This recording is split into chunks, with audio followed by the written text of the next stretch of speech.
Hello everyone. We're about to get started once again on my stream and on the Onamaru channel. We're going to be casting the Latin American qualifier. We'll start with Degao versus Monos. And we're going to do what we can to get everything covered, but we have lots of simultaneous sets again.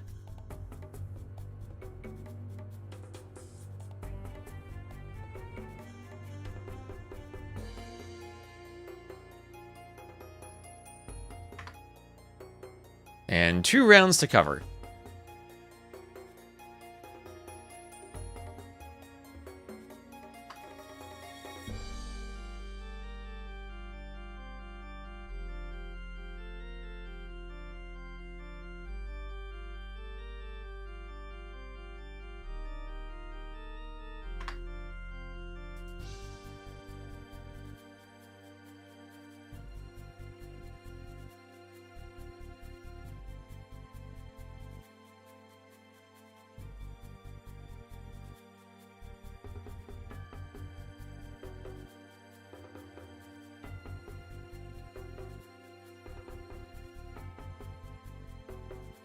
So welcome in everyone. I'll have the chats combined in a moment.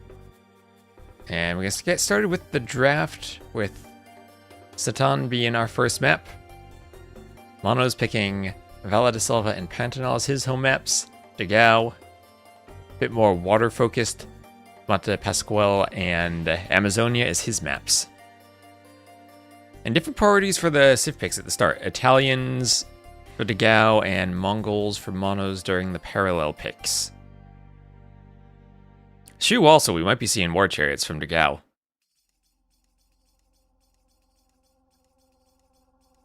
Pascal war chariots has been a very popular strat. And quite a successful one, too. Shu Britons on Valle de Silva has given us a few good matchups. We saw that Sebastian Yo and also Lewis Dark.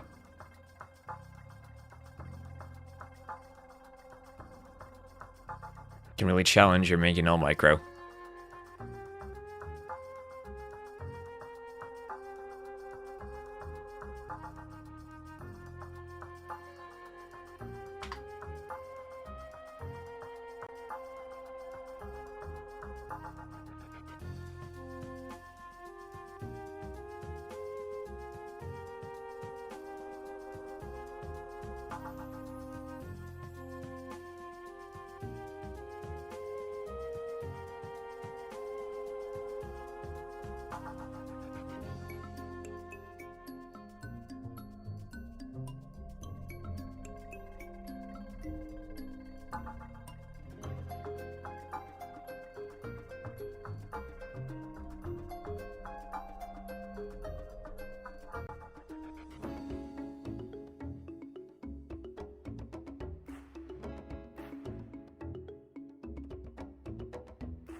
I always love to see a Goths pick, too. But look at Degao's draft. Huns, Maya, Goths. I'm glad we've gotten to see some of the Age of Kings Civ drafted a few times. We've even seen Teutons be used.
Hello, Suizabolka.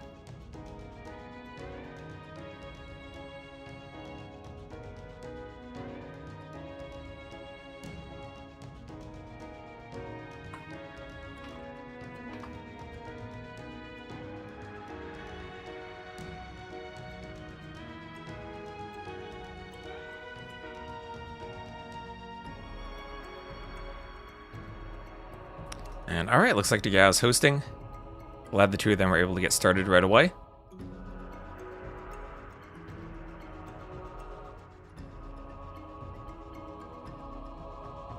See, Vamos Manos in the Onamaru chat on YouTube. Hello, everyone. Welcome in. I'm going to do my best to keep my eye on the YouTube chat, too. Apologies if I missed something, though. Wait, I do have 4 chats open. AOI music is great. Yes, it is. So is the AOE1 music.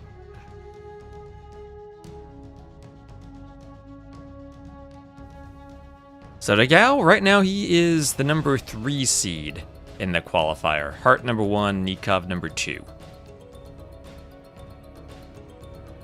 And also certainly the highest Onamaru player in this qualifier. Miguel's also there.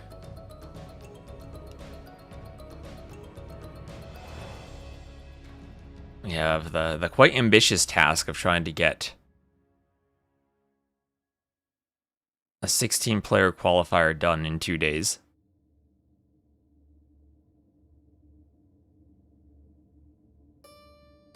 We'll, on the YouTube, move to Twitch to delay the comment. Yeah, there might be a slight difference in delay between YouTube and Twitch. Twitch is usually a tiny bit faster, and YouTube usually a tiny bit higher quality. As far as bitrate and stuff is concerned.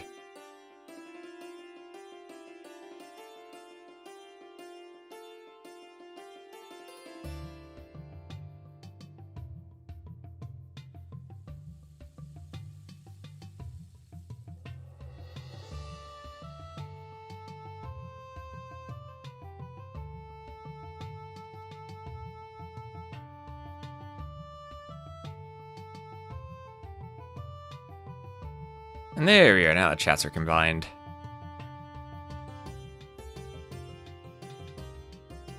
How has my internet been holding up for the multi-stream? I had, I think, just one drop, which weirdly enough was only on one of the 4 streams throughout this entire weekend, so it's been holding up remarkably well. Yeah, chats together stronger together. Hopefully one day we'll be able to combine YouTube with the Twitch chats too. That's a dream.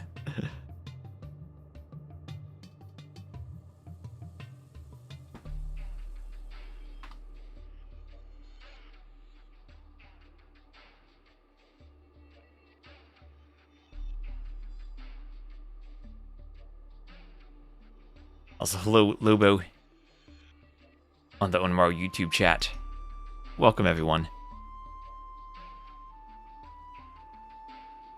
I got 1,936 followers for the Onamaru channel. Closing in very much on that 2K.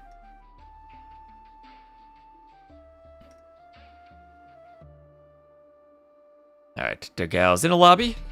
Just waiting for monos.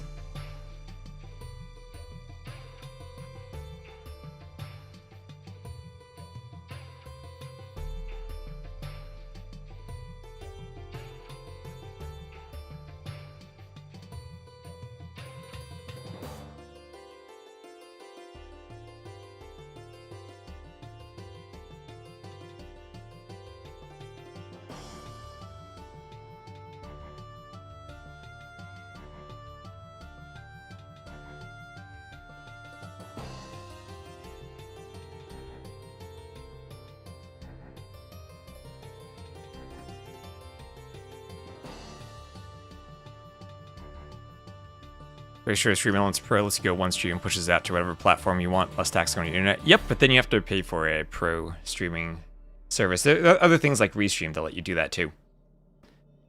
But if your internet holds it, or sustains it, then there's really no reason to do that. Because right now I'm not encoding different streams. I'm just doing one encoding and sending it everywhere.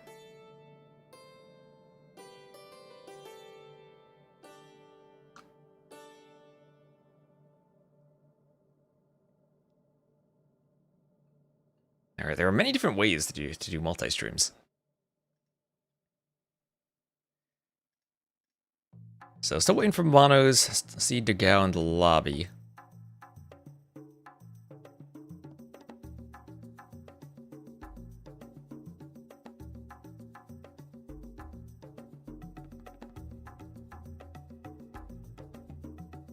Okay, I see them both in the voice channel. Looks like they're good to go.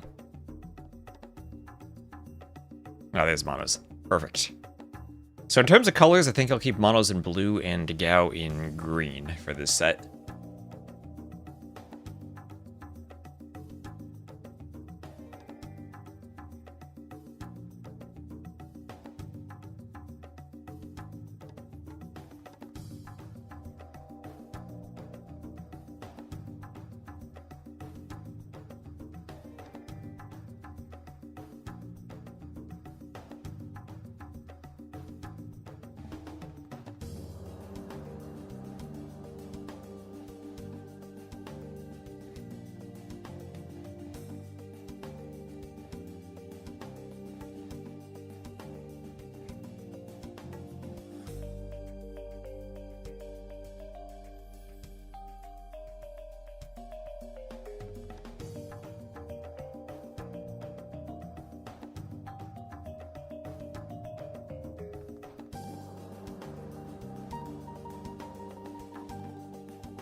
So right now, about 300 ELO points difference between them. 27.15 for Degao, 24.25 for Monos.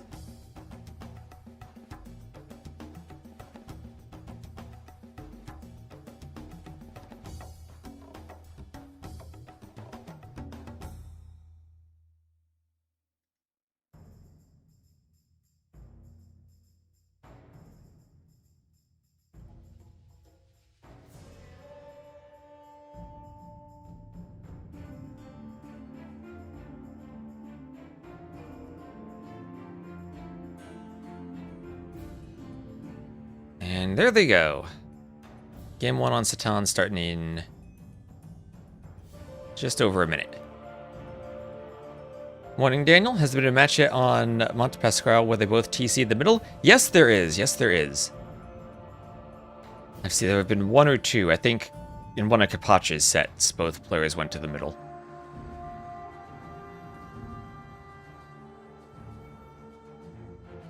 Definitely the rarest of the openings.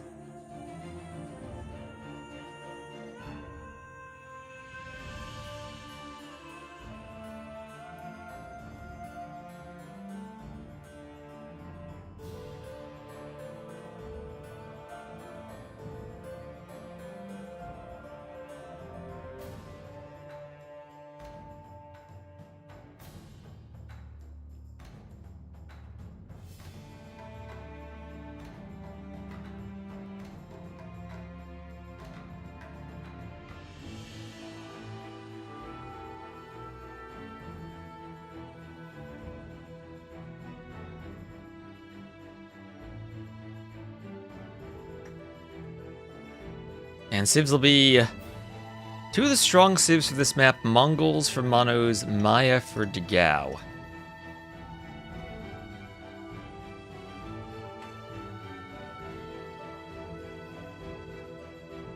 Scouts can be an extremely strong option if you play them well. And obviously the Maya won't have that, but they have a tremendous men-at-arms opening. And a wonderful eco for the map. Hello, Noob Netrum.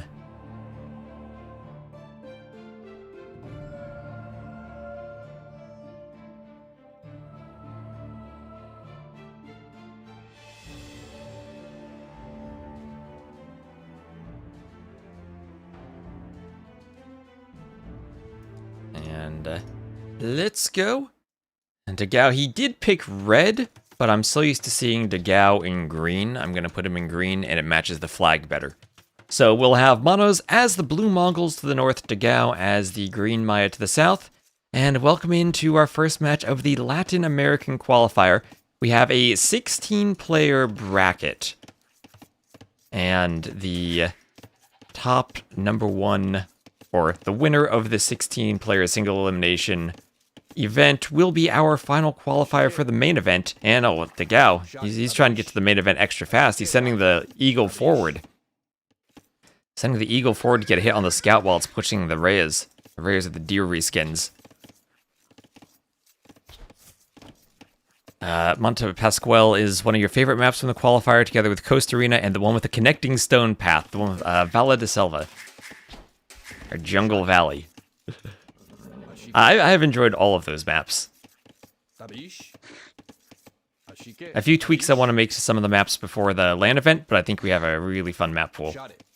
So Eagle here, just trying to stop Monos from pushing the deer. The Mongols, with such their great hunt bonus, will really want to get those in, so Dagao can be disruptive. He can simply take his javelinas. With longer lasting resources, he could even maybe consider coming back later with the Eagle to push in his deer, or even just long distance taking them at some point. Still probably be worth it for him. And he's been disruptive enough that Monos maybe a bit of struggle to lure in his boar. Ooh, and goes around the house, so the javelina push. Javelina push from Monos not quite as clean as he'd like it to be. And I'll have to get it in, and has a bit of idle time under the TC. So right now that Eagle from Dagao causing a bit of pressure to Monos. And it's refreshing to me to see players who are 2K4 still have occasional issues with their Dark Age. I mean, it makes me feel better about my Dark Ages. But there's a loom for Dagao, and that's what, no drush, but simply the forward Eagle can do to even a civ as good in the Dark Age as the Mongols.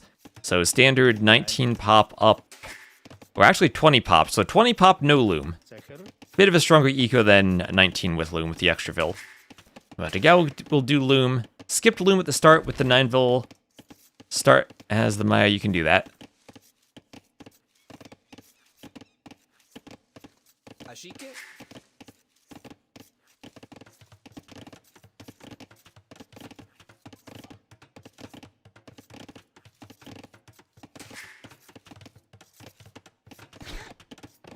And we'll shoot the Rhea. We'll have a few militia popping out of the barracks too.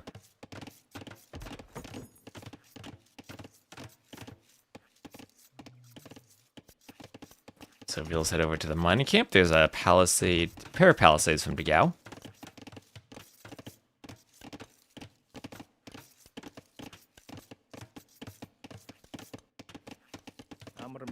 And this Vil from Monos will be forward. 3 militia popping from the barracks, and it will be a men-at-arms opening from Monos. Only 3. These days we see players go for 4 with arson quite often. And it'll be 3 versus 3, but Dagao immediately spots the Vil, and uphill against a loomless Vil gets a few nice hits. The only downside is he doesn't have the Eagle nearby, and now with Monos up to feudal, Monos might just fight this with the Scout and the Militia. So there's Loom, there's Double Pit Axe, and the forward archery range will end up down in this sunken pit on the cracked terrain. Does mean Dagao might even be able to clear it with Men-at-Arms and Arson at some point, but probably doesn't want to spend time to do that in the feudal age. This map is frustrating, Arabia. Certainly frustrating, and Monos quick walling the Vil just barely manages to save it. So that archery range will go up, and Dagao loses the Drush. So this has not been very clean for Monos, so I thought that Eagle was going to stab the Vil for a second. But he will successfully do the range, and Dagao has to run the Eagle. Meanwhile, what's over here? That's a mill. The berries on the minimap made me think of the green player color for a second. Why did no one tell Monos that Loom makes his Vils harder to kill? Let's see, 4 militias here for Monos.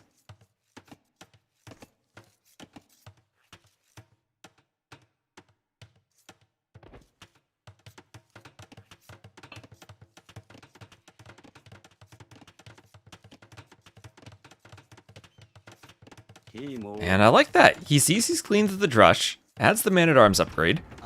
And on this map, when it's so hard to wall, man-at-arms can pressure you. Forward pineapples from Degao. Those are the berry reskin. Has a nice back woodline and gold that he can wall together. But the pineapples are forward.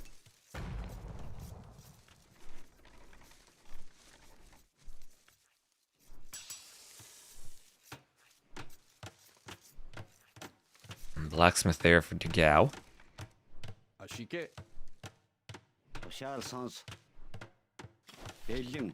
Shot it.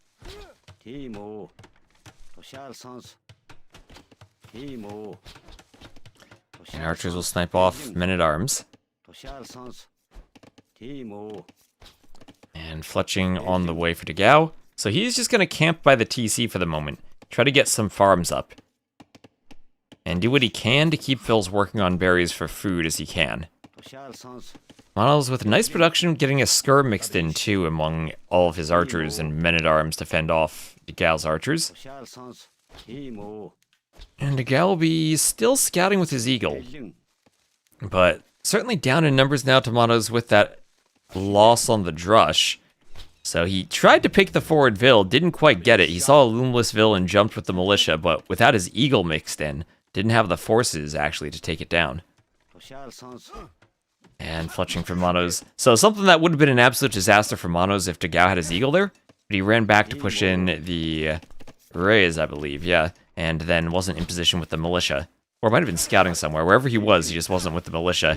And now Archer's able to dance a bit and try to fight the men-at-arms. I'll go around the top of the hill and try to fight down on the skirms. With the hill bonus, skirms do not have armor. So Degao could even think about taking that fight. But he'll try to bring the eagle over to save the archers, and now I hit Monos' berries in turn. Slightly more res collected for Monos, but as the archers come in, he's already down by a Vil to the Maya, and will lose another one, as the Vils try to flee, and will be idle, leaving the berries out there. Men-at-arms pushing the skirms in the south. Very messy game so far. And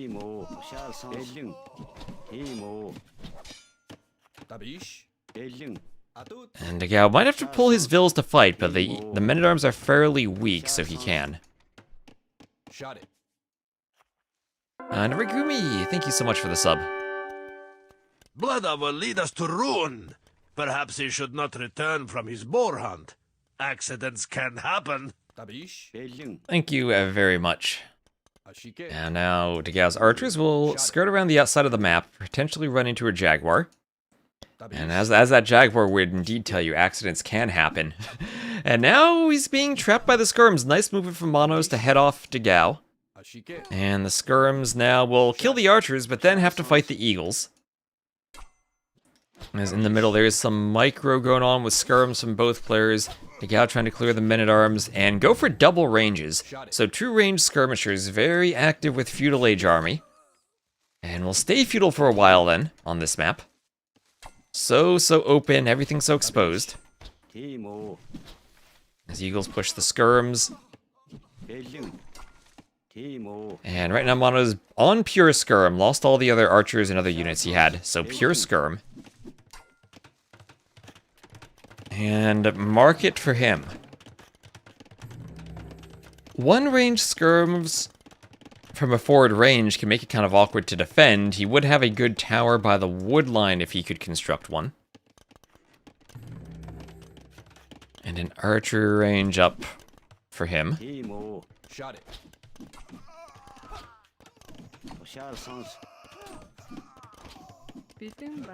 Skirms kill archers.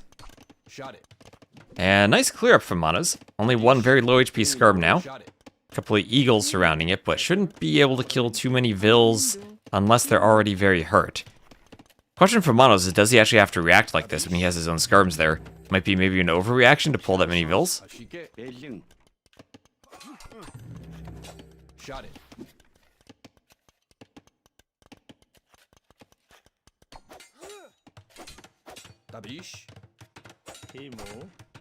And both players clicking up at just about the same time.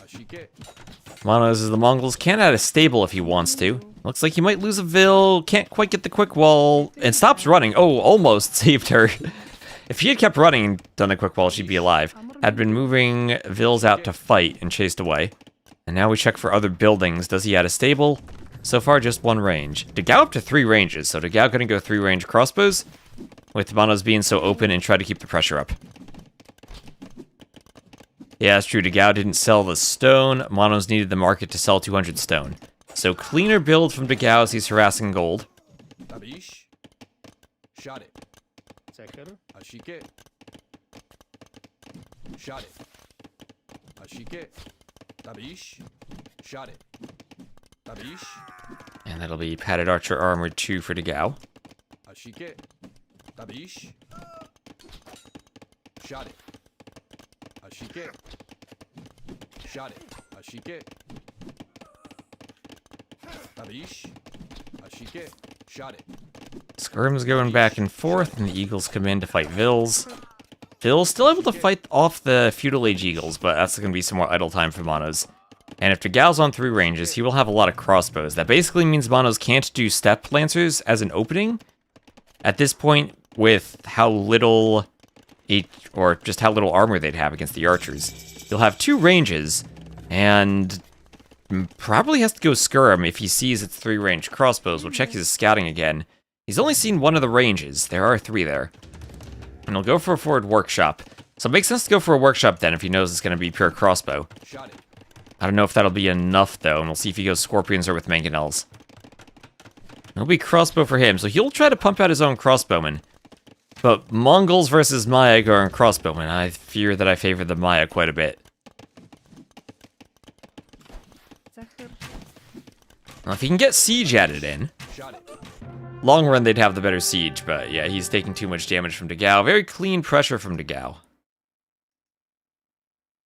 And he'll win game number 1. The Maya, again, being a pretty strong civ for the map. It's nice to see the Maya picked. Even if it's not plumed archers like I'd like to see from back in the day, it's still clean eco, good men-at-arms pressure, probably a stronger civ now with the men-at-arms buffs. And straight into crossbowmen. Yeah, and Dagao, well, it was a bit tricky for him losing the Drush mostly without killing the Vil, but managed to recover. Managed to keep his economy running. That's a win on Satalon for Dagao.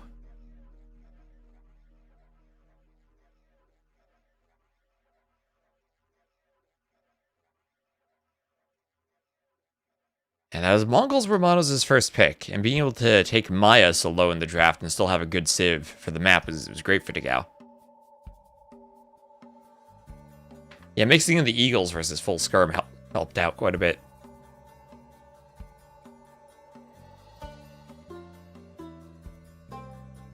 And that's tricky because you want to go full Skirm sometimes against the Maya. And it kind of made sense from Monos' point of view that he has the men-at-arms still alive, back them up with Skirms to deal with the archers.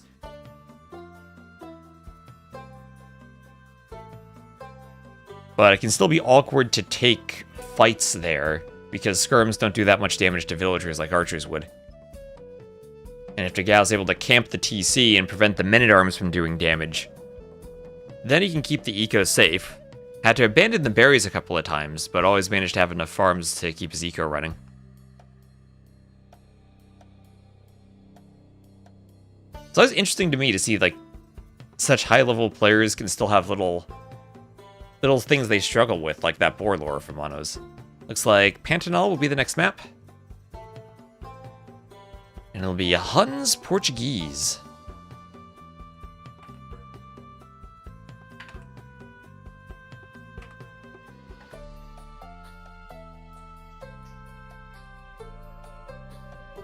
Oh my gosh, these TC locations.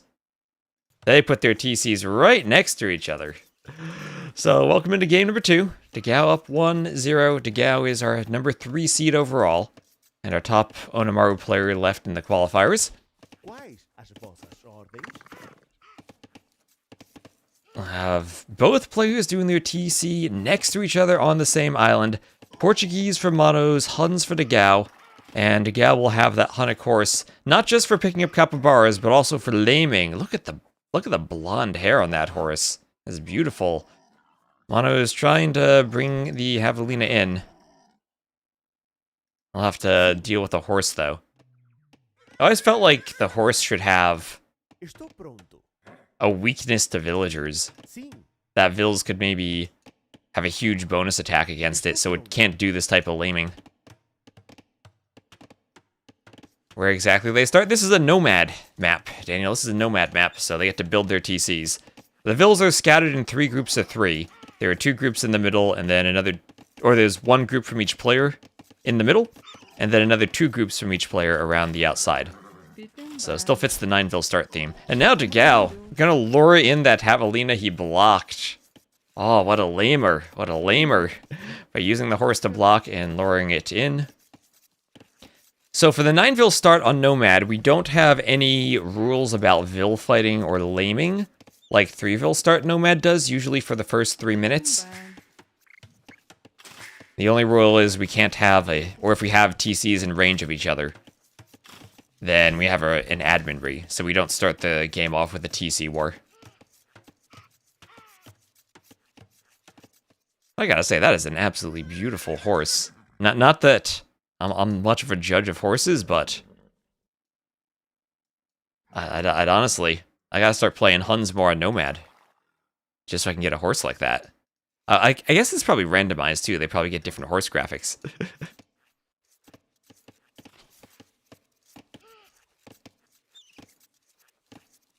It makes sense, so the middle group of villagers spawn on different islands.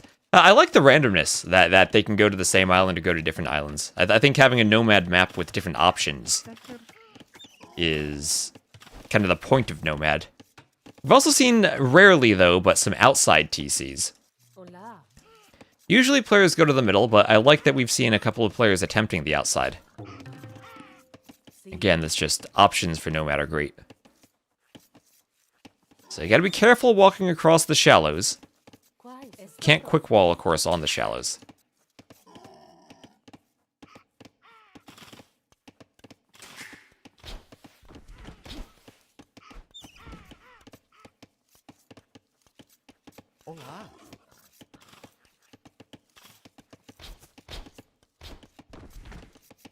Yeah, Javelina's still taking Famanos. Despite the early lame, he saved the Vill. He'll keep the TC running. And slight idle time of 1 Vill from Manos. Maybe that's what the lame calls if he didn't have enough food under the TC. But he does have Loom. No Loom yet for Dagao. He's adding a barracks, and Dagao is going to be aggressive and feudal. Good thing is, for Manos, it's close enough he can almost see it. But it's actually nice. 1 tile outside of his line of sight. There's a 1 tile gap. And Dagao's up to feudal. And will Manos be aware of this? He's trying to do a lumber camp in the middle. Blobra. And oh, there goes the horse. There goes the horse. Right into the TC. Well, Dagao knows where Manos is now, of course. And he's probably just hoping that Manos doesn't see the barracks. How much line of sight would that lumber camp have? Oh, not enough to see the barracks. Now it's even closer. Oh, no, Manos. Well, Dagao's feudal. Here's double bit axe. And there is an archery range, again, just outside Manos' line of sight. Maybe the lumberjacks chop a tree and see it. Oh, they are so close, they're so close. And he still doesn't see it. Oh, Manos. He'd better hope Nilly messes up the pathfinding so the Bills walk over here. Oh, there he goes. He sees the barracks at least. He sees the barracks. He sees the barracks. Yeah, almost perfectly calculated from Dagao. That 1 lumberjack, thankfully, decided to go chop that faraway tree, and he saw the barracks. So now we have here 7 capybaras more for Dagao, and another 6 for Manos. So both of them doing a good job to pick them up. Dagao with the spear even now. Lost the horse, so needs the spear to scout. A lot of the times players leave a group of villagers on the outside where there is more hunt, and where there is stone, and Manos will be taking stone. So Manos, if he wants the castle drop, he has enough stone for it in the feudal age. We'll need to find a way to go to the castle age, of course.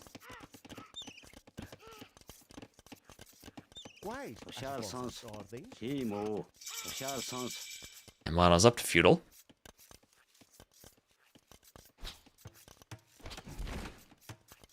And we'll have Loom for Degao. 26 seconds idle TC. Well, it's one vil, right? It's one vil on a nomad map. And that could even be the difference of doing a TC faster or slightly slower due to walking distance. So we hope it's not that big of a difference. Archer pushes the vils away.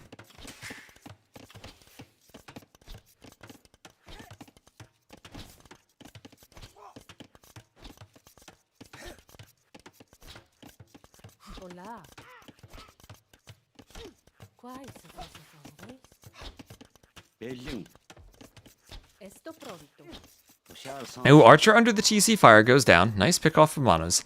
And he is just about to go up. His market's on the outside. Degao will see this. And if Manos is lucky, he'll spot the archers. One of those moments where, personally, I always like doing town watch on Nomad. And Manos should be able to wall this up. The archers don't have fletching. There are only 2 of them. So the village should have enough HP to do some walls. He'll need another couple of tiles, but Degao not going to get to the wood line. And Manos does have enough stone he can go up comfortably. And still drop the castle. Now, what he won't be able to do because of the archers is drop the castle directly on Degao's face. But he should still be able to make it. Not enough archers completely to deny a castle. You've seen Phosphoro place castles in worse situations before.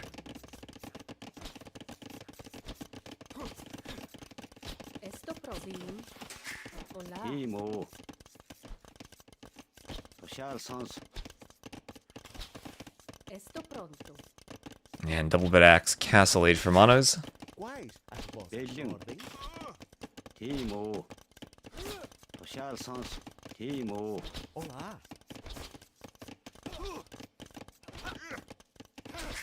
All the vills build and that one can go up on the TC. Yeah, Phosphor in the chat he's saying this is an easy castle. Yeah, I guess, what's the gap here?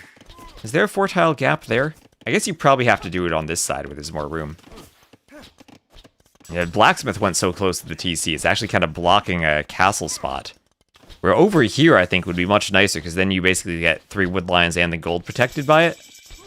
I mean, for organ guns, you don't actually need blacksmith upgrades, right? You could delete the blacksmith and put it there, but he'll go over on this side. The only thing I don't really like is it doesn't protect much because you just have the river over here. Oh, can go up on Degao's TC. Okay, Phosphor's saying. Phosphor's saying this is a chicken castle, go forward with it. That'll go up, and now it'll be organ guns, but Degao already going for the workshop in the mangonels. This is where if you're the Portuguese, organ guns can't fight mangonels. And usually in this situation, I do like redemption monks. But it's hard to get there when your eco's so low, everything had to just do the castle, and now you're spending wood on organ guns.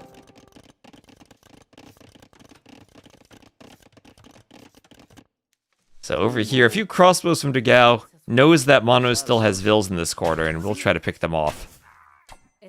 So they'll go down. 3 vil kills. And 31 to 24 eco. There's a workshop for Monos. So he's actually going to go for a siege of his own to try to dance with the mangonels of Degao. And Cav Archers, well, wasted Cav Archer for Degao goes down right away to the organ gun. Organs are slightly faster than the mangonel, so it can run away. Hello, Arbase. Hello, hello. Hopefully the scheduling is working.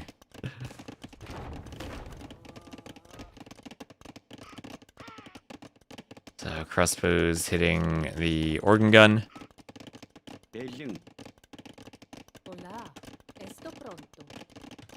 And I look in the admin channel real quick.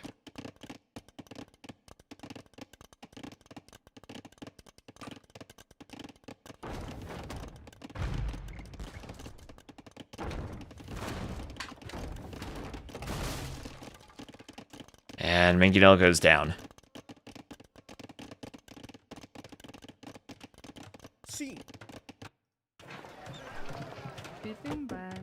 So another lumber camp here. And lots of weak vills for Monos.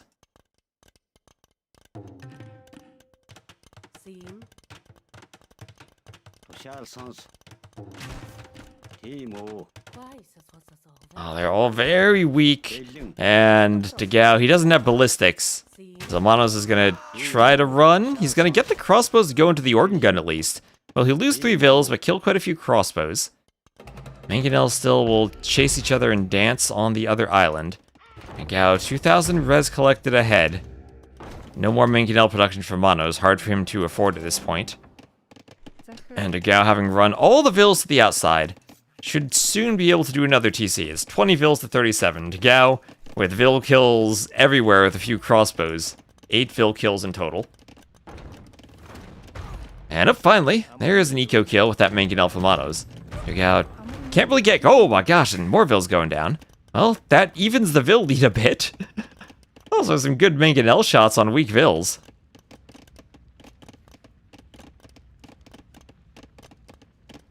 Always monks plus organs. Yeah, that's what I'm thinking. Redemption monks also would put pressure on the buildings. Not the TC, but these buildings in a way that he could convert them. Now, he will ram, but the ram might not be that effective against the Mangonel defense behind it.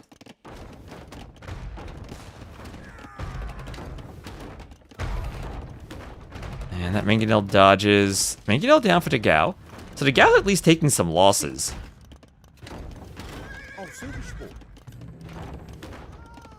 And up, another vill goes down. Hard to chase the Mangonel with vills once the Cav Archers come out.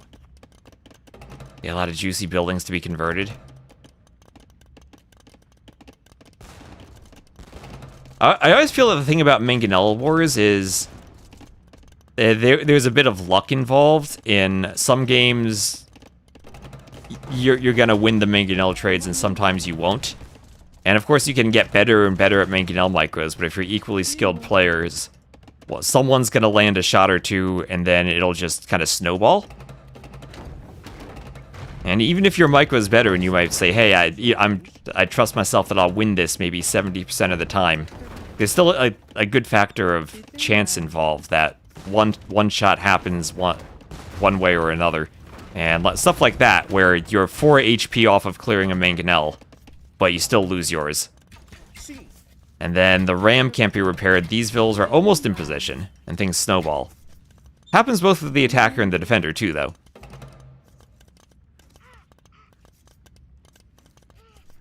And despite the randomness of monks, I always feel that monks are a bit more consistent of a strategy. Maybe some players would disagree with that, though. Maybe players think monks are more random. Well, if you're the lower seed, too, maybe randomness is a thing you want to generate, though, and you're hoping, hey, if I win this Mangonel war, which sometimes I will, that gives me a good chance of winning anyway. Like, that was a great shot on the Cav Archers. And Degao just now trying for another TC. That ram is so low it won't be able to push the TC.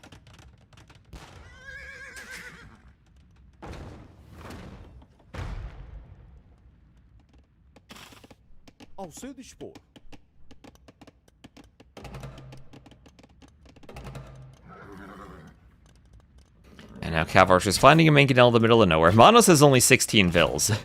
So he would need to do a lot of damage really quickly somehow to win the game. And even if he were to destroy this TC and all those vills right now, Degao still has a great eco on the outside, even if he wouldn't have immediate gold access. Now 41 to 16 vills. And a Mangonel shot here. Degao notices and pulls back.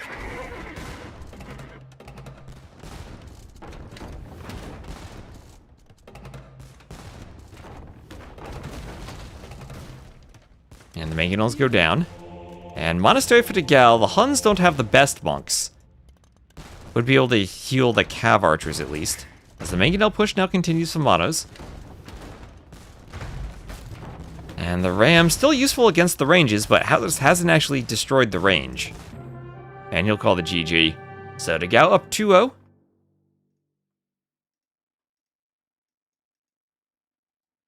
Not too surprising to see a lead from Degao here. But interesting organ gun push. Not quite the cleanest build, disrupted a bit by Degao and his military graph going archers and feudal. Didn't have a castle on Degao's face. And economy-wise, since Degao stayed feudal, started to collect more resources early on, then had enough that he wasn't disrupted. He could go for the Mangonel defense. And as long as he's trading evenly with monos, over time his eco carries him. So, GG. And Gal, 1 game away from advancing. As we'll check off Pantanal there. A win for Gao. And the Hun's pretty high in his draft too. Same with the Portuguese for monos.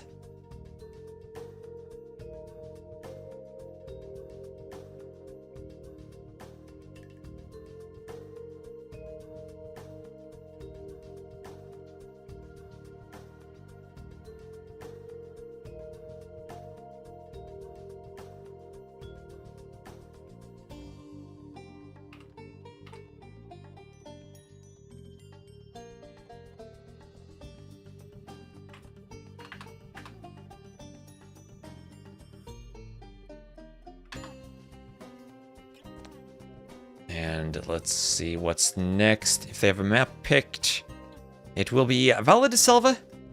Burmese Aztecs. Oh boy, get ready for monks.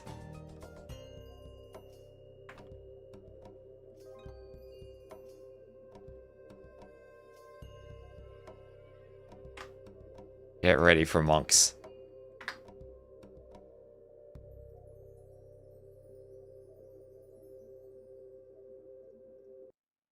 Alright, so here we go. We'll have Dagao as the green Aztecs to the northwest, Monos as the blue Burmese to the southeast. And oh boy, we're gonna have a monk war on our hands. I mean, I guess both of them are good militia saves. We could see some type of Drush or men-at-arms. But after that Aztecs-Romans game we saw the other day, I'm ready for monks. Yeah, welcome to the circus. Welcome to the circus. Let me keep an eye on all the chats. Alright. Try to stay up to date everywhere.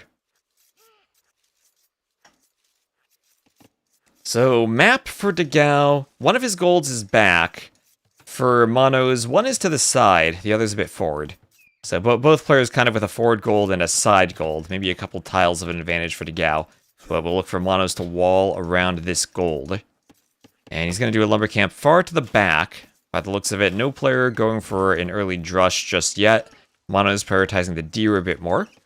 Aztecs will have a good farming eco. They'll carry more with their vills. How much that actually helps them if they're simply mining gold from a mining camp a tile away? Probably not all that much. And this might be a map where no one farms and players just YOLO all the gold they have for monks.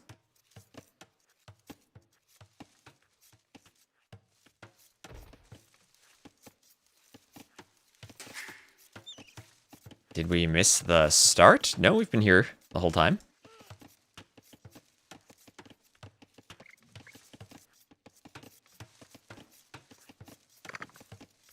Capybara still scouting. This map has lots of those neutral capybaras you want to go out and scout. Both players starting to find them. And with all those capybaras, you can delay your farms, skip your farms.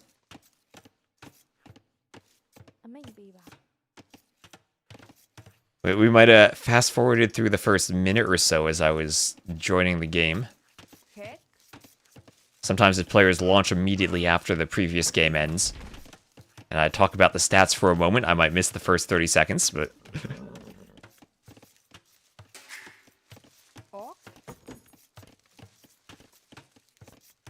You hate the political capybaras? You like the neutral ones? You like the neutral ones like these out here? So Dagao will be up, dropping off the food, and checking out his build. 21 vills and an eagle. So this definitely feels like a fast castle timing. He did do loom. Mono's queuing a couple more vills. Aztecs do start with plus 50 gold. Burmese will get the free eco upgrades at their lumber camp, so the free wood upgrades. Rather nice when you're going for the monk rush, since you don't need to spend resources on the wood upgrade, and you just focus on the gold upgrade. And you're probably never doing horse collar. So he'll do gold mining on his way up to the castle age, assuming this is a fast castle, which it looks like it will be on 24 vills. The gal gonna be up much faster, though. On the 21 vills. On a map like Arena with standard resources, I feel 23 pop is kind of the sweet spot between you go up fast, and any faster than that, you don't really have the resources you need. But Dagao able to sneak out essentially the same timing, but with Loom. That's 21 Vils, but with Loom. And with all the extra capybaras, he should be able to delay his farms. Mono's a bit later, going pretty heavily on gold, so it looks like this will be a monk rush from him too. So no Dark Age aggression, which we have seen lots of games with men-at-arms, or drushes, or towers. Both players content to wall themselves up, and I imagine this is simply, with the Market and Blacksmith from Dagao, Fast Castle Monks, trying to grab as many capybaras as he can. How many capybaras have been put on the map? Mono's still scouting, he missed some of them. And is the Eagle Scout a big enough advantage for its extra line of sight in the Dark Age that it simply lets him collect more capybaras? We also saw Monos prioritizing taking the deer in the middle, and I always feel going to take the deer, even if you're not pushing all of them, does mean you're slowing down your scout and you're not collecting as much not collecting as much food from the neutral capybaras, as Dagao has 16 of them still, and an extra goose under the TC. But Blacksmith Market for Monos, as long as Monos can click Castle, it won't make much of a difference, but he'll probably have to sell stone and buy food. Dagao, with this build, Dagao absolutely has to sell stone and buy food to go up this quickly. Monos might have avoided that if he had had just a couple more capybaras, but no more food under the TC. With the Feudal Age Scout, he can try to hunt down the Eagle, and this will be important for him to block the Eagle properly and not let it get back. Because if he kills the Eagle off fully, the Eagle won't be there for the Monk War. The Eagle down to 20 hit points, and Mono's constantly trying to stay in front to block it. 10 HP left, he needs one more hit and gets the Eagle. That is huge for him. And then running into the TC is bad. And there is a barracks for Dagao. So Dagao, if he's anticipating monks, one option for the Aztecs, skip the monks and just go Eagles. Just like Scouts, Eagles resist conversion. But losing the initial Eagles certainly hurts. And Eagles themselves a bit easier to add in than Scouts. Maybe this map with capybaras, with this many, Scouts could be viable. But they are not countered by the cheap spears like Scouts are. And they cost mainly gold, so you don't need as many farms. And at this point, gold is a bit easier to collect versus collecting wood, putting it into farms, spacing the farms around your base, or even just taking the papaya trees. Gold's faster. He didn't do gold shaft mine, or didn't do gold mining. Mono's did. So Mono's investing into the gold upgrade on his way up. And Dagao now with a barracks and a monastery, adding in an eagle. And the question now for Monos is, will he scout the barracks in the back? Will he scout the eagles? Because if he goes pure monks and eagles rush in that he's not expecting, they might be able to kill monks. And Monos is deciding, I'm going to go into the base to see what Dagao is doing.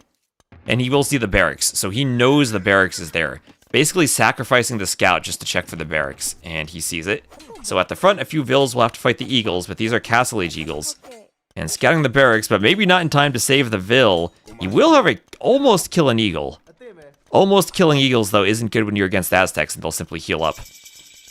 But now, off of the papaya trees, and on to triple monastery monks. This is the type of game I like to see. Triple monastery monks. But the Aztecs are adding in eagles. Years ago, on the Voobly days, when I would play Aztec mirrors on Arena, I always felt that the barracks was better than the monastery. And you just spam eagles. 4 monastery monks for Monos. The 4th monastery. Let's go. Let's go. 4 of them.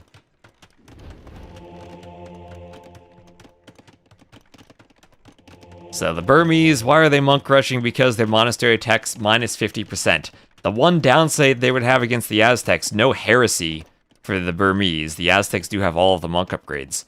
So if it gets to a huge monk versus monk fight, heresy so that your units die instead of being converted can essentially end the monk push. But this is the clownage we came for. 4 monasteries. Players probably wouldn't want Arena in the map pool, so I had to secretly create a new map that looks nothing like Arena, so they don't expect it's actually a monk rush map. Let's pretend that was my plan all along. So we have a brief pause. Pause by Manos. Manos does have to be careful if he wants to mine that gold. Monte? Monk over here from Dagao, who's done a good job of scouting and sees that Manos is out here. So recognizing Manos probably needed more gold for his monks, Dagao will send eagles over here and immediately be there to convert with the monk. So the big difference from Arena is that you don't have as much safe gold, and Manos trying preemptively to run over here for gold will be picked off by Dagao, caught out of position, and conversions come in on the Vills. He'll need his own monks over here, and maybe he could have walled the base a bit differently. This house maybe could have been out here, gone around the gold, done a mining camp on the inside. Now he's going to do a mining camp. He's not going to delete houses, he'll just be out here. And that could have been the mining camp location for him at the start to get more monks out. So it's a few subtly different positionings in the buildings, and he'd be okay. But against that many eagles, if they're devoted, I don't think the monks are going to hold up. They're doing atonement, but more than that, let's see, Sanctity and Fervor both in. Now these are Aztec or no wait, never mind, those are the Burmese monks. Dagao's the Aztecs. I saw all the upgrades and thought, is he Aztecs for a moment? Nope, it's Dagao's the Aztecs. Well, there's 1, 2 conversions on Vills. Third Vill who is forward. Dagao trying to convert a Vill back. Conversions on Vills. Attempting to do the gate, but the rock terrain is there. How many conversions will come in? Sanctity is on the monks. The eagles are devoted. Here's 1 conversion. And a second conversion. Eagles perhaps even stronger than they were in the past because of devotion against monks. And all those monks just died. All those eagles with devotion are OP.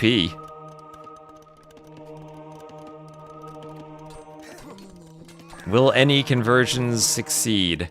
Lots of resistance. They have time to snipe monks. There's a second conversion. But so far, so good for Dagao. That's a 15 to 2 KD. Only like 2 or 3 conversions for Manos. And a couple of eagles running into the TC. But low HP eagles, not the biggest problem for Dagao if he has enough monks where he can heal them. And looking at his monk upgrades, it is Devotion and now Fervor for the faster monks. I like how that gate is just standing in the middle of the map. A couple of eagles converted back.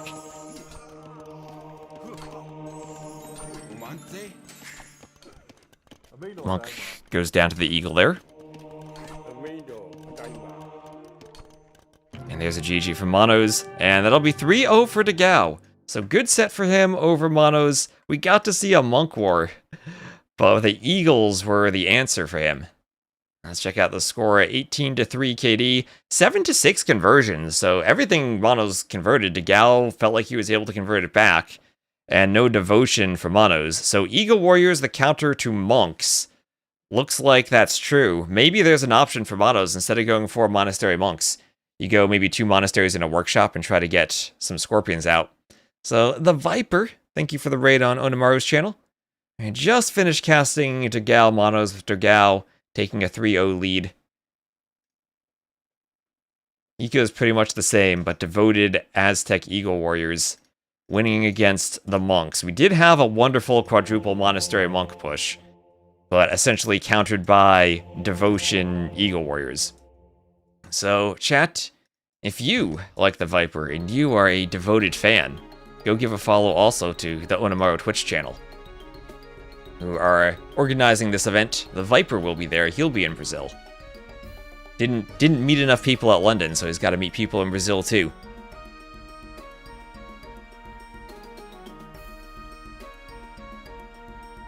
And that then will be Aztecs at the very end of the draft, with their monks winning over the Burmese. Come to Brazil, Viper. He's qualified already. He's qualified. So this is a this is a 16-player single elimination bracket for the final qualifying spot. It is a regional qualifier for Latin American players. And let's check out what else is happening. We have Lucho versus Miguel starting just now. So let's maybe head over into that. I'll grab the drafts after the game, and we'll just start this.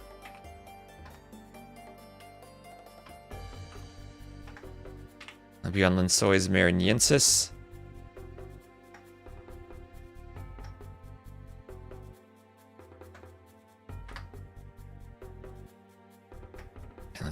Burgundians against Britons. And I'll do the same thing. I'll keep Miguel in green, because I usually see him play as green, and that makes sense to me. And let me also update the stream title, too.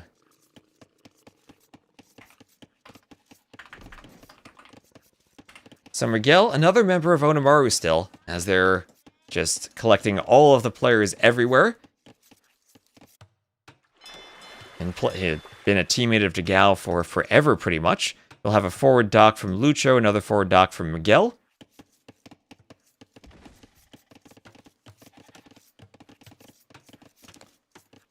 And some houses going up for Miguel. And yes, indeed, thanks for the raid, Mr. Sneck.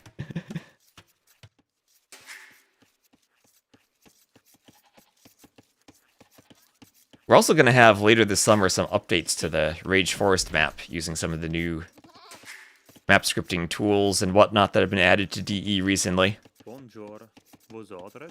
So I'm sure Viper and everyone who plays Rage Forest should be keeping an eye out for that too, because it's going to be pretty nice. We'll have a Vil heading over here to the woodline, so pretty much the same thing we've come to expect is basically the meta on this map. One Vil forward for the dock, wall up to the TC from the woodline, and do a lumber camp on the woodline. Miguel, a bit more to wall in the back. Always got to make sure you scout the entire woodline and ensure you don't have any holes in it.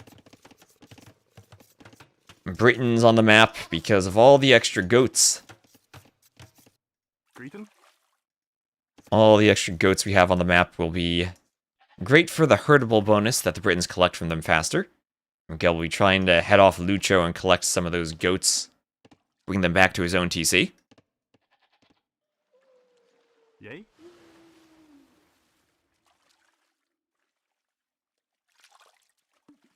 And we'll have Loom for Lucho, Feudal Age on the way for Miguel.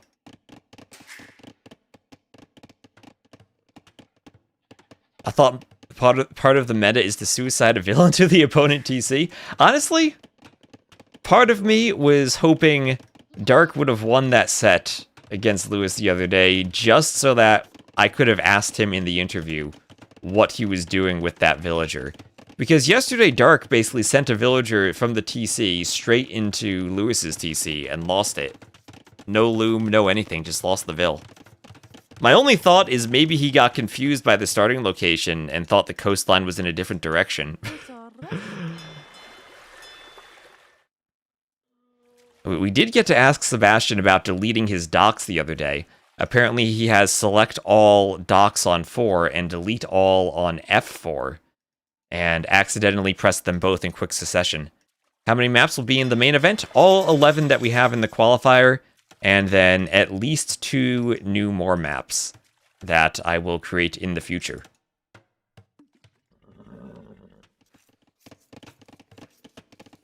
What they will be, I don't know yet, I haven't created them. Are those a secret or can you share? They are a secret even to me. I will evaluate how the map pool has done after the qualifiers are over. Determine what new things can be added that aren't simple repeats of the existing settings.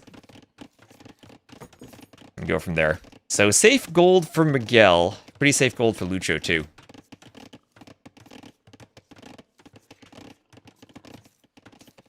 When we have info about tickets, I don't know that. I believe Nego Drama is still working on that on the Onimaru side. I'm hoping they have updates soon, but unfortunately I don't have any more information than that. So fishing ships inside the dock for Lucho. Miguel is up first and we'll be going for the fire galley push. Most effective ships at getting underneath docks and doing damage to them. At home, it's a barracks for Lucho. And I do wonder with 27 Vils if he might be trying to fast castle. And that then comes down to whether or not Miguel can disrupt the fish enough. He needs maybe a fire on the backside of the dock to hit the Vil.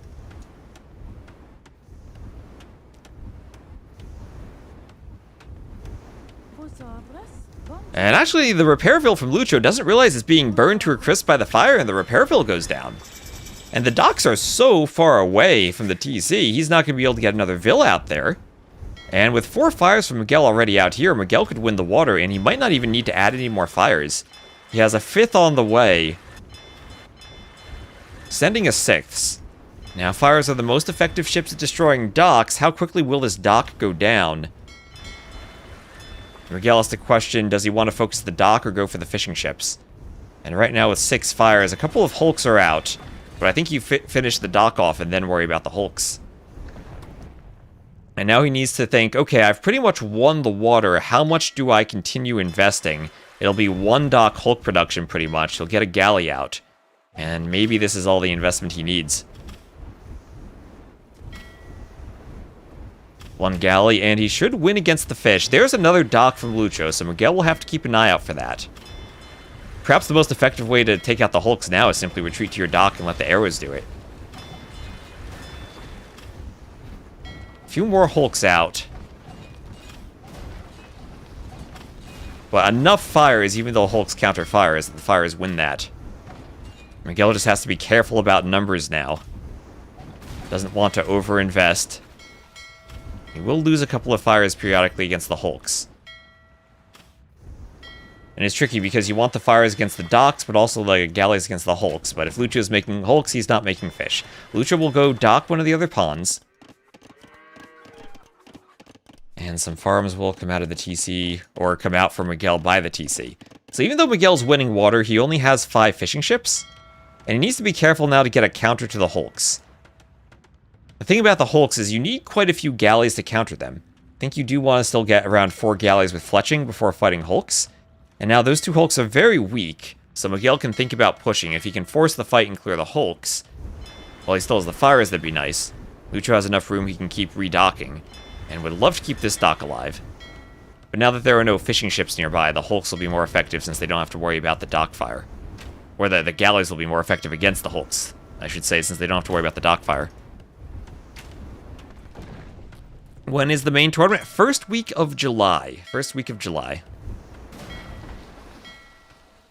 The 1st through the 5th, if I remember the dates properly.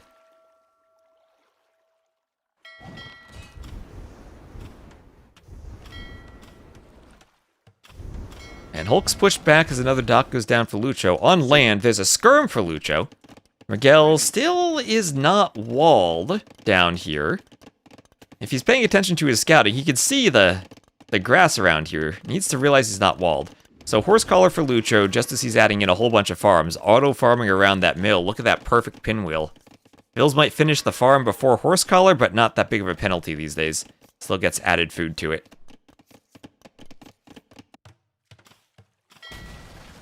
Galleys will pick off the fishing ships.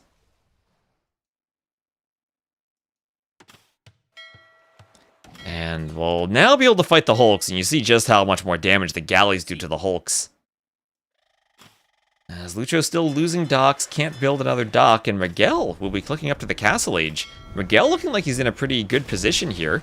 Did invest quite a bit onto the water compared to Lucho, but also Burgundian fishing ships who would get potentially early gill nets. Great to stop them from fishing. And looks like he should win this now. That dock, only 2 fishing ships inside of it. That's now 5 to 2 that are basically idled.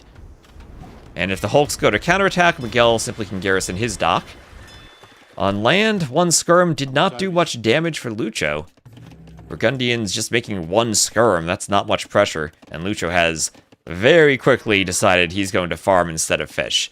So he's floating a bit of wood too. Not quite as smooth on the Castle Age timing as Miguel. Miguel adding double stables as the Britons. We might see Briton Knights. Maybe if he sets a gather point out here, he'll finally realize the Knight's path around through the forest.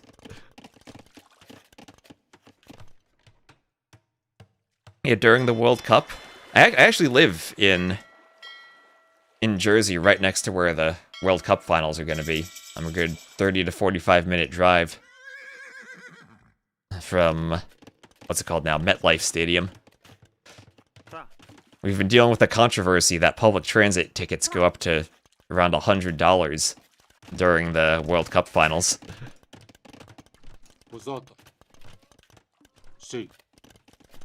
So fishing lines for Miguel. And gold mining heavy plow for Lucho as he's trying to find these galleys. Lucho's investing fully into the Burgundian farming upgrade now.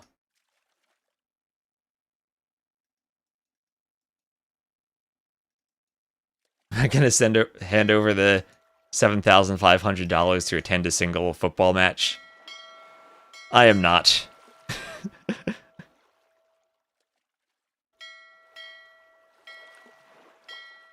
So Hulk's taking down the fishing ships. But only one going down. A few Hulks not going to be able to do too much damage. A galley will find them anyway. And things are looking good for Miguel. Lucho, these days, the heavy favorite. You can just look at the Elos, 2k7 against 2k4. Spear poking the knight. And the knight gets trapped on the wood line. Walled in, so that'll be one dead knight. But Britain Knight's still the play for Miguel, who, seeing he can't quite break in, will add one of those cheap Britain TCs on the back and try to get a villager advantage. Vill counts are still pretty similar, but he will have the timing advantage on the TCs. And Lucho will have to invest into at least a monastery for monks in order to defend. He has double stables, and Burgundian Cavaliers will be better than Britain Knights, so maybe, yeah, there's the monastery. Maybe that's all he needs. If he can do another TC himself. Has a couple of Hulks in this pond. I don't think that's intentional. I think that's using Select All Docks. I guess Select All Docks and creating a few Hulks is better than Select All Docks and Delete All, as Sebastian showed us the other day, but still a bit inefficient to have them in the dock at home. Just kind of a waste of resources. Yeah, I could understand galleys in the ponds, because then you have a bit of range, but Hulks, they're probably just a misclick.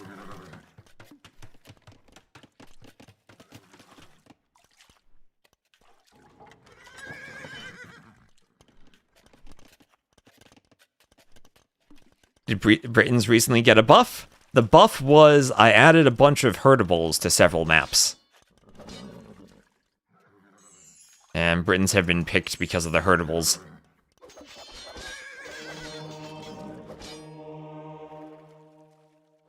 So it's more of a map design. I don't want to call it a change, but just map design decision that just coincidentally happened to coincide with the Britons bonus. That's the buff for Teutons going to be. Hey, Tato won against Leary by picking Teutons. I don't want to hear any Teuton slander. So, third TC for Lucho, third TC though for Miguel, and 53 vills to 47 while still having 14 fishing ships. And he has a nice eco lead. A nice eco lead while having a lot of investment on water, but an eco lead nevertheless. He can even take a whale for food, and his fishing ships are spread out enough with his docks that he can take fish efficiently. Not too far from the docks yet. They suffer on open maps. Late game, if you get to longbows with extra attack, Burgundians who are very gunpowder focused, I think struggle. They don't have siege engineers despite their cannon having extra attack. Or perhaps because their cannon have extra attack, so they won't outrange the longbows. Efficiency will never stop being funny. The fishing ship fishing efficiency.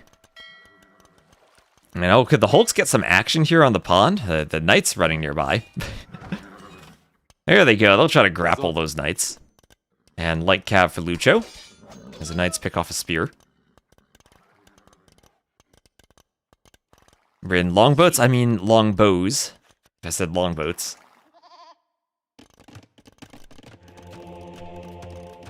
I've been casting 7 to 10 hours for the past week or so.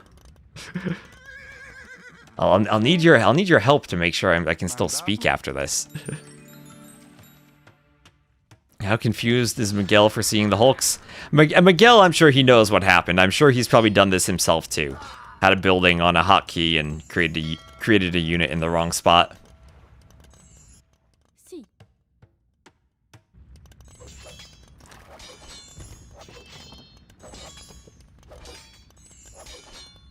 I wonder if Lucho ever, because I know Lucho's fairly young. Did he play back in the single queue days where Miguel takes a game 1 win? Very clean build for him, punishing the slow Dark Age and seeming fast castle build from Lucho.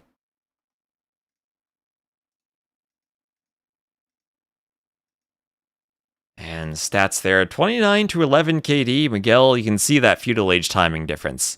3 minutes, or 2.5 to 3 minutes faster was Miguel.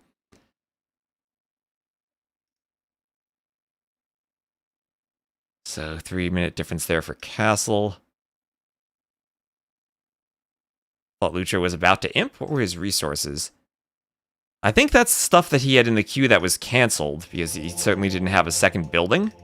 When you resign in Capture Age, I think all your resource stockpiles get added back to your queue. I mean, if he canceled everything, he could imp, but then what's he gonna do in imp? He doesn't have much eco or map control.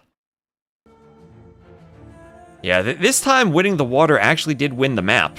It feels like every time I've casted this map, we've had just the opposite, where the player who wins the water invests too much and loses. But we actually see a win for the Britons. Oh, this is the draft, sorry. This is the draft from the previous set. I joined this one so fast I didn't get the draft. Let me fix that.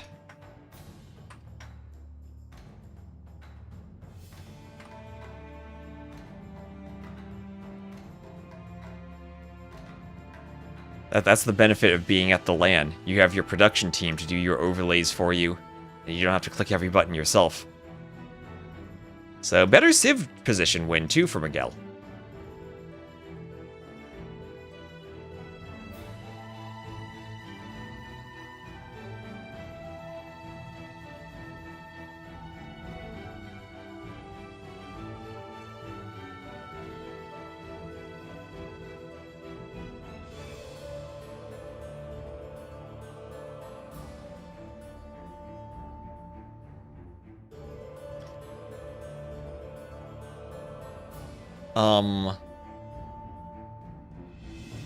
Wait, what is the dashboard doing?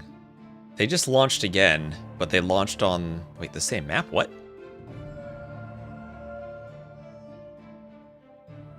They just launched with the same Civ matchup on Lensois Mariensis again.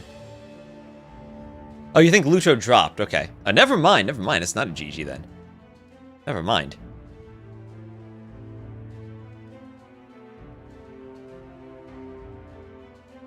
Alright, hold the score. That wasn't a GG, that was a drop. That was a drop. That looked kind of over to me. But hold on, we gotta reset everything. Reset everything. We had seen a couple of early resigns here and there.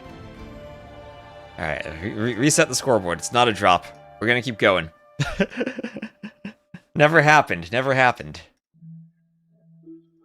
We got the draft scoreboard set up. That's Lucho was just like, you know what? We started so soon after the previous set, no overlays were changed. We'll give Twist a chance to change the overlay. Play a mid-game ad that we don't miss anything. Lucho realizing, I don't have the water, I still have a chance to win the map.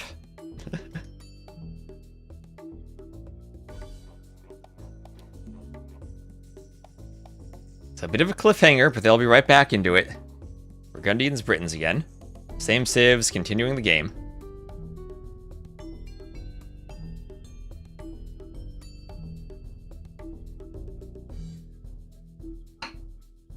We didn't see a single Briton archer yet, and feels like Lucho's plan is to try to go Burgundian Cavaliers, knowing that they'll scale much better than the Briton Knights.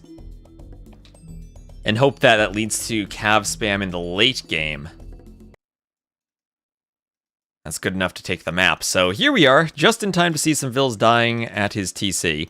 There is the Cavalier upgrade. And despite being down 96 to 54 vills, he is not calling it. As long as he has hulks, he has a chance. Pikeman for Miguel. And this is one of the biggest eco differences I've seen on the map. The Britons having great synergy between winning the water and getting their TCs added. And Miguel will go for a castle in the middle of the map. Handcart for Lucho. And Lucho's going to hope that the fishing eco won't be enough for Miguel. And to be fair, no gill nets, just fishing lines for Miguel. And it'll be monks and pikemen to try to deal with the Cavaliers.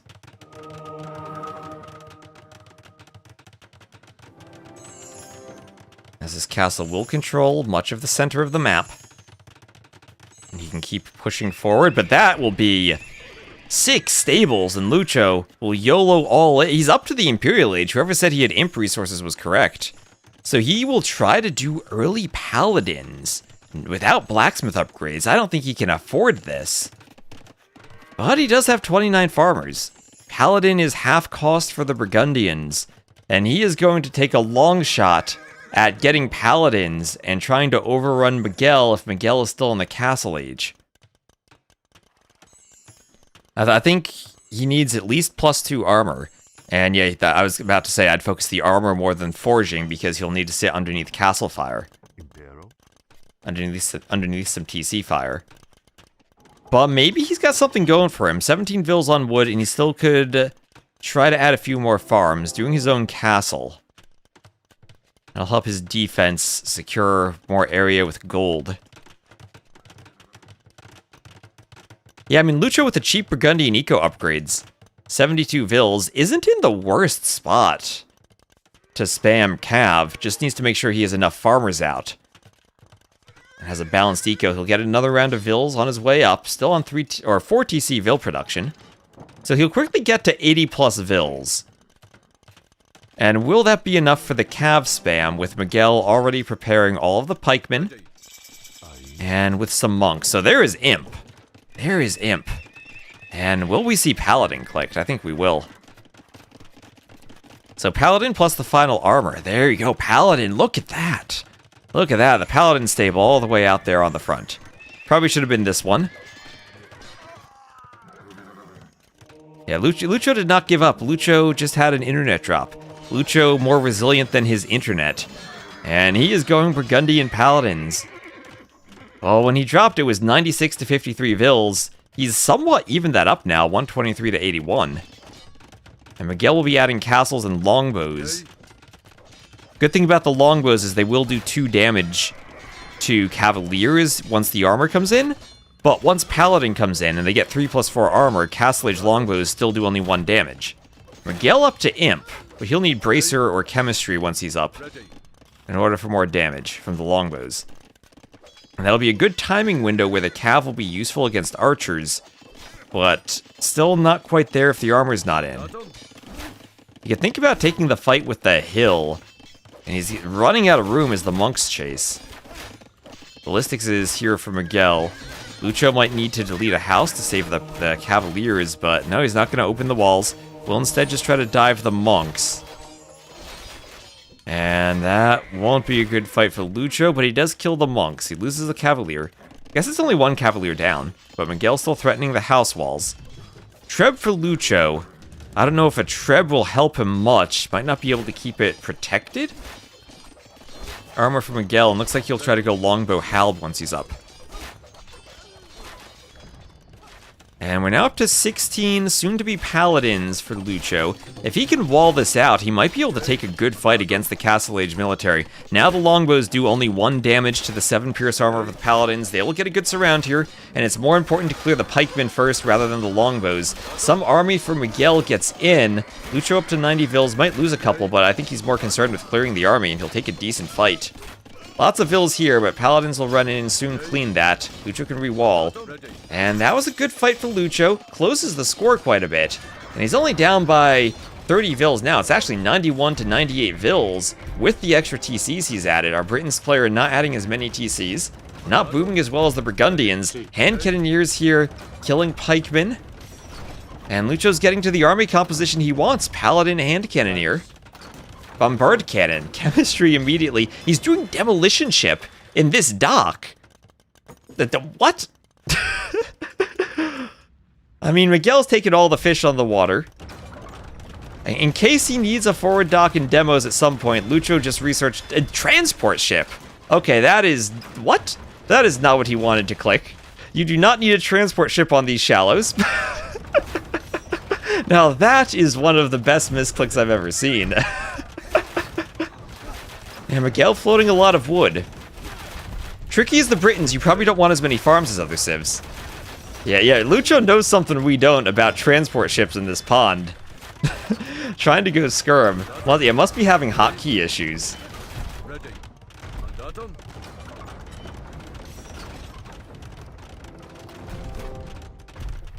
And Treb's attacking the castle. The castle wasn't on the hill.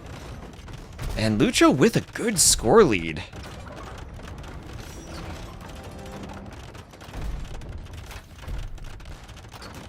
Ready. So here I am thinking the game is over because of the drop. Miguel had a huge eco lead. Yay. But the fish just aren't all that strong. I don't know if this is a change from the patch where you really need to do gill nets, if it's set up because they're just so far away from the coast on this map. But winning the water has not won games consistently on this map. Ready. Yeah, hopefully he doesn't click the drop the internet hotkey. I hope he doesn't have a hotkey for that. Yay. So hand cannoneers against the halbs. Paladins, no bloodlines, so they still really don't want to fight this. But he needs to keep the Trebs standing. One more castle for Miguel. Ready. But at this point, he probably won't be able to go longbows. He'll probably need arbs. But now bracer on the crossbows. No thumb ring, but extra range for the Britons. There's iron casting for the halves, as Miguel is still pushing forward. And he still has a 2k res collected lead. Paladin's able to raid, though, getting some vills on the gold. Ready. And Paladins will attack the castle. So now you're asking who's in the better position between late-game Britons or late-game Burgundians, where, ironically enough, the Britons need enough upgrades and enough castles to do longbows that, with Burgundian vineyards and all the upgrades in, Lucho, with the cheaper upgrades, discounted Paladin, has gotten to his final composition. Miguel's still working on upgrades. There's Yeoman for extra range. And he needs to make a decision between Elite Longbow or Arbalest, where I think here, with all those ranges and only one castle, it has to be Arbalest. Paladin's just gonna take a break, stand by the mining camp, watch the vills go by. Iron casting for Lucho. Skirms, the nemesis of the Britons.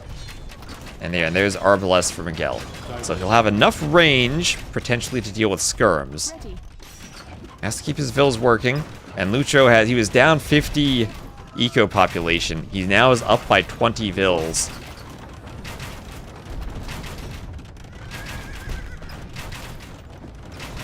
And is pushing Miguel.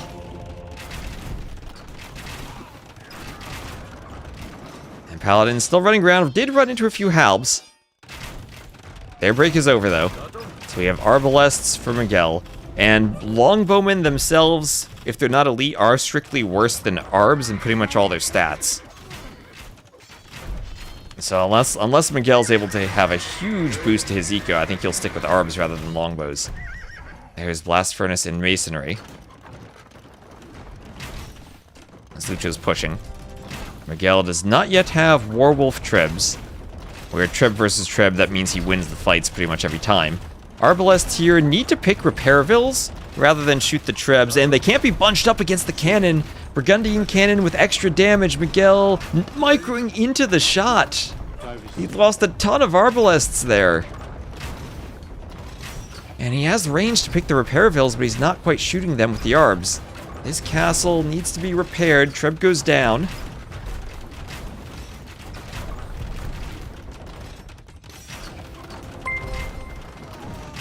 And Azar, thank you for the follow.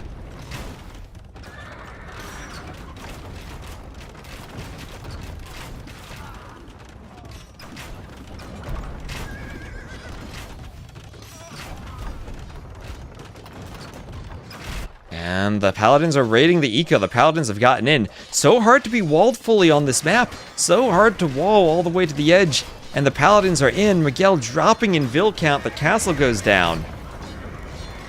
The Arbs will kill the Paladins. But is this too late now for Miguel? He's finally at the Arb tech he needs. It is cheaper to add in Arbs usually than other units, but the wood line is raided. He has no wood. Desperately trying for another TC. And Lucho had lost the water. Trapped in, pretty much, to his farming eco here. Was being pushed by Miguel. But looks like he's gonna hold on. Deciding for the land boom for the farms with the Burgundians. Remember, while fishing ships were nerfed, farms were buffed getting the farming upgrades. And now he's up to, what, a 40 to 74 eco lead. Or Vil lead. 25 fishing ships, but those fishing ships, they have to go to fish traps. The fish are away from the docks.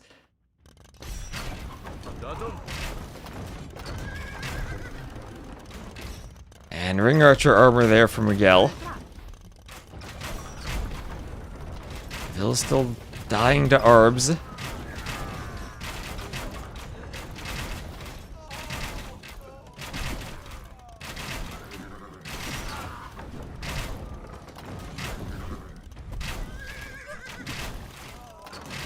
Skirm's dying to Arbs.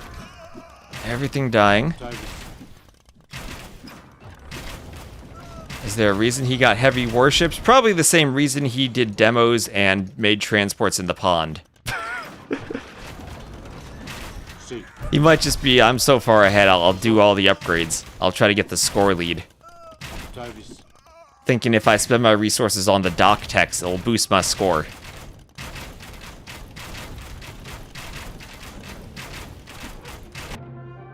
And there's the GG from Miguel, as that will be 1-0 from Lucho. And man, what a swing that was. Here I am, you can see the drop. As you can see the population at the time. That's 93 to 56 eco population. Well, what's the graph? Miguel ahead in res collected at that point. But with the farms, investing into farms rather than fishing, paid off for Lucho. You can see they went imp, but even though the numbers were smaller, the cav are more powerful. Cheap paladin.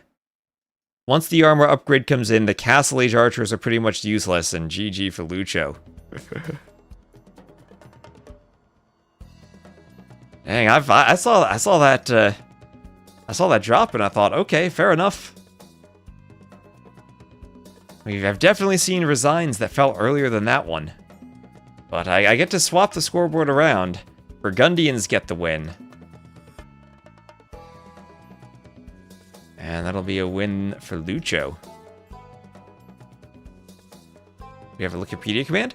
Everything's on the Onamaru website if you want to grab that and post the link.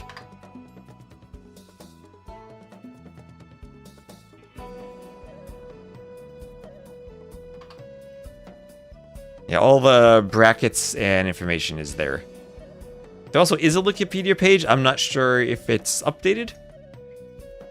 But everything has been posted on the Onamaru website.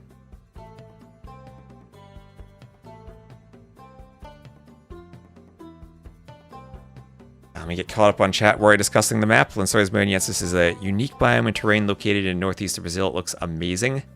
I watched nature documentaries on it when making the map. It does look amazing. So a reminder, we are streaming in 4 places: my stream and my YouTube, and the Onamaru stream and the Onamaru YouTube, so go give the Onamaru stream a follow too. We're up to 1,956 followers on the Onamaru Twitch stream, so thank you everyone who's been supporting it. And we'll see what map these players pick now. Looks like Monte Pascal for Game 2. Romans against Inca. Inca? I've not seen that picked.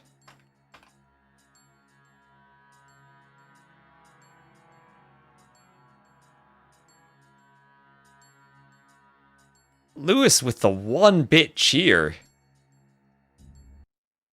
Lewis spending his prize money on Twitch bits, giving it to the Onamaru stream. Thank you so much, Lewis. Let's keep Miguel in green. So, game number 2. Onamaru is paying well, I'll just have to pay it back. That's the type of celebration Lewis has now that he's making it to a LAN. So we will have both players doing the TCs on the islands, Romans versus Inca. Now the Inca have the bonus that they only have to do 1 house at the start, 25 wood saved for Miguel. I guess that's something. Haven't really seen them picked at all in this event, and here they are being played on a nomad map of all maps. You have 1 bit for every game Miguel wins. So 1 bit so far for the debated, looked like Miguel was winning before the drop happened. So both players doing docks on the starting island. They will have whales somewhat towards the back of the map, and then another 2 whales in the back corner. Scouting with the transport ship is Miguel. And each player does have a pair of capybaras they can use to scout the mainland. Sometimes players transport the capybaras back to their starting island. But here you're using them on the mainland.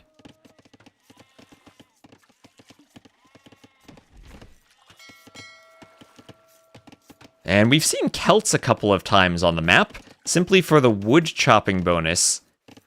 And you can get off to a really nice start if you focus your fishing ships on the whale. Since you start with a lumber camp, when you do the dock, you have your 2 feudal age buildings to go up. You don't actually need to transport to the mainland for a mill or a mining camp. You can stay on your starting island. The wood will run out, and rather quickly. But you do have an easy access to 1,000 gold, and if you win the water and dock, there are more whales you can take. Another 1,000 gold for each of these 2 whales in the corner, and potentially even if you win the water really fast, you can take your opponent's whale. Looks like Lucho is doing the bring the capybaras back strategy. To be honest, I was not expecting that to happen when I scripted the map. People reverse migrating the herdables, but it does make sense. Lets you stay on the starting island longer. And check the scouting. Miguel sees where the top of the mountain is. One thing he hasn't found is a gold location on the beach. Was close to 2 of them that he just didn't scout. I think those are the important things to scout. Maybe a big wood line in the middle, along with a couple of golds, so that when you head over and transport eventually, you'll know where to go. Some javelinas, if you want to lure them later, can be nice, but I think the immediate lumber camp location, potentially a TC spot, is what you want to focus on scouting.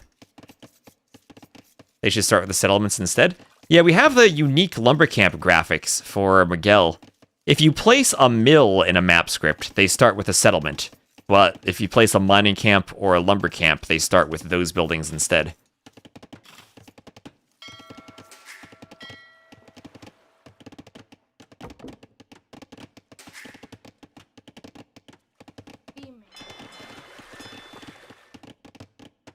Don't know why they don't start with a settlement, but the map auto replaces the building. Which of these locations is closest to where the Brazil land will be held? I think we do want to make a Sao Paulo themed map for the land itself, so assuming we do make that, that will be the closest.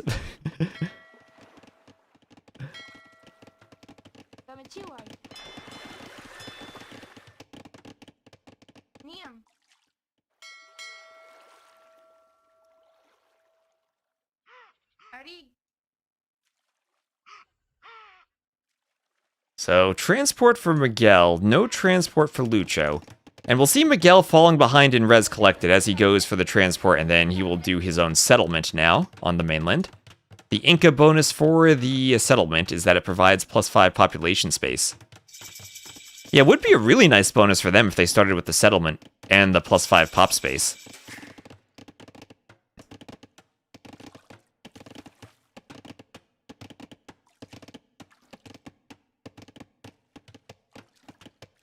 So Miguel up to feudal.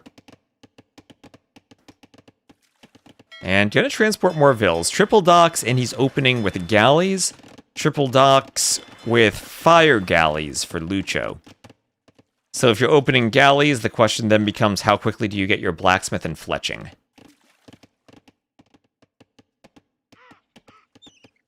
Yum. And Miguel, maybe a side effect of not having scouted the golds, leaving the capybara here. But maybe it would have been nicer to have taken this settlement and moved it 2 or 3 tiles north of where it is now. Then he could take the gold from one settlement. Still won't see the gold by a tile. And just doing loom now. Galleys will find fishing ships, but won't be able to snipe them off. too much. You like the Inca docks? Yep, the Inca now use the architecture from the expansion from the last chieftains.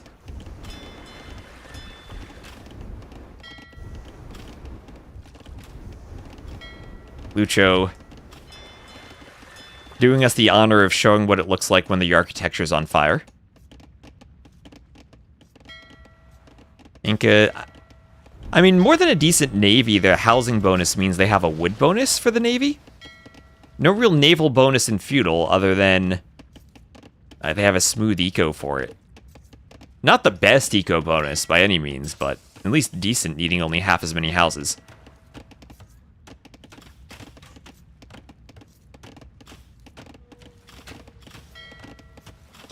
So Miguel will be defending by the docks. As Lucho pushes forward, he will force some garrisons. And pretty difficult to deal with garrisons if the fishing ships are the only gold sources. Miguel still isn't on gold on the mainland. And my Friday Films 13, thank you for the follow. Also Azar earlier, thank you for the follow. And we'll have Fletching just now added in. So Miguel had to camp the docks until Fletching comes in. And he's gonna hope that he has enough galleys that they'll do damage to the fires, despite fires being something of a counter. And you'll have to figure out how to take this fight. It will be tricky with the high armor that the fires have. We should play Huns on islands. Well, the Hun, of course, might still be nice for this map. I think the Huns probably want to go for a mainland TC, though. Huns always were a classic pick for islands. Maybe not so much compared to Vikings in 1v1s, but in the 4v4 team games. It was usually Vikings, Japanese, Huns, and then either Mongols or Saracens, depending on the map. So Fire is now trying to push into the docks and into the galleys. And Miguel has to fall back to his docks, use the garrison fishing ships. But now you can see he's struggling on production, as that garrison means he only has 16 gold left, and he's losing some galleys to the fire as Lucho pushing in with the composition of 2 ships, and you really do need a second ship type these days. Pure galleys, even with Fletching, can't simply be microed against fires like they could before the water rework.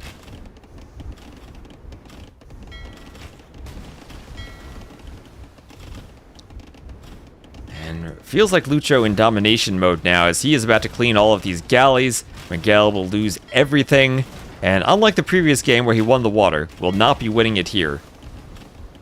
Romans a strong eco and now can raid villas on Miguel's island.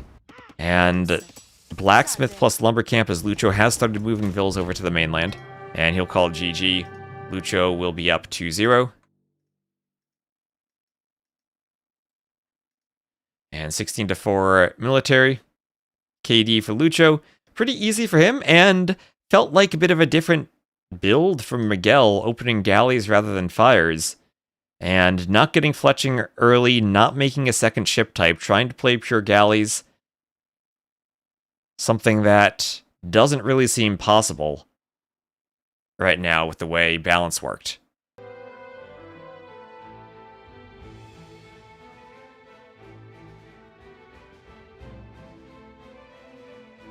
So that's Lucho up 2-0.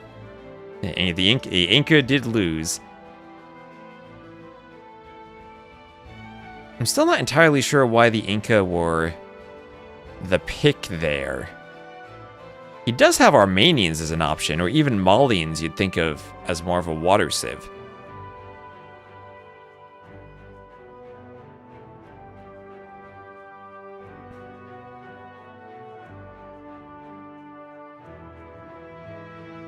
And it'll be Coast Arena for our game number 3. Potentially the final game if Lucho is able to finish the set off.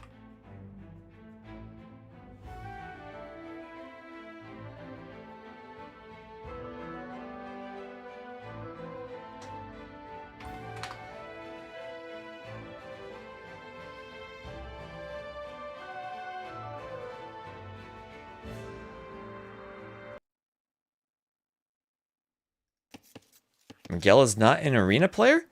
He is the first ever Masters of Arena champion, if I recall, from many years ago. Miguel's playstyle on Arena always has been add TCs and boom. I think it was Masters of Arena 4, where the finals was Eddie against Miguel, and a big clash of styles of Eddie going 1 TC Monk Rush against Miguel going 4 TC Boom pretty much every game. He's also the People's Champion. That was also, what was that 2v2 tournament? I think it was Doubt Eddie Miguel against Metal and Stefan in that infamous "we just won the tournament" game.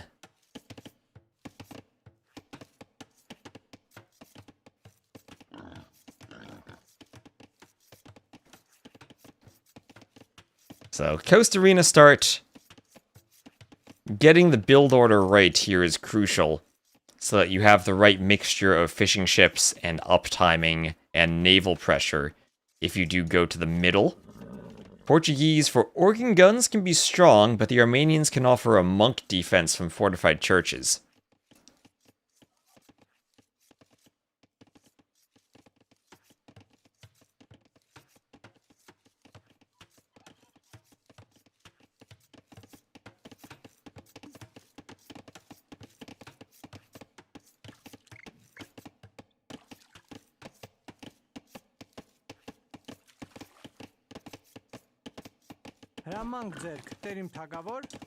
Villager hitting the boar.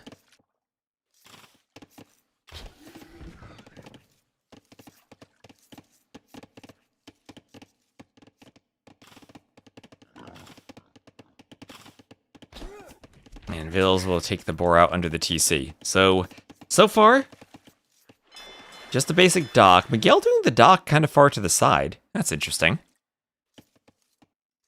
More of a standard middle dock from Lucho. Dock location, aside from the seawall, doesn't really affect much. There's basically one line of deep fish around the island. You don't get too big of an advantage from the corner, if any advantage at all. And scout fight looks pretty close. Miguel will try to run.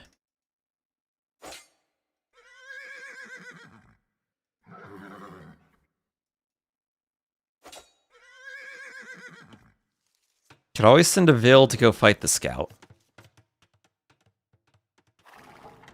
And he'll bring the scout into his base. Did Lucho want this? Was Lucho not paying attention for a moment? But he'll get inside.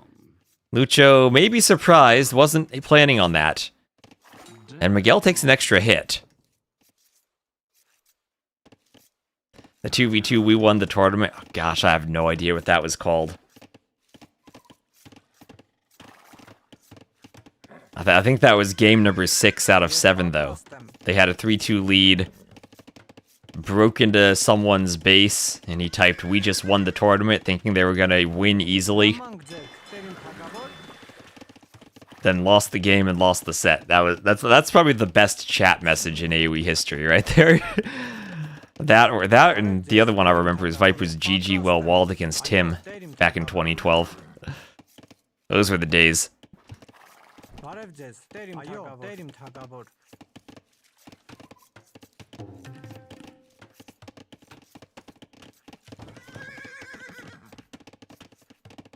So Goldenstone's always forward on this map. Since Lucho is inside, he does have the advantage of being able to scout what Miguel will do.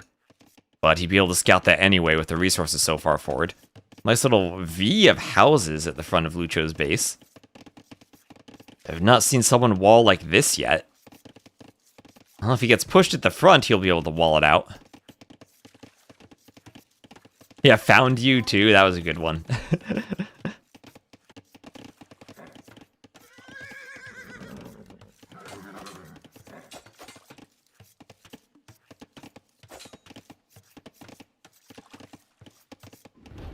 And there'll be a mill for Miguel over on his berries. And Lucho will be up first. Now, up first isn't always the best thing. You can have a slightly slower build on this map and still be okay if you can defend your docks and keep your fish working. And that's what maybe the side dock from Miguel lets him do. Fish outside of the seawall area at the start, then go up and save the back fish for later. Or at least signed up for USA Cup.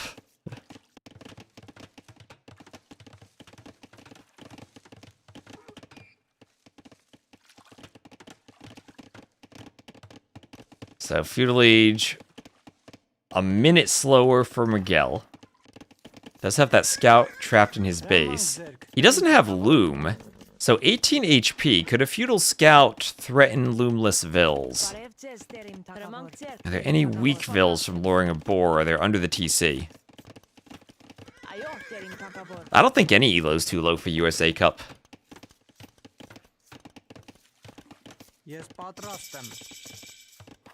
And there he is, and he might try to fight a vill.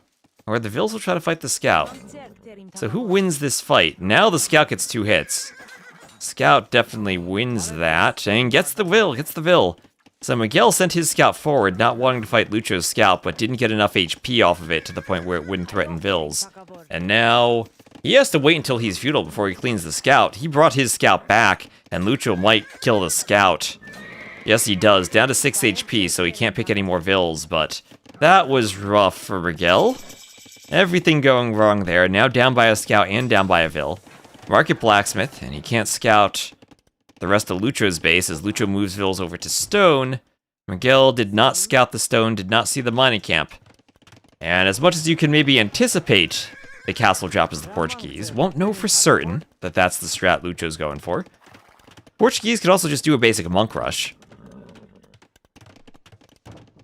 As much as they do like the organ guns.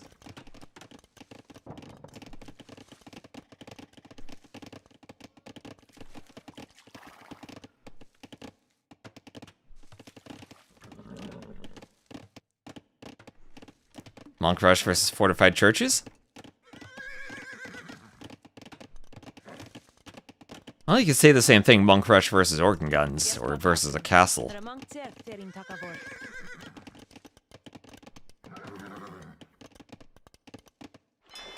So fishing lines for Lucho, making hulks. Miguel making hulks and then a couple of galleys. Going for 2 ships this time.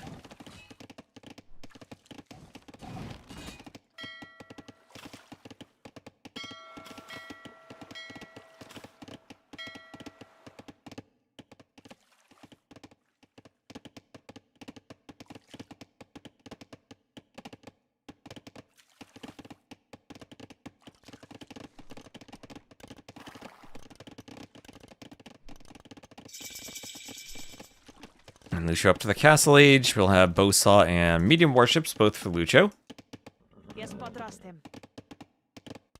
And there's the forward castle. Forward enough to deny 2 golds. Now, the castle's on one half of the map. Miguel, with a mule cart, will be able pretty easily to come down to this stone. Or, I mean, to come down to this gold outside of his walls to the south. There's a couple of options there. And he does see the castle. He does see it. What, do they have a gap? Here he deleted it, yes. Otherwise, the walls only spawn on the shallow terrain. So if there's a small gap in the shallows, occasionally the walls might have a couple of tiles where there's a gap, but usually far away.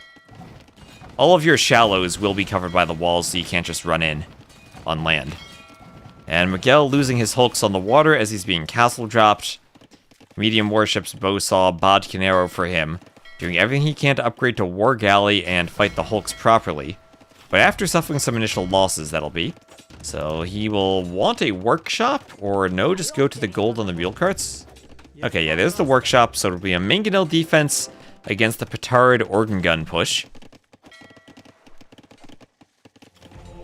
Mangonels and then a fortified church.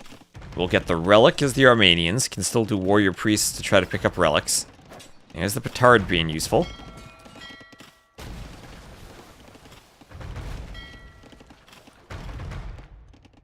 Lucho got an imp. Fast imp, certainly a possibility on this map.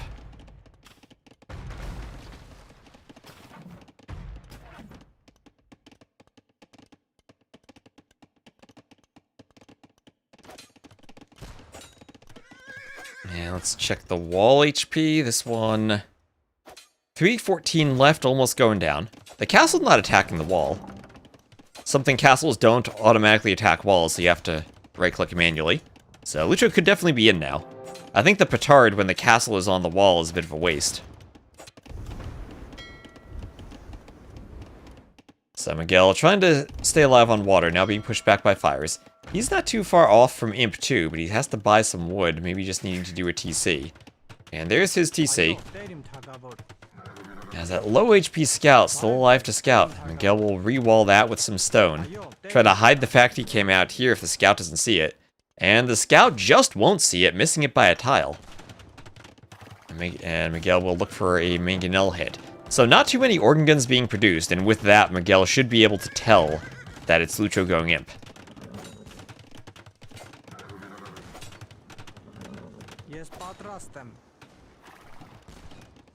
So no attack ground for Miguel. Not wasting the APM, maybe knowing Lucho's young and would dodge. Vittoria's in a 1TC Imp with the right timing can be strong. Can be expensive if you're selling everything to go up and then don't have stone for them. But they also do pay off with how quickly you can add them in. And get about 10 extra vills for each of them. 20 pop space, around 10 vills or so of efficiency is what I usually think of for them. And now forging for these hulks. Miguel, 16 fishing ships and keeping them alive. War hulks attacking the fires now. And we'll try to have a bigger eco as he goes Imp. Or I might try to stay Castle Age and do something in Castle to rush down the Imp Portuguese. Don't know what that would be, though. Why are they playing again? Because we have one more qualifier. This is for the final spot. This is our Latin American qualifier. One final player will have a chance to qualify.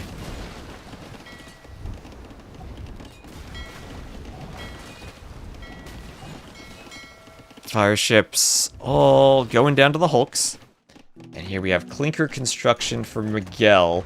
But more fires pushing from Lucho against hulks. Miguel managing to keep most of his fish alive. Still has 10.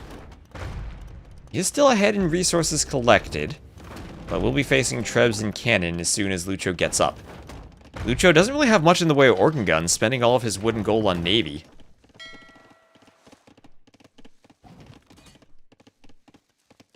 Miguel at the very least managing to stay alive on water, and is taking mostly Hulk versus fire fights, which have been good for him. Has another dock around the side we can keep fishing too. So Priest Ram Push? That could be an option, Priest Ram Push. Not the best at dealing with mangonels. But he has been collecting relics, so he does at least have 2 of them. 2 to 4, so the Armenian relic boost helping him not fall too far behind. Mangonel for him, gonna go 50-50 here. Or 50-50 shot at who wins the Mangonel fight. There, Horse Collar for Lucho as he's about to hit Imp. And Miguel deciding to stay Castle. And this is huge to win the water while going Imp. Or at least be able to push Miguel enough on the water while going Imp. All of the hulks are at the top away from the bottom. As there'll be wheelbarrow for Miguel. Lucho ready to go Imp again with those resources almost. And there's the first trebuchet. What he's not doing is mining stone. So it won't be Vittoria's if he's not on stone. Doing University, and now Miguel pretty much can't go Imp. Because this TC will be trebbed. And this TC kind of in treb range too. Yeah, house for a minute, that's not good. But I think Warrior Priest Ram sounds like the best option for him now. Get close to the mangonels, eject the Warrior Priests, and try to run them down. Hope that you can keep organ guns away. And also push the treb. We'll probably lose that middle workshop, though. And Lucho not even that far behind in res collected.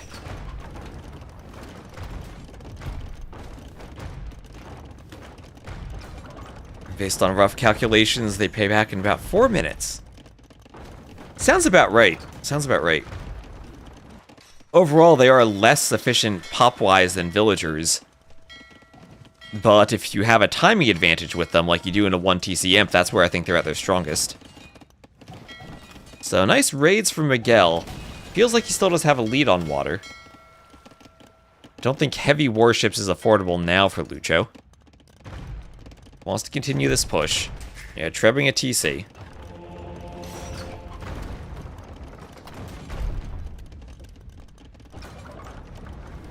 Redemption Monks from Lucho. Miguel's a stone for a castle. He's gonna castle Lucho's main gold. Lucho still does have gold under the TC. Mangonel destroys a treb. Now, can this castle be stopped? It will be trebbed, but if this castle is being trebbed, the main base isn't. Nice job on that fortified church and Miguel defending against the push so far. So, Imperial Age monks are scary. Miguel losing the TC. Iron casting light cav.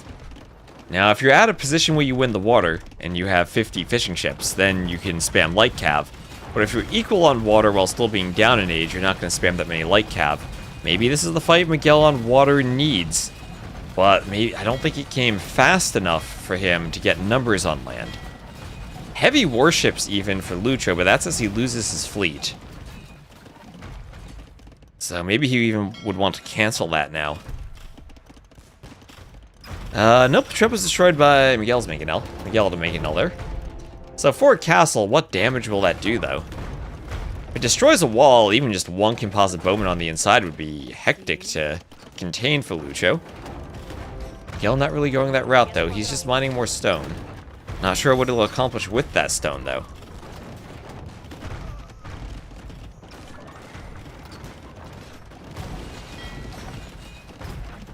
Doing armor, trying to amass light cav, only has 6 of them though. If he ever amasses enough light cav to fight, he can take the fight and hope to have a better eco to win the game. But he's going to show the light cav now, and I don't think he has enough of them. I don't think he has enough mangonel shots on light cav. 1 light cav converted. The monks will mostly go down, but that will be a GG for Miguel as he can't get enough value, and the mangonel shots rain upon his light cav. Lucho will advance to the next round. 3-0 win over Miguel. Miguel certainly put up a fight, especially in game number 1. Not enough food eco on the water. Lucho staying just enough on water that Miguel couldn't spam light cav like he wanted to. Ecos were very similar, but Lucho managed it more nicely to get up to imp at the right timing. Fast castle a bit faster for him too, and the second TC for Miguel did not pay off. Yeah, 6 light cav wasn't enough. I thought he still would have had a chance in that game if he cleared that.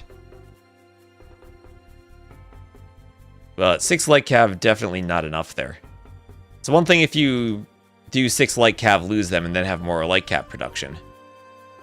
Portuguese are the win for Lucho. So let's see if I can find another set to cast.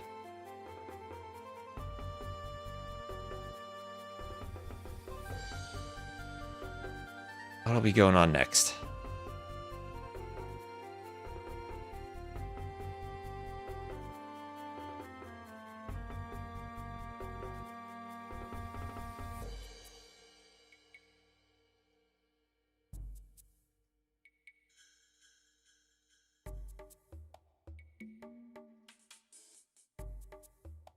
Now, it looks like we have Kingstone versus Uzi. We also had 2 sets happening that were Hart versus Stark and Gully versus Degao. Those are done, but we have wrecks of those.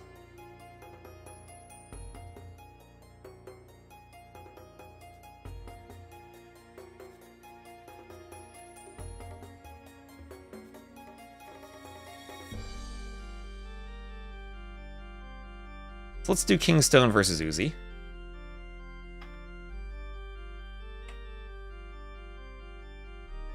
We'll join that in progress. So we have Kingstone up 1-0. And they did just start game 2 on Linsois Mariniensis.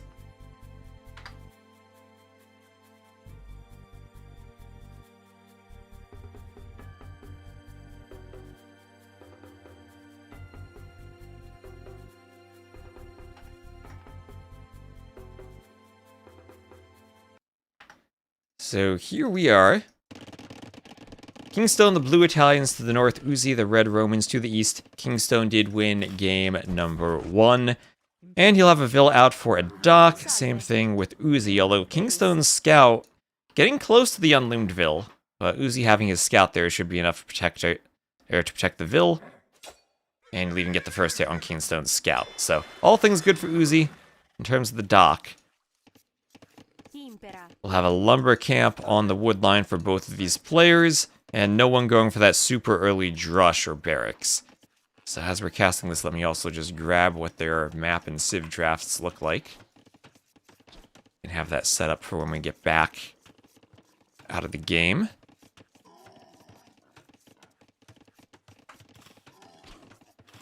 So if you want to know what happened in game number 1, that was Sea dos Karajas, won by Kingstone. And the civs for that were Hindustanis winning over the Chinese.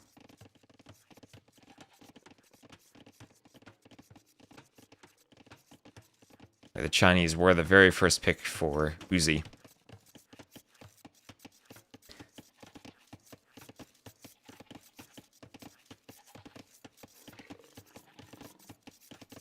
Uzi will wall up towards the wood line, same thing with Kingstone. That's pretty much what we see on this map.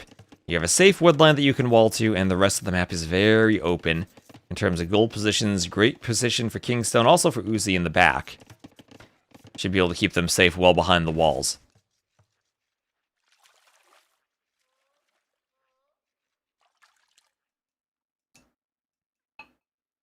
And moving out to the fish.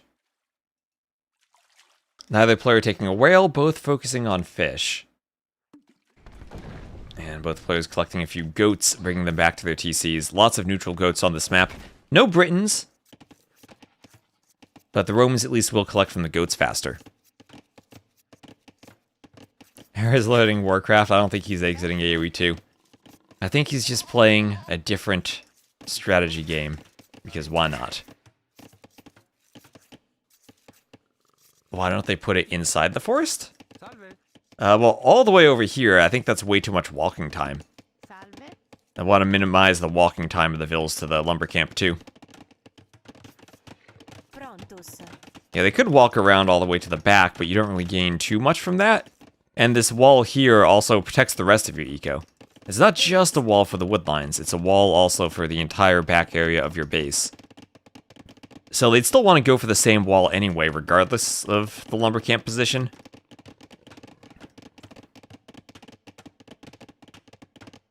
We have occasionally seen the map played with a different setup, but it's always pretty much been the same thing of wall here to the TC and then do a lumber camp on the wood.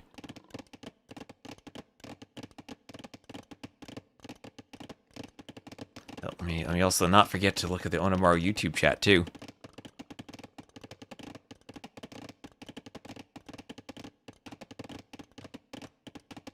Yes, this is a Latin American qualifier. Regional, not just for Brazil. Degao seed number 3.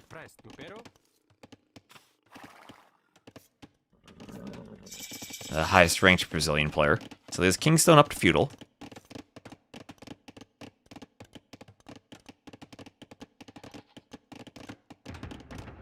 And a barracks forward for Kingstone.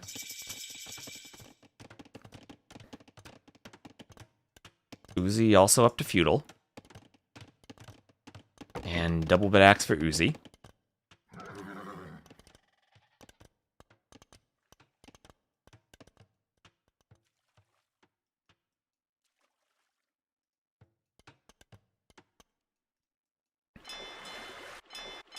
And Galley plus Hulk for Uzi. Double duck for Kingstone opening with fires. We do have a barracks also from both players, so neither player going pure water, both of them adding the barracks. And both saves could open scouts, could be either archers or scouts. I think the range would be more common. Scouts a possibility too of eventually picking vills out on the shallows, on the fishing areas.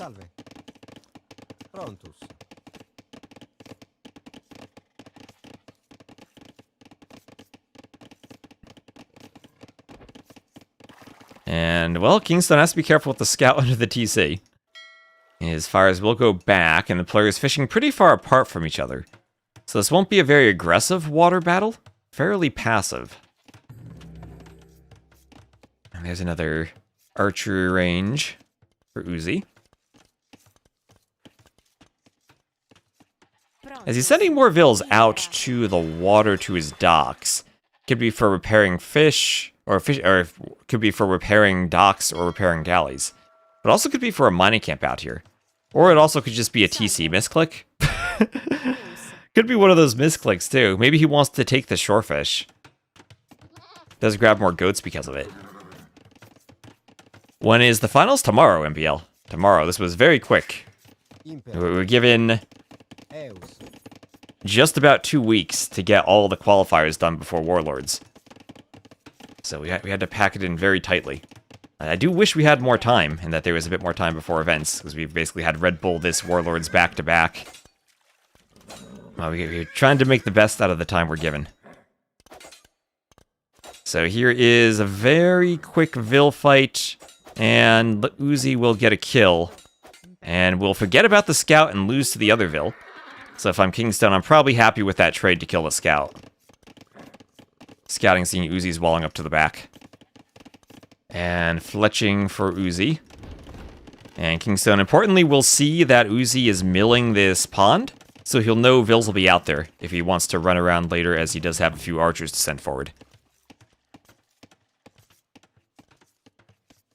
Impero.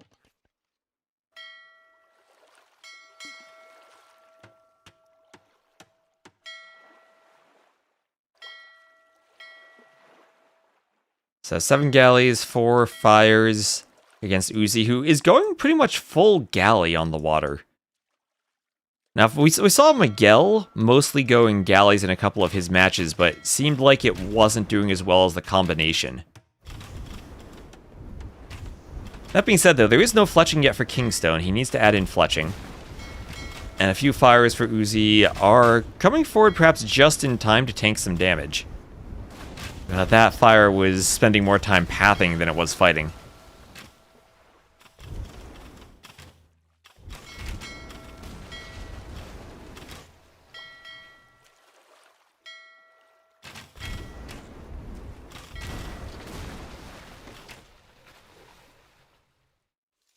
And there we go, archers immediately.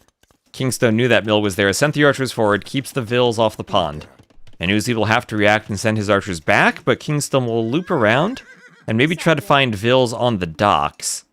A bit hard to kill Vils if fishing ships garrison to keep the archers away, so not free kills like it would have been in the past, but he is properly scouting for this, and will he see the Vils? The scout is right there. Bit of a respite from fighting on the water, so Kingstone can pay attention to this, and he is just not going to scout it. He'll pick up the goats and keep walking with the archers, but get back to his own docks. So if he's looking for Vils out here, he will actually maybe see one. Impera. Prontus. Tibi Servio. And a castle age for Kingstone. Salve.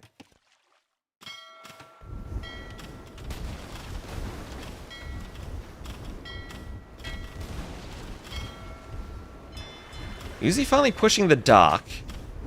And as we've been seeing on this map, it feels like whoever wins the water loses the game. So Kingstone will be focusing on castle rather than fighting on the water. And with pretty much all of his non-galley ships destroyed, it's just galleys for him to try to flee to the corner. We'll run into another round of ships from Uzi. And should be able to trap this fairly well. Bit of weird pathing from the fires. Kingstone sailing along the edge of the map as far as he can, but gives it up as he sees nowhere else to go. And that will be Uzi winning the water. Not too far away from clicking up himself. As soon as that market's finished, he'll buy himself up. A good timing advantage for Kingstone.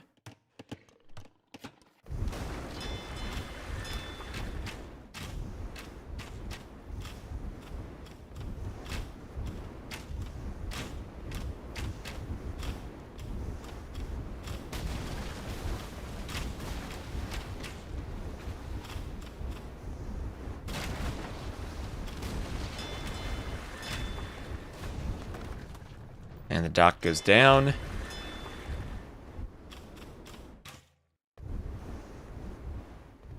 And what military buildings do we have? Double ranges, so it will be full crossbows now with probably a forward workshop with that Vil.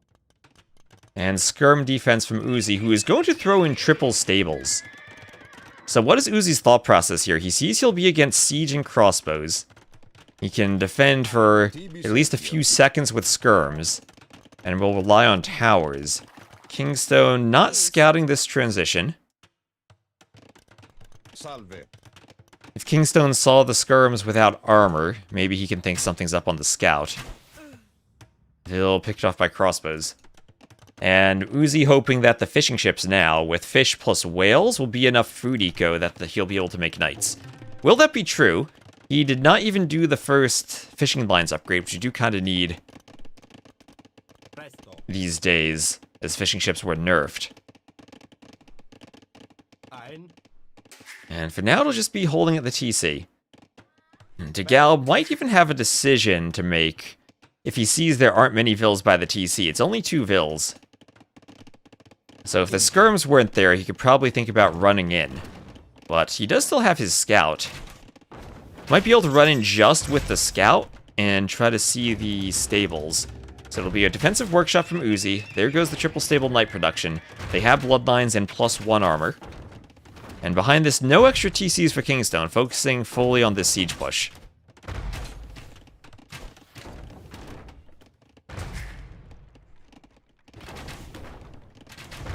And triple knights, how many knights does he need to amass before engaging? Kingstone has the monastery now. And maybe 6 knights would be the sweet spot if he had one more round of production. We'll have 5 knights.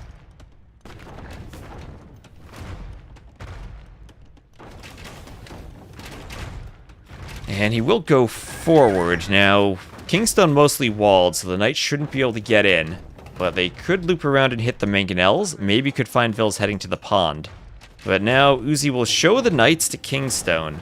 There he goes. We'll show the knights. Kingstone can wall this off. And he will react with a mangonel, though. Knights hitting the wall maybe drew Kingstone's attention away for a moment. And he'll get 1 mangonel shot and a second decent hit, at least getting some HP down. No vill there to wall in time, so the wall's not reinforced. The knights are in. And Kingstone will have to do some quick walling on the TC. We'll have to do some quick walling. Gets the house. Gets the house.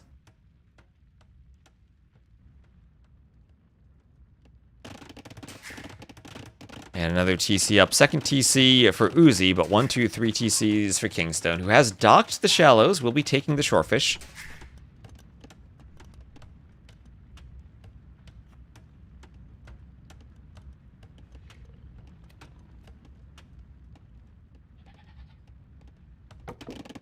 Bowsaw here for Uzi.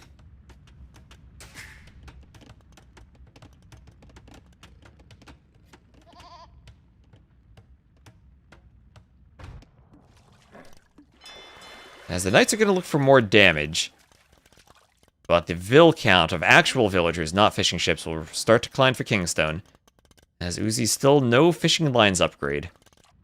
For how heavily he's relying on the fishing ships now, it will be very slow, far from the docks, without any upgrades. Fish that are near his docks have mostly run out.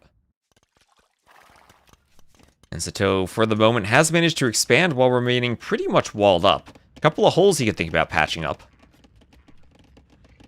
And never actually sent a vill to finish that house.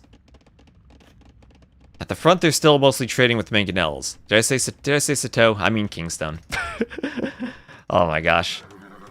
That's what happens when you cast 7 days in a row. You see you see someone picking a color, and you start associating the color with a player, and then you say the wrong name. Let's see, hopefully, might have had a brief drop. Hopefully OBS is okay. And it's like whenever you see someone playing yellow, you start calling them Viper, even if they're not Viper. We casted Degao earlier today. I put him in green, though. Hopefully I didn't mess that up.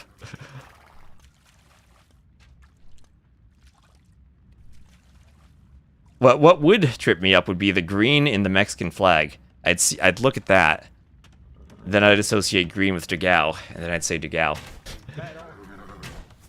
I think we need to add about 30 to 40 more colors to AoE 2 so every player can have a unique color.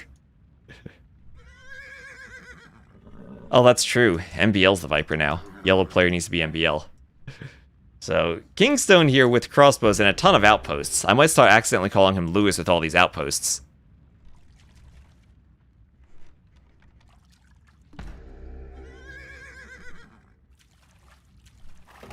Can he land a mangonel shot on the knight? That'd be sick.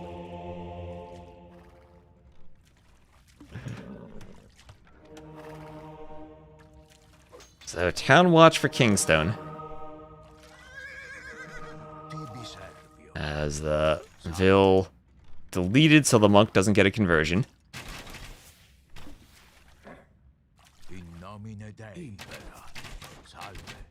And monk picked off by crossbows.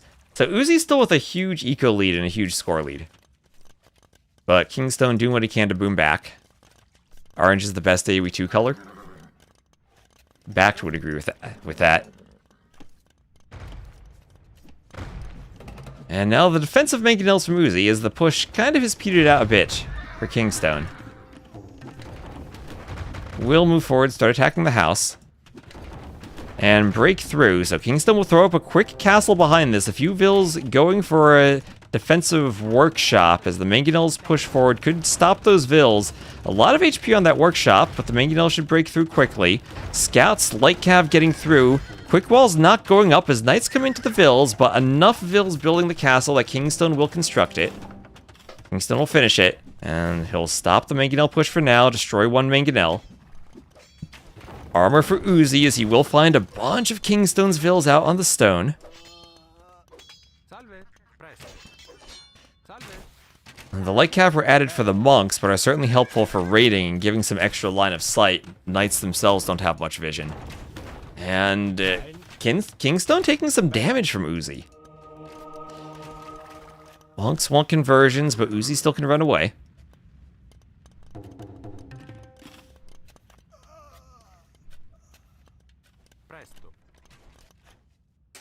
And, oh, TC denied from Uzi. Kingstone had crossbows out there in position. He was going to have to run off of these mines. So, yeah, third TC for Uzi denied. And that TC is so far away that he's not going to be able to get Vils out there to finish it anytime soon. Kingstone's still 12 Vils on stone if he wants another castle. Some of Uzi's knights will go down. Monk gets a conversion. But Uzi will hold in there, not pick off a monk though, some clutch healing at the end. And maybe too many crossbowmen out now for the light cav to be successful, even though they could maybe find more Vils in that pond. He's worried about protecting his mangonel push, which has done some damage so far, no doubt about that. But the eco score in actual villagers is the lead for Kingstone, as the fish still very far away from the docks, working on the less efficient shorefish. And still, we have one upgrade, but we don't have gill nets. Finally, we have fishing lines. Uzi floating wood. Now, that's something that can happen if you're relying on fish and not really farming. See, he has 32 farms, but that much wood, he could still be farther ahead with the farms. He is about to click up in terms of food, so maybe selling wood gets him up. That's another thing that happens when you win water. You gotta be extra careful about the rate at which you add farms, or how you distribute your wood Vils. Because you do have sudden swings where you might need to add a lot of farms. So, mangonels... So far, so good for that crossbow defense. The mangonel goes down, but only light cav are fighting without mangonel support. And now some Genoese crossbowmen from Kingstone, as Imp is clicked for Uzi. So he will be Imp. Still not finishing his TC. Kingstone not far behind, though.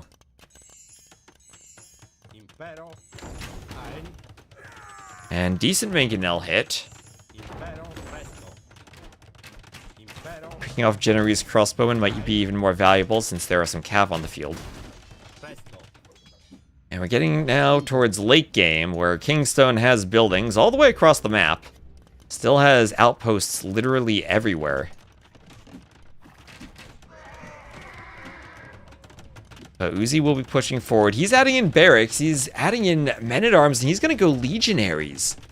He'll go legionaries. They'll get double blacksmith armor, but won't have the final armor.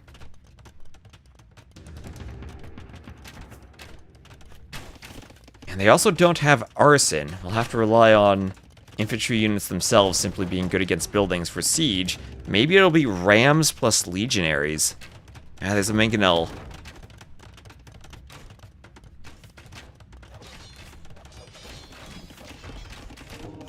Ville's quick walling his Genoese crossbowmen killed a cav.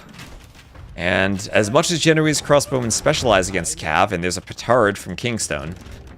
Kingstone with the knight will see the barracks and will know what's happening. Long swordsman for Uzi, who can click legionaries once he's up if he has the food, but he doesn't yet have the food. So despite all of the farms he's added in, no horse collar, no wheelbarrow.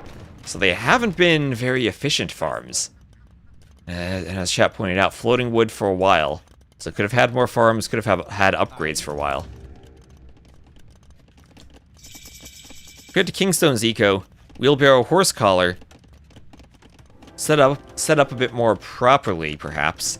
As the castle now will be on the hill, so it will be a hill advantage for Uzi and the Trebor. But he didn't have the imp timing he perhaps wanted for getting the Trebs out immediately. And along the water, more outposts for Kingstone. Just wants vision. Just wants vision of everything. You don't see any skirms on the map? That's true. Where's the best unit in the game? No skirms. And double castle for Kingstone.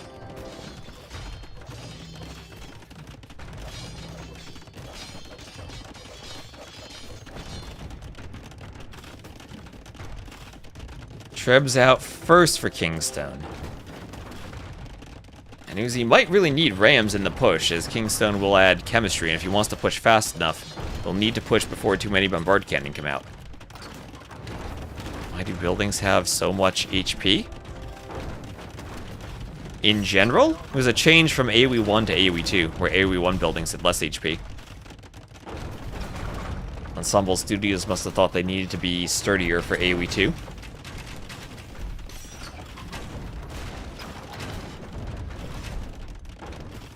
And Siege is a bit more specialized at taking down buildings.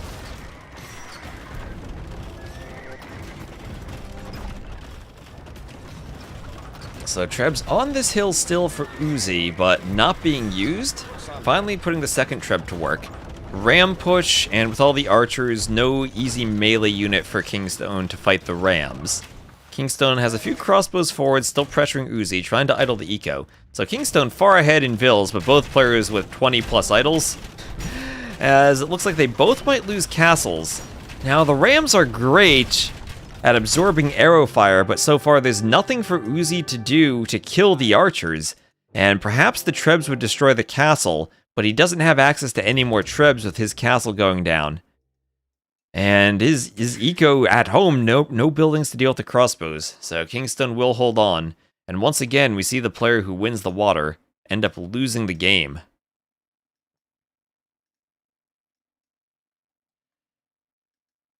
As the fish do not pay off for Uzi. When I first made the map, I was worried that there were too many fish, but I think I've been wrong about that. So that's 2-0 for Kingstone.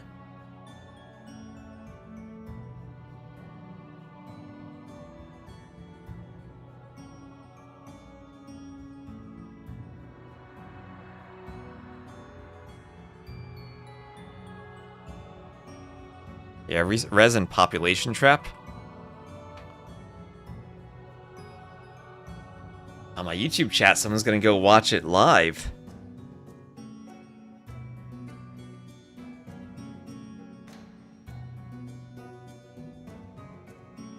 So we might have another Coast Arena game. That's Uzi's next home map. As Romans losing to Italians on Linsois Marinensis.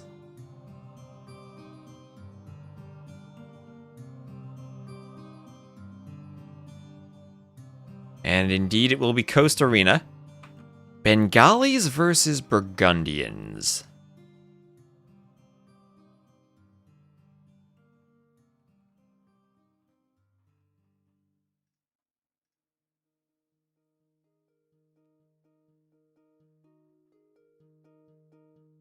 Yeah, Degal will have to go through Kingstone, Nikov, and Hart in all likelihood if he wants to qualify, so that would be a tough road for him. But he is still the 3rd seed. I guess that does mean he has to go through 2 and 3, in all likelihood, but if you want to qualify, it's going to be hard for anyone, even Hart. Hart has some really good competition. So, Burgundians for Uzi, he'll be playing to the north in the red. Bengalis for Kingstone, he'll be playing the blue to the south.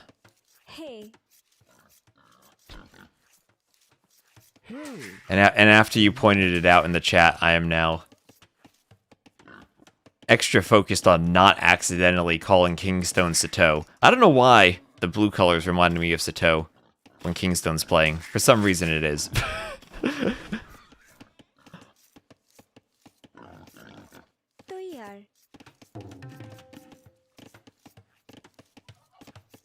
So Kingstone adding in the house on the way to lure in the boar, probably do a dock.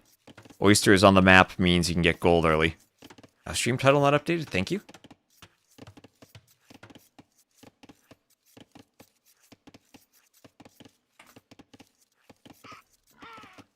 There we go. And dock for Kingstone.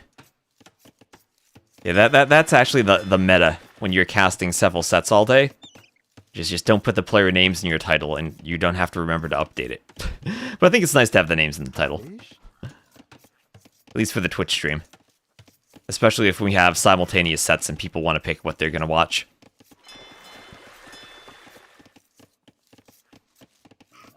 Hi.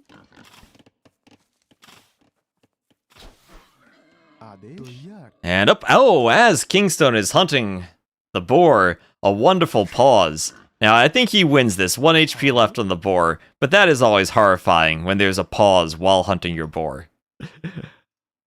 Let's see, pause by Uzi. Now I frantically have to check the map and make sure it's not bugged.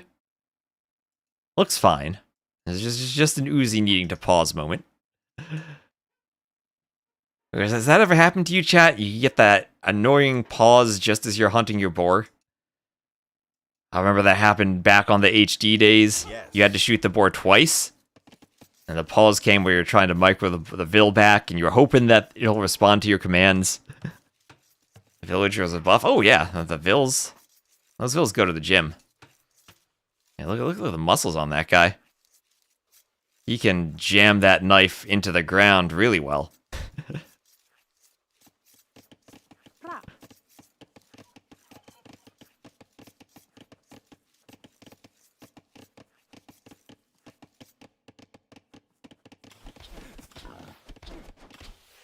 And, oh, that Vil, a bit of lag, kills the capybara while luring the boar. A bit of a misclick from Uzi.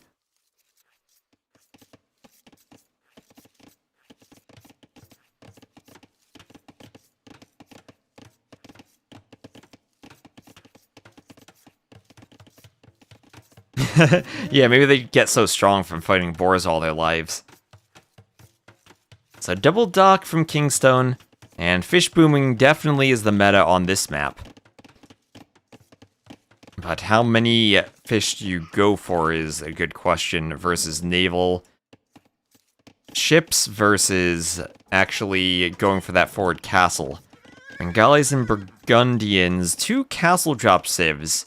Also 2 good monk civs and 2 decent naval civs. So lots of aspects going for both of them for the map. Early eco upgrades for the Burgundians. I believe that means they can do a Dark Age fishing lines. So really nice fishing eco these days.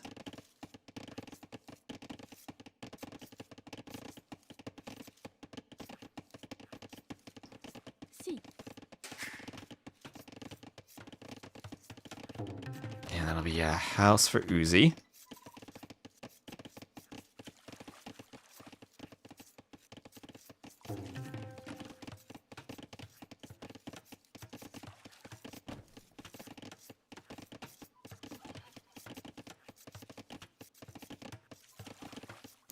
Or house for Kingstone. House for both of them.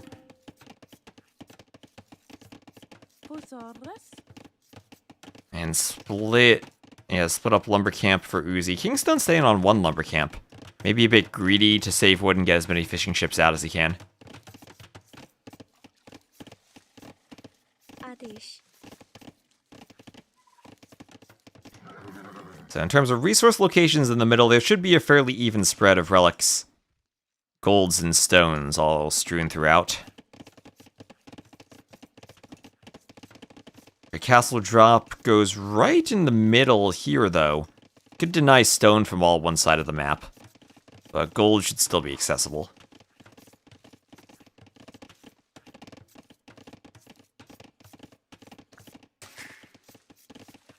Feudal Age for Kingstone. And Loom now for Uzi. As we'll go take the turkeys far away from the TC, but probably just wants to focus wood and gold. Mining camp on stone, too. So taking oysters potentially will be Uzi if he skips the mining camp on gold. Gives you a few different options for your build order there. He does Loom, too. So he keeps adding vills. So it does look like this might be a castle drop from him. Loomed vills on stone.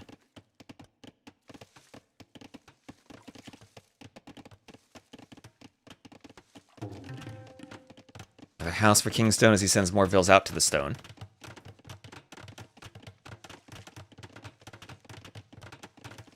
And he will be up 90 seconds faster than Uzi. So, dueling castle drops. Alright, we'll see who gets the castle up first, and in all likelihood it's Kingstone with the better uptiming. Looks like his eco is set up pretty darn well for clicking up immediately to the castle age with 2 buildings, just about there with the wood he'll need.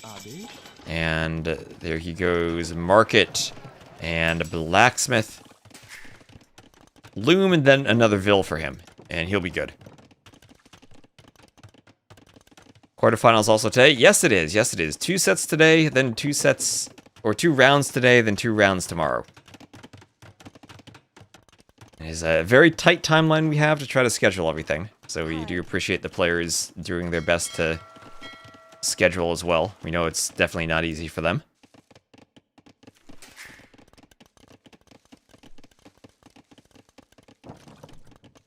Hi. Hey. So even though Uzi is up slower, he does have more vills. So he will have the better eco, and if they get a castle drop on each other's base, maybe a fast imp is easier for him if he has the better eco for it. Here can we see the results bracket? We have a lovely website. Right there. It's also on Wikipedia if you want it.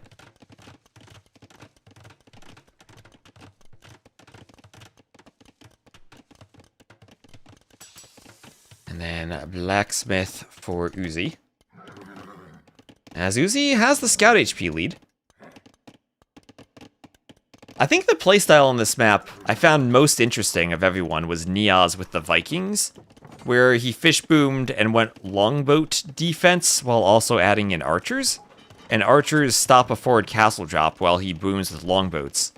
And then he can imp in time Hey. by the time the next castle would come out and go for a Trebor. So how much investment players have onto warships is a good question, and how defensive versus offensive they try to go too. So Kingstone has been fighting the scout to the left, has a spear, or a pair of spears, just worried about Uzi making scouts, and will be dropping the castle on the gold.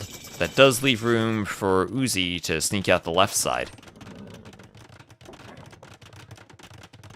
And right on the walls, so he will see this, and he will start walling up.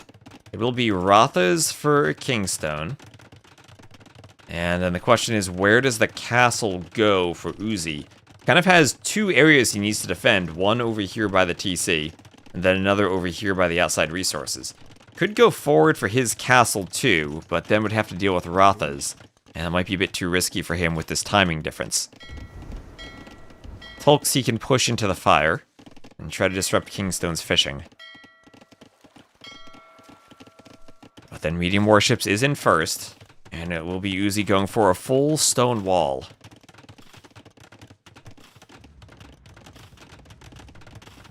Transport castle, that would be insane. That would actually be insane, transport for a castle drop. We have seen transports for men-at-arms or forwards or drushes. That's something we haven't seen, the transport castle drop.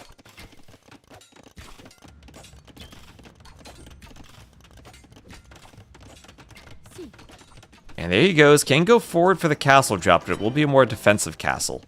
So it makes sense to secure a gold pile with the castle and be far enough back that it won't be an instant fight.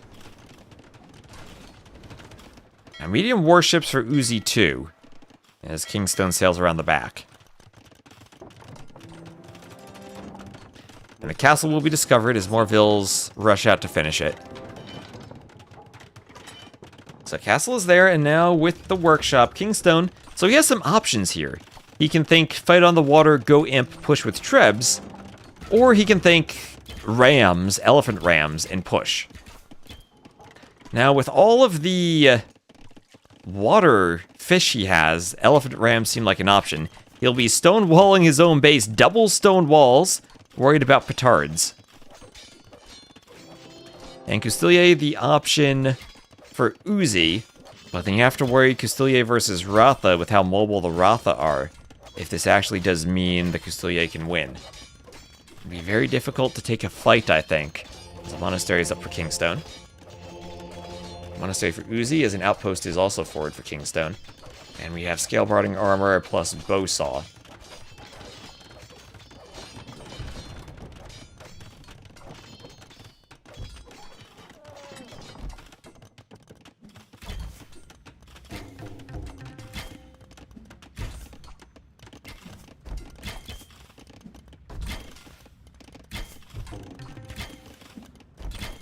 Fletching on the way too for Kingstone.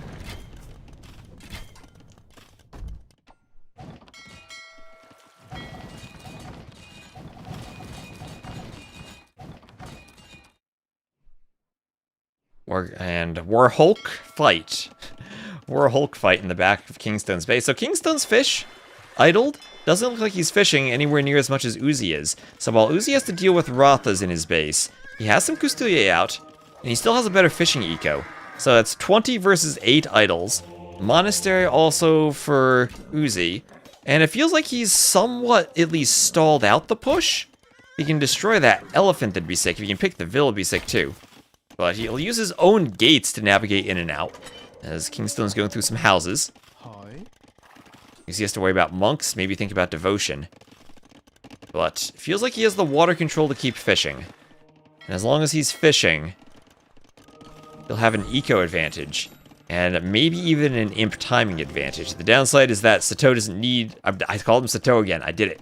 That Kingstone, there we go. Does not need food for the Ratha. That he only needs wood and gold. So he's not spending as much food unless he's adding in elephant rams. At least I caught myself when I said the wrong name. So there we have Vils going for the house as the elephant archer, or the elephant ram will push through the houses. And Monk pops out of the monastery. How Elo if you can beat computer on hard? I don't know if there's a translation. I think the extreme AI probably means somewhere between 900 to 1100 Elo.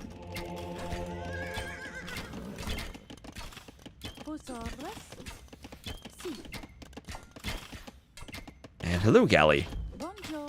So the Roth is here on the wood line from Uzi. Hills will have to run back. And 8 HP, have to worry about that burning house. Now scores will flip, Kingstone taking the score lead. Another TC in the middle for Uzi. Both players full castle age, lots of wood being floated for Kingstone. As he's now pushing the docks of Uzi. Uzi has to idle some fishing ships. Garrison in the docks. No war galleys, so he can't hit the wood line. Honestly, imagine a transport ship here for Custilier. Look in the admin chat.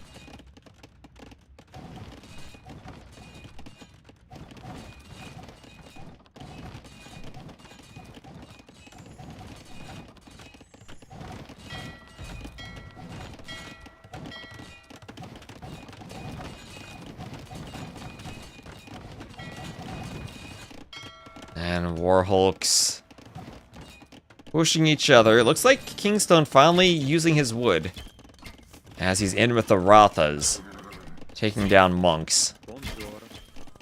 Monks want conversions.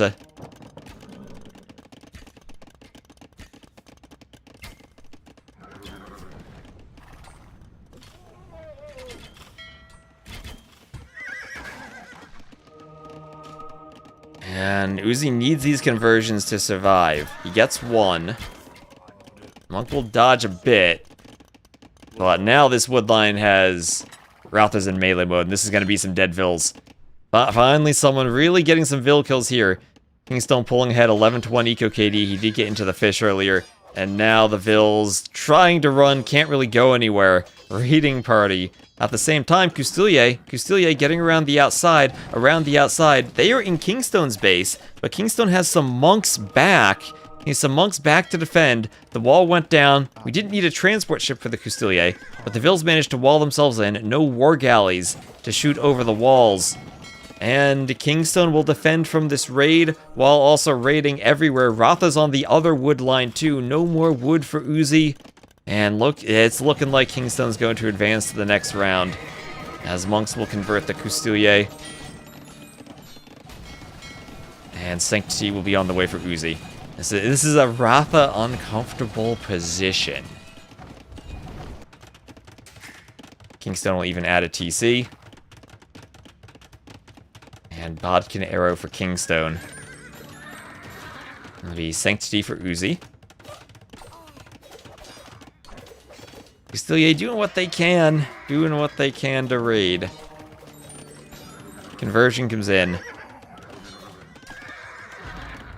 And the Custilier all go down. We're about to have the starting TC destroyed if the elephant stays there. Oh, only on 14 HP. Elephant will be healed and then attack the TC.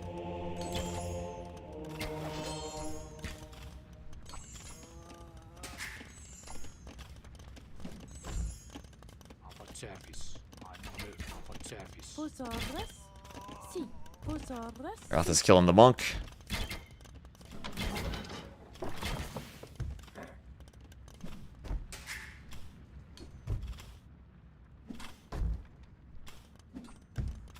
Why do they feel so much better than knights when raiding? If 5 knights were in that woodline, 3 vills would have died with the knights bumping into each other.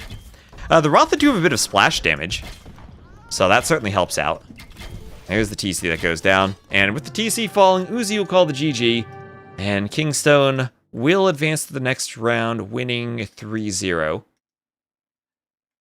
I feel that the Bengalis are probably the better civ for that FC unique unit play. Not that Burgundians are bad at it. But Kingstone did a great job of balancing his water gameplay, staying on water enough that he eventually disrupted Uzi's fish. And GG. So I think we'll see if there's... We might have a quick break before the next set. We might also advance into the next round. Let me just check out what else is going on. Be right back. And stay tuned.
Alright, give me a moment. We're going to head into Hart versus Roderick's.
You just handle some admin stuff.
Sorry, just a moment. I'm reading Discord. Last chance for Hart? Yes. Is this the regional qualifier? Yes. Did I stream the Kapach game? I didn't catch the Kapach game earlier. That might be going on at the same time.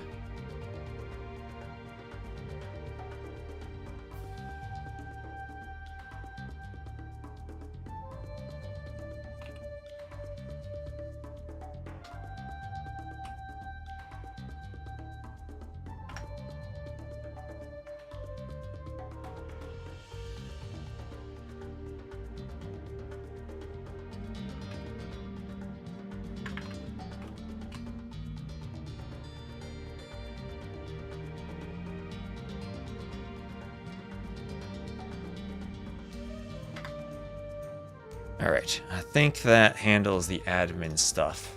Just doing. And now we're gonna hop into this game on Amazonia. Let me also get the draft set up between Hart and Roger. Oh, actually they're in game number. That makes it easier. They're in game 2, so I don't need to catch up to live time. Sorry for that. I had to deal with some admin stuff in between to make sure we get everything scheduled for today.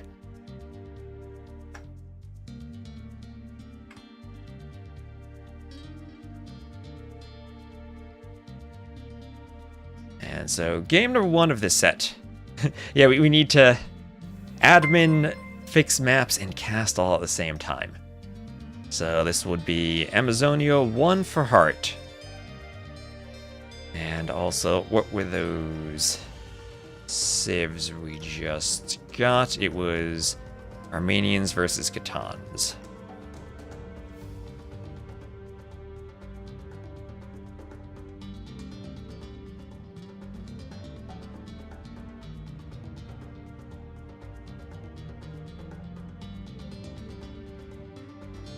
So that brings us to game number 2, which will be again on Coast Arena. Lots of Coast Arena these days.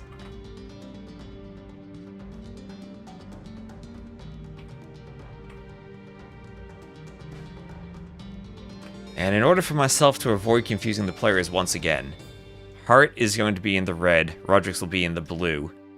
They had swapped those colors between the first 2 games. I'm going to keep them in the colors I think will be most likely for me not accidentally to call someone Sato again. Coast Arena, best arena? I do like Coast Arena. I liked it a bit more, I think, before the water change. So thanks everyone for bearing with us. And again, welcome everyone in all the streams we have. Maybe, oh, that's the good one. That's an explanation on my YouTube, the ST from the stone and the Sato kind of running together. I'll run with that as my explanation. That's as good as anything. So let's go Coast Arena one more time. I enjoy Coast Arena. I'm happy to have more Coast Arena in my life. And we'll have Roderick's as the blue Japanese against Heart as the red Burgundians, hoping that Burgundians will be more successful against the Japanese than they were against the Bengalis. Yeah, Vala de Selva is apparently his arena too.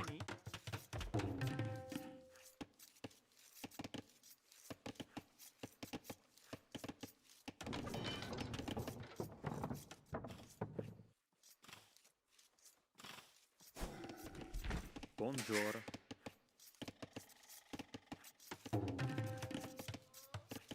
So we'll have a house up for Heart, and how quickly will Heart dock 5 on wood? Probably with the next Vil. Interesting for the Burgundians whether they want to delay the dock for the wood upgrade, maybe.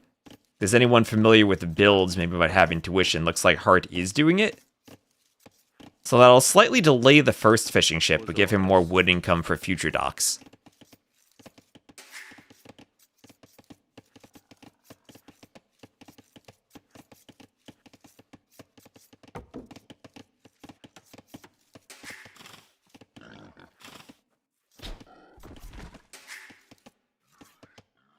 So we'll have the Boar Lord under the TC.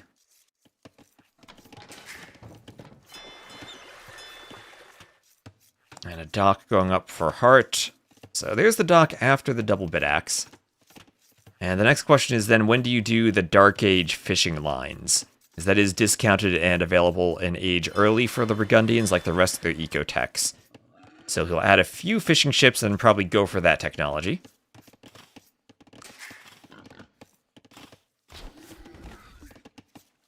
Japanese for Roderick's perhaps a bit easier to play. You don't have as many decisions to make about when to do your eco upgrades. Very simple 5 on wood with the dock. And will likely add more Vils to wood if he wants to go for the fast castle. If he wants to go for a fast feudal approach, which he could do, which I haven't seen have much success on this map, but that he could do, then he'd leave every Vil on food under the TC and leave 5 on wood. And he'd be clicking up around now.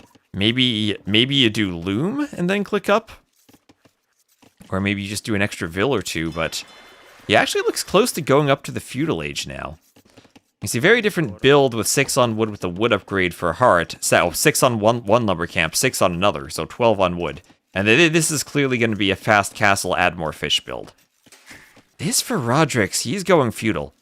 Okay, fast feudal on Coast Arena. Not something I've seen too often. And if you're the Japanese, maybe one reason you do this would be transport ship men-at-arms. But I don't think the barracks is up in time for that. And it'll be another lumber camp on the side for Roderick's.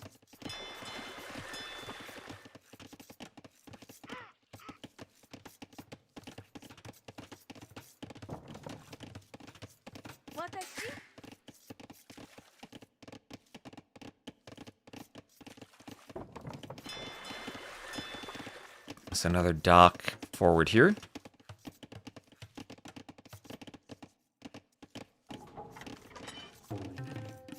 And it'll be a house for Hart at the front. And we'll have feudal age for Roderick soon. A few minutes faster than Hart, as Hart is still in the Dark Age. What I don't see, though, is a forward ville for a forward dock. That's maybe what he'd want to do if he wanted to go fast feudal. And only 3 fishing ships, so this, well, 4th on the way, but this has to be aggression against the docks. Probably fires, but they're so far apart that Hart should be able to open with hulks to defend immediately. It will be hulks, though. Maybe the better option, because the counter to that would be galleys, and it's a bit longer to amass maybe the 4 galleys you need to fight hulks.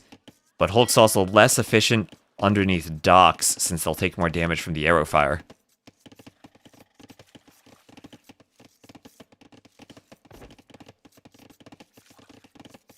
And feudal just now for Hart, who undoubtedly will fast castle.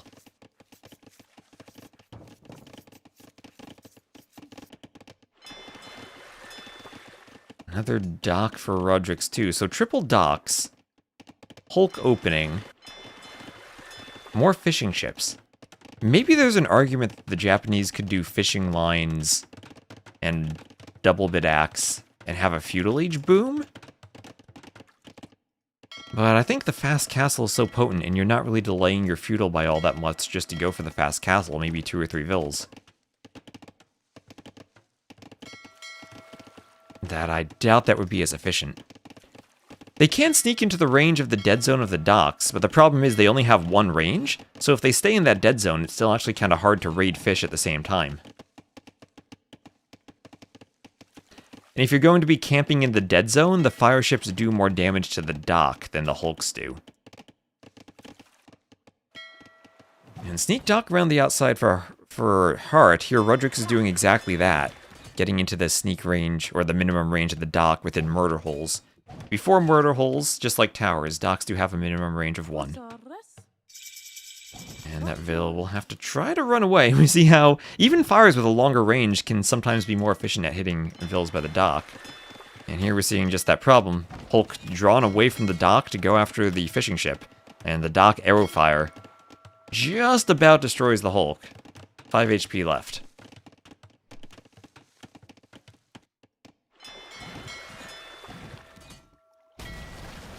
And the fishing ships here will be destroyed by the Hulk. Can't hide around the dock like fires can, so one of the good things about the Hulk, despite the range, they can still grapple over buildings, unlike the fire ships.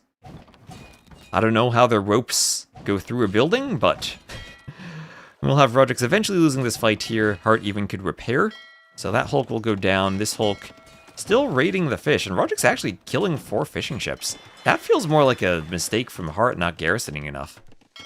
Roderick's will be pushed back, and withal, I withal, L withal. I can't tell what letter that is, but thank you for the follow. So maybe this build would have a bit more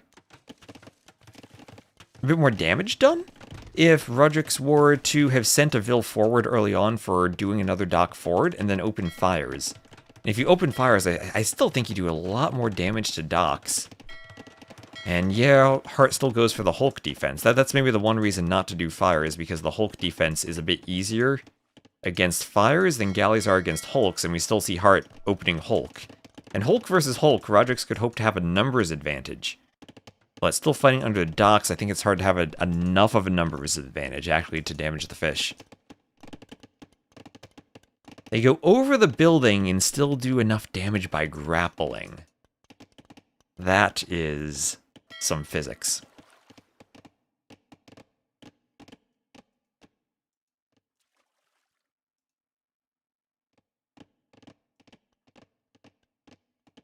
Two-minute uptime advantage now for Roderick's.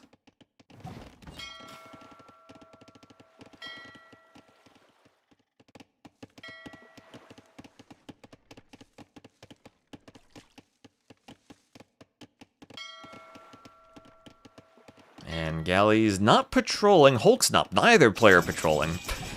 The galleys will run into the hulks. Still should counter the hulks, but need to be microed. And rough fight for Rodrix. Now Heart's up to the castle age. Heart already has bowsaw. But Roderick should be able to clear these hulks with the galleys. Galleys in a bit of dock garrison, and he should be fine. 2 very low HP hulks, though, that he probably could have stopped with the galleys earlier. Some awkward micro. And Rodrix is up to the castle age. Res collected actually far ahead for Heart. So 1,000 res collected again with the fast castle approach. And again, I feel that you simply can't do enough damage with a feudal age approach on this map.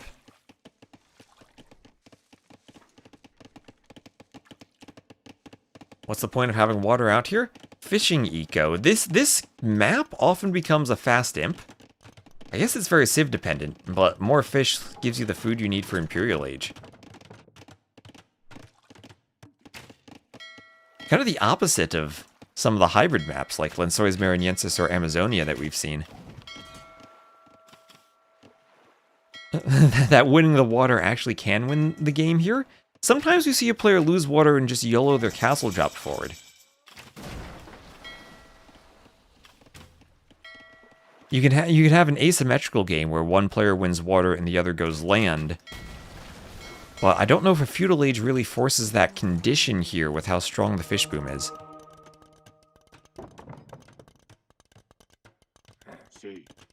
And Monk bringing in the relic. As we have Bowsaw and Bodkin Arrow both in for Rodrix.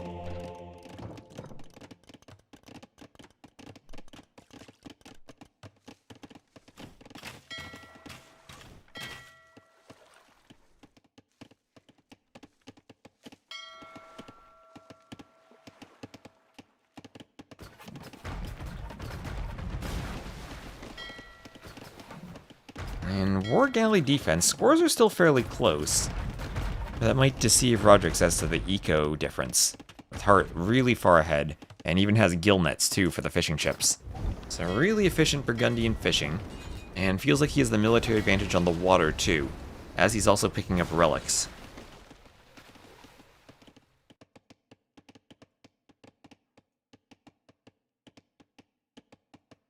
Had 50 fish in light cav. I think that was Sebastian Yo that you're thinking of. Man, that game was so rough. It still felt like if Sebastian had the right light cav numbers and took the right fights, he might have still won, but light cav get massacred by organ guns. That's what we can learn from that game. It's not enough to have good numbers. You need overwhelmingly higher numbers. So Warhulk's trying to defend against the fires. Another thing that makes this map tricky is once you see the ship composition, it's so far from the reinforcements that the defender can make the right type of ship. And both scouts going down, first to a scout, then to a long-distance poke from the spear, and that'll mean Hart continues picking up relics. Burgundians will get food from the relics too, and that's at least 3 relics for Hart. As he's adding in a university, those will be all the buildings he needs to go to the next stage. Has 2 TCs for pumping out villagers from the fish boom.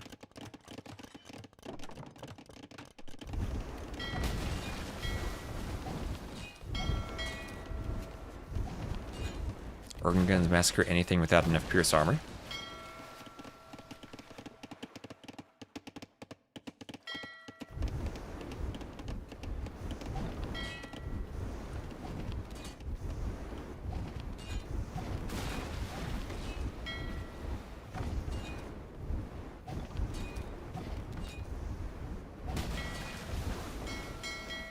As fire ships forced back by hulks now. And a lot of the fish still surviving, but on oysters, so not on deep fish, and Hart will have another attack from the other side. Mostly fires, but a couple of hulks mixed in. And he's pressing on both sides on water. A lot more investment into water, but working out for him as he's adding in horse collar as he starts to do farms.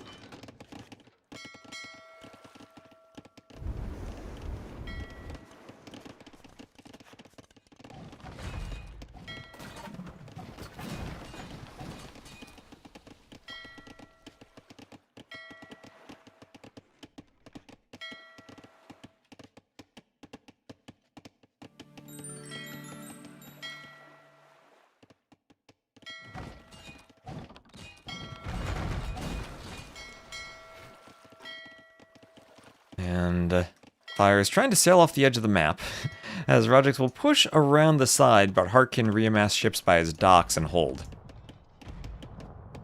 Delaying dock and going for the wood upgrade.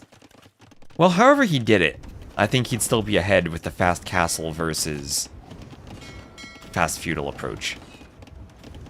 Clinker construction for Hart. Now, fast feudal is an approach I think probably could have worked before the water rework.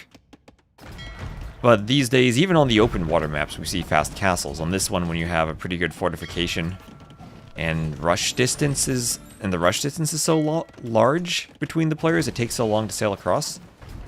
I really don't see fast feudal working. Yeah, first time you've seen it without a crazy all-in. Bit more like a standard map now, like a standard arena game. Monks and relics. Conversions on the scout. But Hart 3-to-1 relics, with a scout by the final one. Dominating the relic victory, or the relic capturing right now. So wheelbarrow, gold mining, both in for Hart.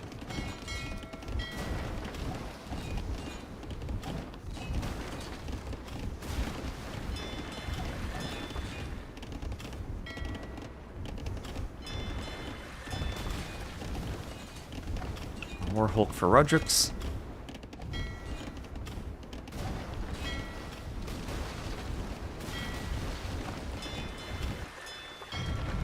And the Fires keep pushing in against the war galleys.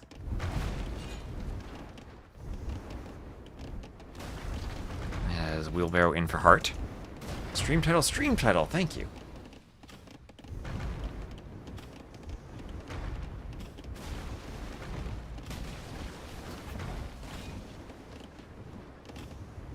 Looks a lot like a GG. Well, we do have Rodrix up to Imp first.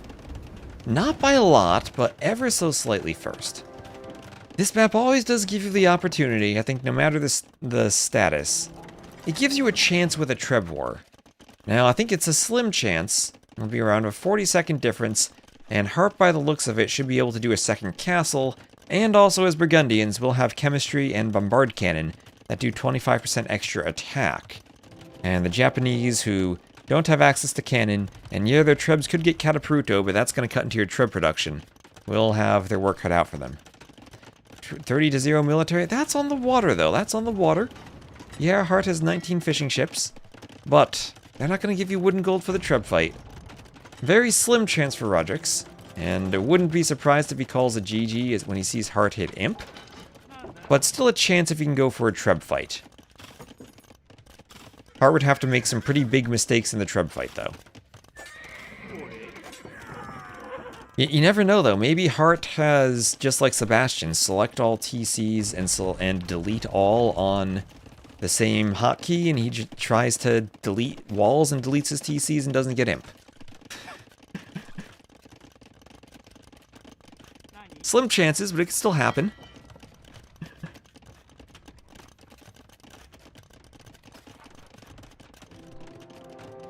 That's something I remember from setting up LANs when we didn't have our own hotkeys, and we had all the player hotkeys, and we were trying to do tests for all the scenes and whatnot.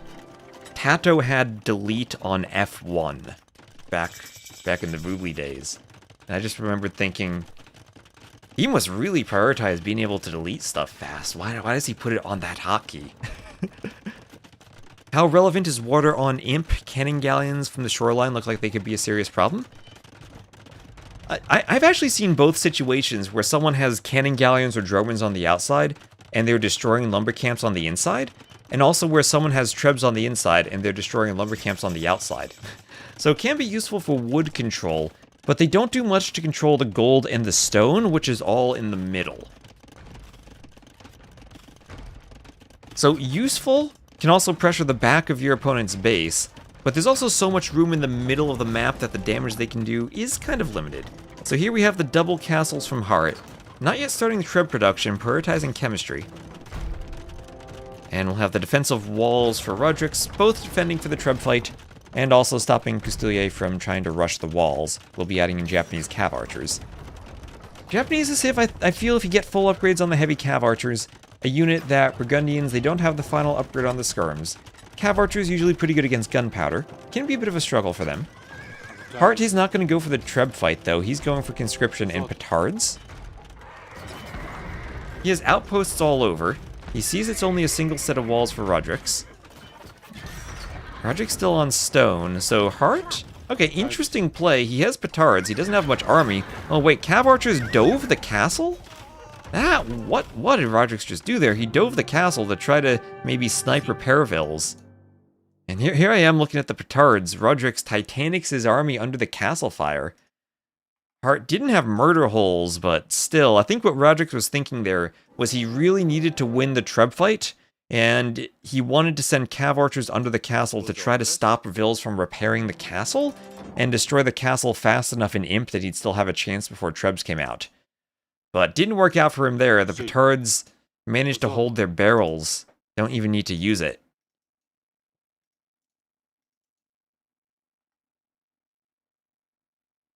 And there we go. Hart winning 2 games. Sorry if I didn't have the scoreboard updated. As I said, this was game number 2. Did win the first game on Amazonia as well. So he goes up 2-0. And 69-40, nice KD. Before every pro uses F1.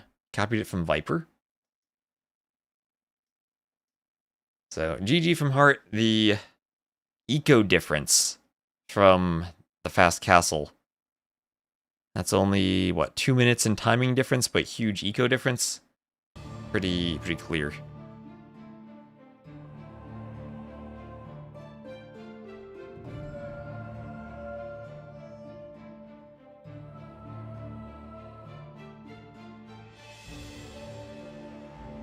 And Roderick's might once again try to play a water map.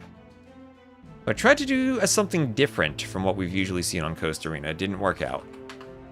I wonder how much he's practiced that and if he's gotten it to work in practice games. Because I would be curious if players end up being successful with that. Did Sebastian do that? Yeah, yes. Yesterday we casted Sebastian. He deleted all of his docks. And as the Dravidians, housed himself heavily. Very heavily.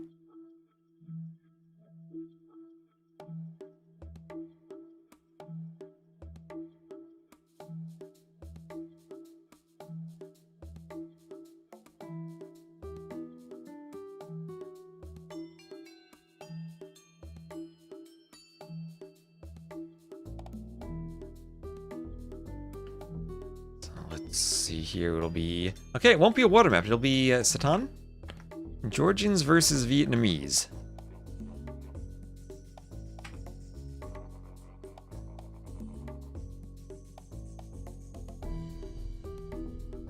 Let me keep the players in their same colors.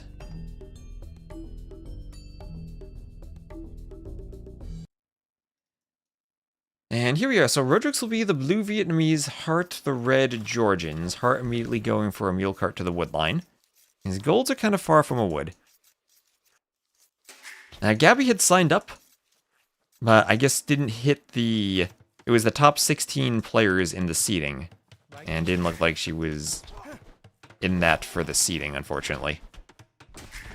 Unfortunately, we only had 2 days to do this. I would love to have done a bigger bracket. Originally, it was going to be 8 players, but we pushed to make it 16. That does make it harder for us to admin and schedule. And we try to include as many players as we could.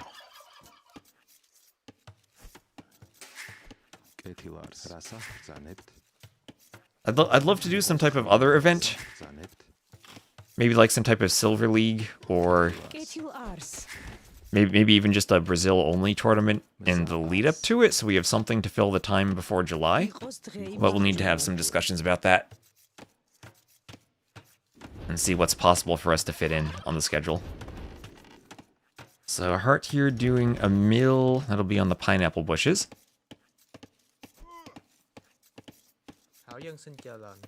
And Javelina will be lured in from Roderick's. And shot by the TC. As these rays will be pushed by this scout.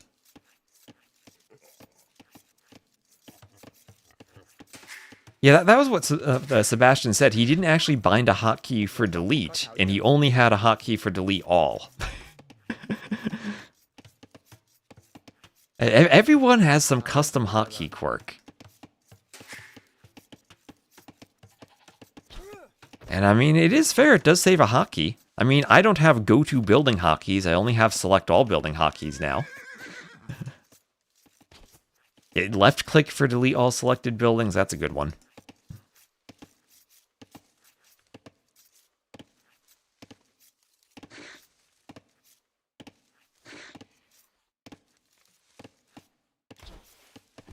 Vil's shooting the Rhea. And we'll have Feudal Age for Heart. Loom for Rodrix as he shoots that Rhea.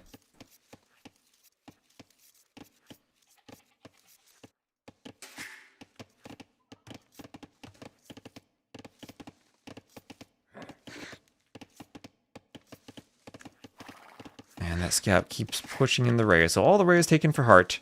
Just going pretty standard so far. Mill, Woodline.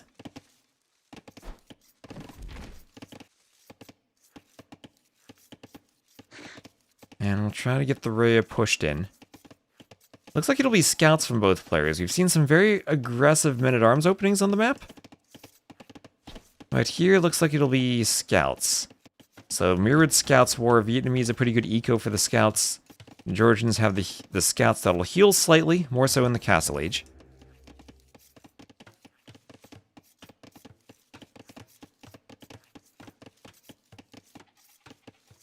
Yeah, if you need to prioritize units in certain buildings, you still then need to go to control groups on the buildings.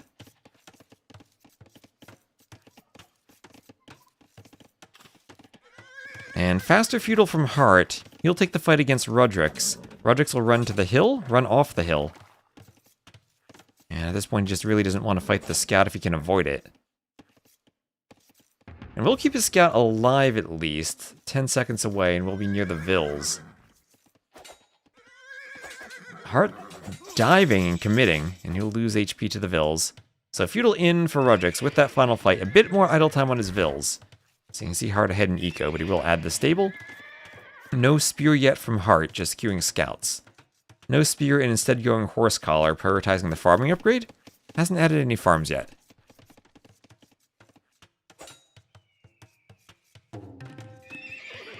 So house and stable for Rodrix.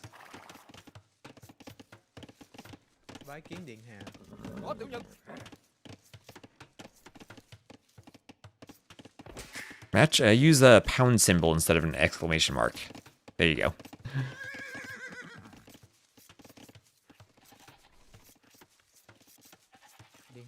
So defensive spear now for Rodrix.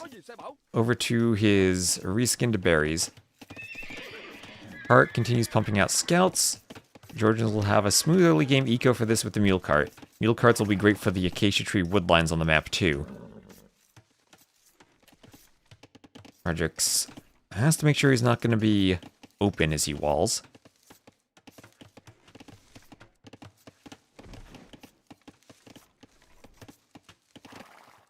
And the spear will try to push the scouts away. The Vils run back to the TC. Rodrix maybe can add a few houses. Needs to quick wall now. Quick gate. One more wall. Gets the wall. And he is walled. Just gets the quick walls down in time. Spear probably not enough to keep all those scouts away from Vils. And that'll keep him safe. Didn't lose anything. And more spears will wander around trying to poke the scouts. So this is definitely a tough matchup for Rodrix. Definitely tough for him against Heart. But so far at least he hasn't lost a Vil. Around 200 res collected beneath, and maybe I just jinxed him, as he will lose a Vil, the scout over the wall attacking the Vil even, poking him through the holes of that palisade. DE and his diagonal attacks. Spear from Rodrix will run forward.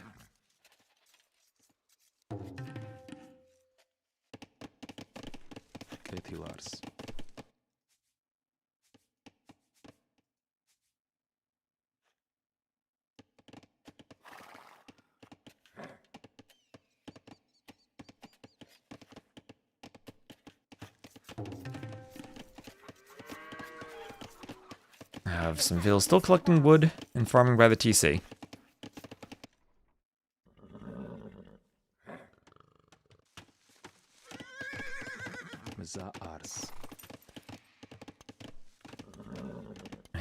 Town Watch for Hart. And Roderick's, he's going to lose control of the scouts and fight the spears. Wasn't on stand ground there. And takes a big poke as he's maybe just looking and hoping to stay quick-walled or small-walled against Hart's scouts. They're around his base now. And the spear will go for some pokes. Quite a few scouts poking the spear. Spear goes down. And we'll take another fight against the spear. Roderick's rough fights against spears. Going down to scouts. And more spears on the way, so the scouts won't be able to hit Vils. And houses go up here for Roderick's.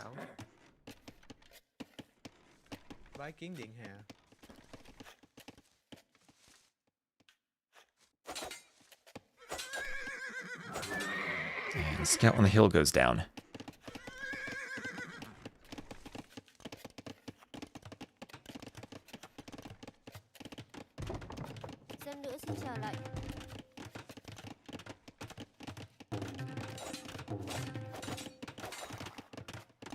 Wheelbarrow for Hart.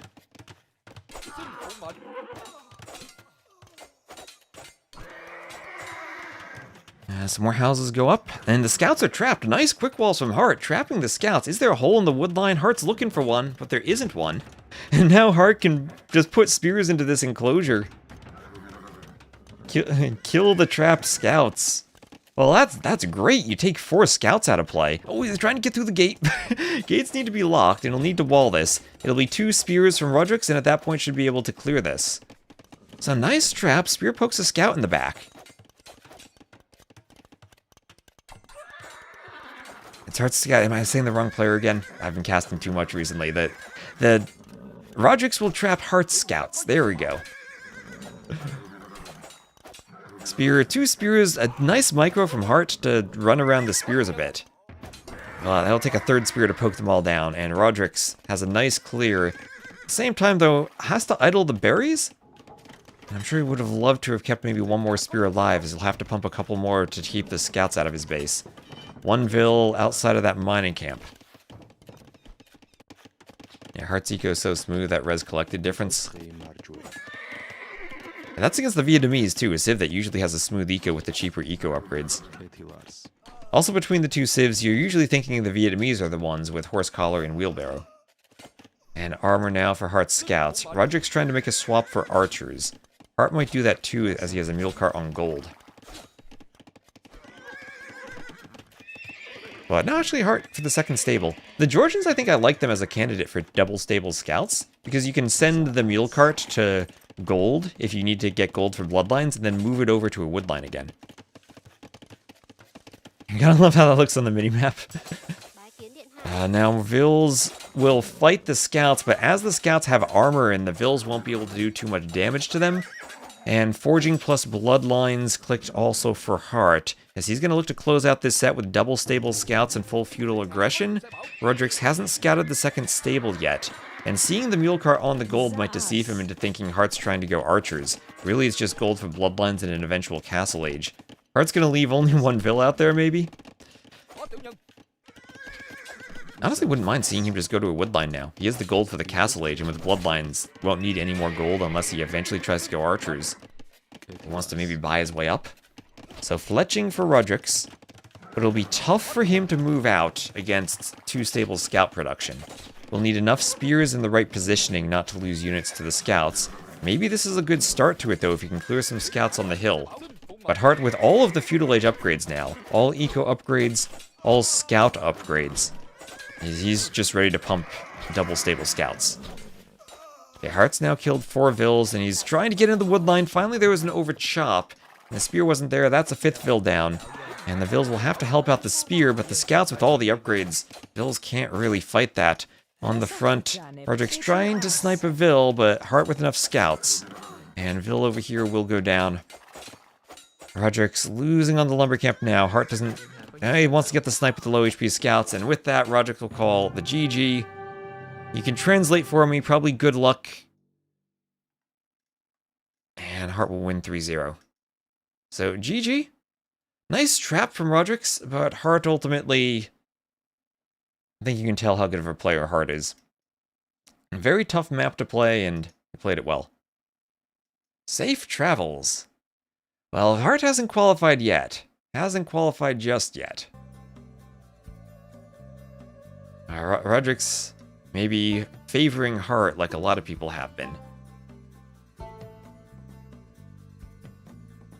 So right now we also have Kingstone versus Degao. That is just starting, so let's hop into that.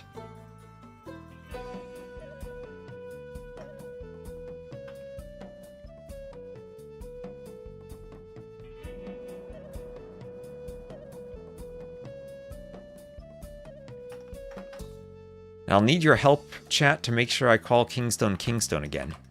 No more. I think chat, my YouTube chat was right that the ST in it is making me say. It was causing my mind to say Sato accidentally. Where do I have these background wallpapers from? This is from our graphic designer.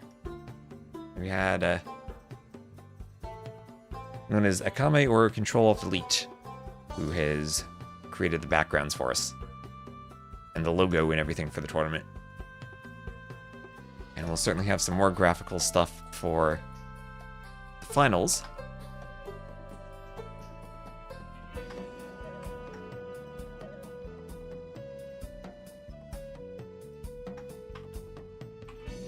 So let me just grab the drafts. And what do we have here? Maps. And the civs.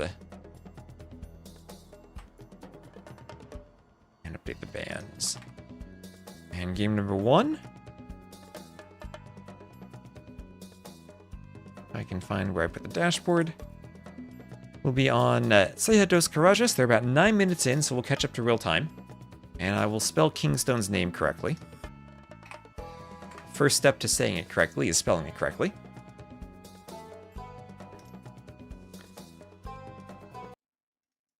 And here we are. Degao will be playing as the green Portuguese to the west, and Kingstone the blue Catans to the northeast. This is our terraced map with several different layers of elevation. An extra layer or so to the southeast. And both players will go up to feudal as we'll catch up to real time. And we'll see a barracks from Kingstone. So both Onomaru players. I think the two highest rated Onomaru players remaining trying to qualify.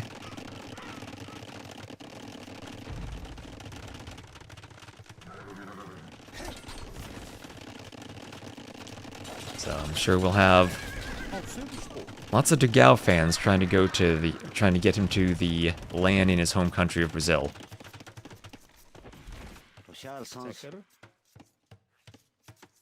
We saw Miguel did lose earlier today, so I think Degao's the final remaining Brazilian with a chance to qualify. We'll potentially have to go through Kingstone, Nikov, and Hart on his way to the finals if he wants to qualify, so he has his work cut out for him.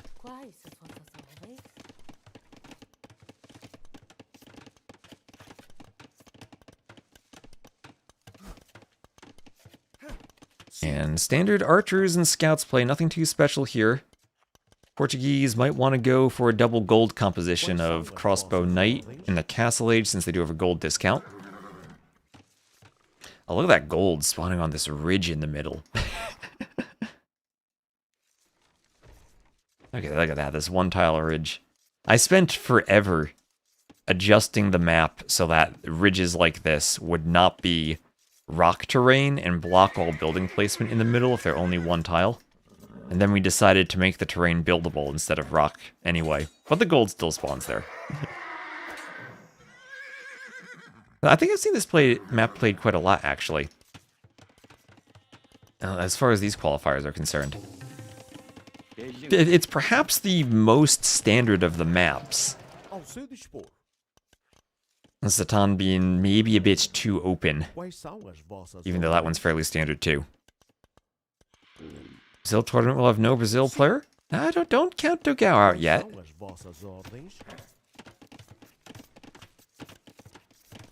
Horse collar for Degao too.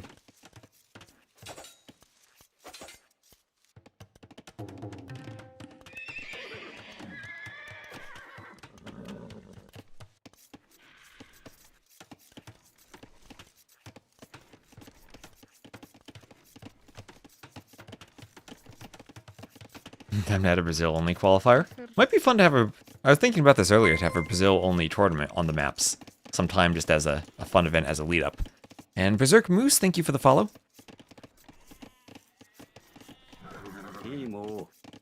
So Kingstone now on the defensive with Catan skirms, but pretty happy to make the faster producing skirms, as he's trying to get his pastures set up. Dagao is a bit ahead in eco thanks to all the pressure he's applied. Has a few fruit bushes from which he still can take the remaining fruit. And Daniela, thank you very much for rating Onamaru's channel. Welcome in, everyone. This is one of those fake arena maps, looks open, but is actually just a boom map. Yeah, we have been seeing that quite a lot. Maybe for the land event, we do have to replace the terrain with the unbuildable rock again. If players are going to wall, at least make them do a full circle of walls. That would definitely open it up a lot, but I think completely change how aggressive it is. It is fairly aggressive so far. But I always feel that the higher the level the players, the more defensive the maps become, and the better they are at figuring out how to wall and defend.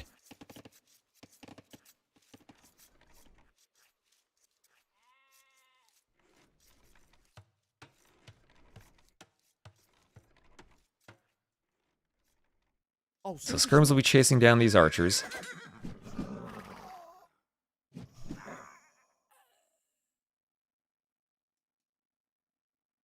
Sim. Quais são as vossas ordens?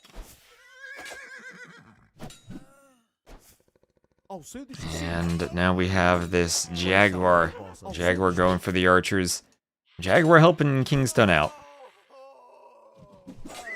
As he will be Castle Age ever so slightly faster. Dagao, a bit of a better eco. As that Jaguar goes down, doesn't eat the archer. And Dagao, 10 seconds away from being up. Amassing tons of crossbowmen in his range. Always tricky to go crossbowmen against the Catans with their skirms. With, what's that, their skirmishers along with spears and scouts train faster. But Dagao may be hoping to go crossbow plus siege then against skirms. No knight queued for him. Elite skirm will be in for Kingstone. And knights without any armor, no bloodlines, really can't fight elite skirms. You need at least some upgrade for the knights, which might be a bit expensive at this point. Any idea when Nikov Prisma starts? We're still trying to figure out that in the scheduling.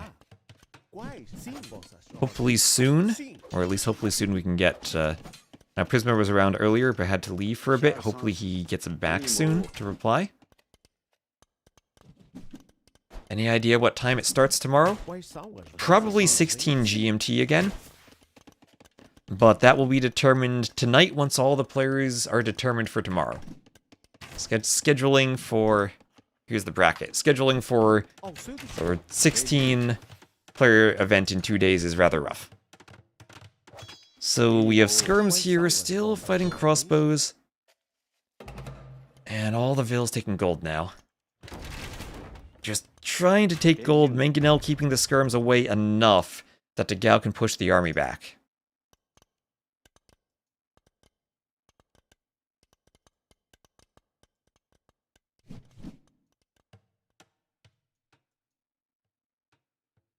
And wheelbarrow also for Dagao.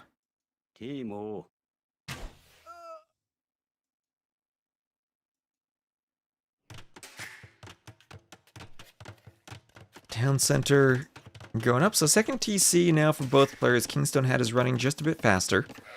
And we'll be adding in more pastures. Now the pastures, they don't need to be next to a TC. Kingstone's done it for safety, but he can put the rest of his pastures in the back of his base if he wants to, if he feels confident in his walls.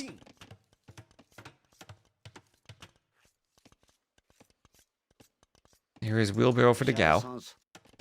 As one skirm will sneak around the back, but be picked off by a scout. So, both players with a workshop. Hill in between them. I feel like Dagao has maybe a bit of momentum in taking the hill. But Kingstone a bit more momentum in the boom.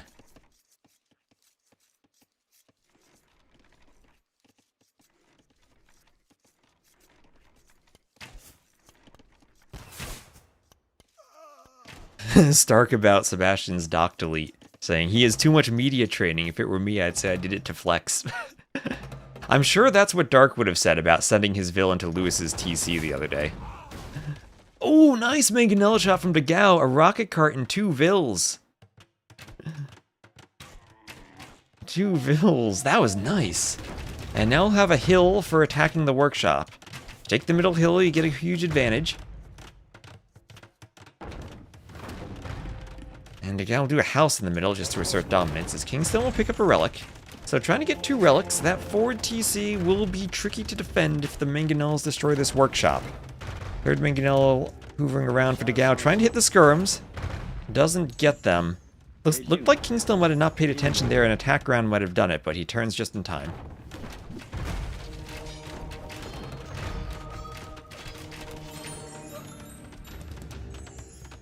And the camel goes down.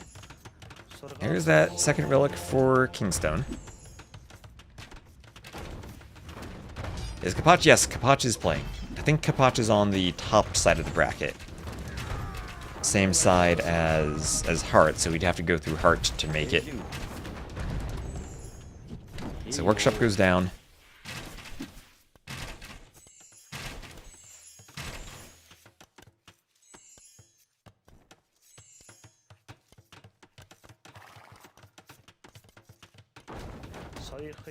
And Mangonel doesn't quite get the monk. Kingstone running away. And now some good pressure on the monastery to reject the relics for mangonels from Dagao. And not really an option for Kingstone to make a calf switch, since he doesn't have knights and step lancers don't have much pierce armor against all of those crossbows. And Kingstone now will have to try to play a mangonel defense against, or a rocket cart defense against the uphill mangonels. And Dagao, as the Portuguese, can start adding knights. So it feels like Dagao is right in the spot he wants to be in. Crossbow knight, mangonel pressure. All gold army. And the Khitans that are so focused maybe on the counter units. Spears, skirms, step lancers, a bit more specialized. Have to find a way now to fight the generic units. And they can do that by having a better eco, and still Kingstone, despite the pressure, is slightly more resources collected and still more vills. Looks like he's mining stone, so he might be able to go for a castle to stop the push.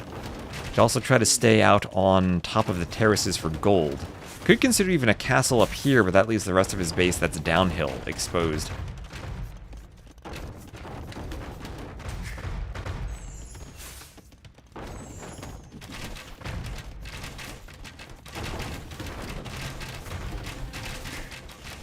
Mill's trying to repair.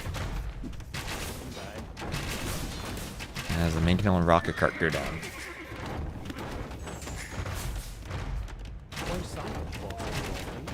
You know, it's the camel. TC goes down. A nice hit on the cross. Oh, we're dumb. Mangonel's worrying me trying to hit the Jaguar. I thought they'd hit crossbows. That must have been a misclick on the Jaguar from Dagao. Almost Titanic his vills. And now he wants a castle. As he gets the Repairville at least, if he doesn't get the rocket cart. And will this castle go up? Kingstone maybe has a chance to deny it and kill some vills. And this is all about the skirm micro if he can kill vills, but will be tough with this massive army that Dagao has.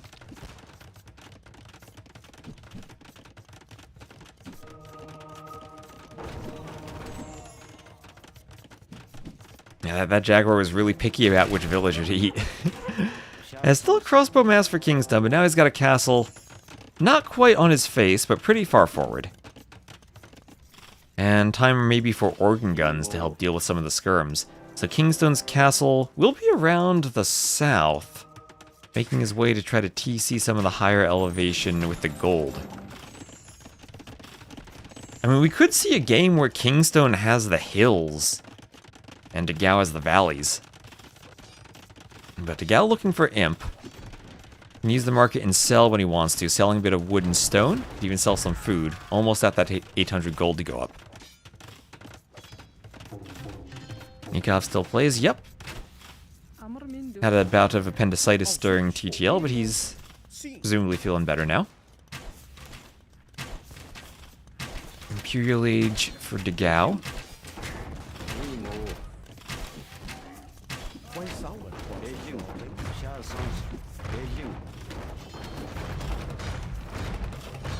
Still repairing a Mangonel. That's a very low HP camel attacking a Mangonel. Degao needs to notice in repair. Or attack with an organ gun, and all three Mangonel destroyed by Kingstone.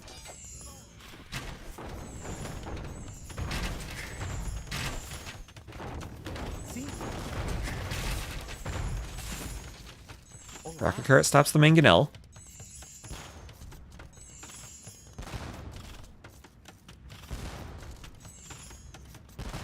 And we'll have Kingstone up to Imp 2. Where is the Imp TC? Up here on the hill. Kingstone did not select all TCs and put Imp in this TC. At least he knows how to click up to Imp. And it's still only 2 TCs for Degao, just adding his third, so Kingstone still does have a nice villager lead. Still has a resources collected lead. And if he's holding, maybe there's some way he could engage in a Treb war.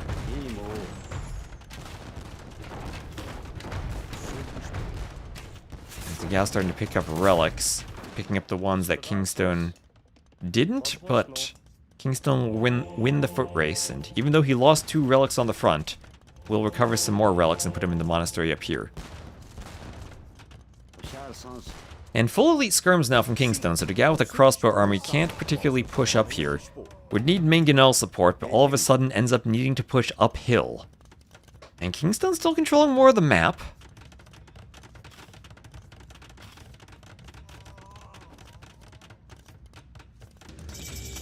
And a siege workshop now for Kingstone. Esto pronto. Hola. Sin. Hola. Mangonel hitting the skirms as the skirms are forced back. Quais são as vossas ordens? And another castle up for Degao. And it'll be Imp on the way for Kingstone. Crossbows hit the monk as organ guns. And we'll try to climb the hill.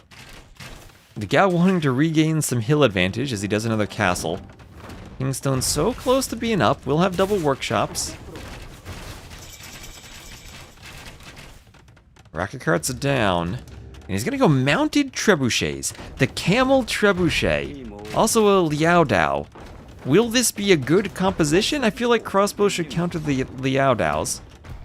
That guy is heavily armored with a huge sword. And it'll be triple workshops for mounted trebuchets. I've never really seen this unit used. I've seen it occasionally, but I still don't have a good feel for it. Can it counter crossbowmen? Can it counter organ guns? Well, there it is. Well, can it counter crossbowmen? No. I think that's a resounding no. 6 HP left. Do you repair it or do you heal it with a monk? I don't know. Only 10 range, so the castle can snipe it. Castles get up to 11 range with bracer. So that unit feels kind of useless for Kingstone. Yeah, now Degao has the hill advantage. He's the one with the hill advantage against the castle. Kingstone's still 20 more vills, doing ring archer armor for the skirms, getting a treb out at least. But the mounted trebs just were useless there. I did not expect them to be that bad. I did not expect the mounted trebs to be that bad, but I guess they don't have enough pierce armor against crossbows, particularly when the crossbows have the hill. There's another one. Oh yeah, only 4 pierce armor. So that is useless against the castle when the castle outranges it. Even with siege engineers, the castle would have the same range. Assuming it gets upgraded. And now with the cannon, Degao can take out the treb. Bill's doing what they can to repair, but too late as a lucky treb shot takes it down. And there's a GG from Kingstone as Degao wins game number 1. Methodical push from Degao. But works out owning the hill in the end. Kingstone with the eco advantage, still slower to Imp. Maybe a different game if he's able to click Imp a bit faster. As he consistently had the eco lead, but could not turn that into army to fight the Portuguese. Cheap crossbows, cheap knights, gold discount OP. And Degao there goes up 1-0. Winning on Seados Karajas. And Kingstone, though, Kingstone picked some fun home maps for us. He picked some very fun home maps. Degao going for water maps, but Kingstone going for fun maps. It's unfair because Degao can talk to his villagers. Lidicor used to tell me he had the opposite problem. That since he's Hungarian, whenever he plays with the Magyars, he gets distracted because he can understand the units.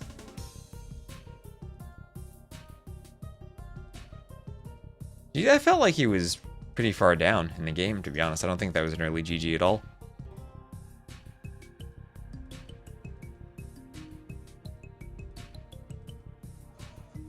Yeah, Portuguese rocket carts after conversions.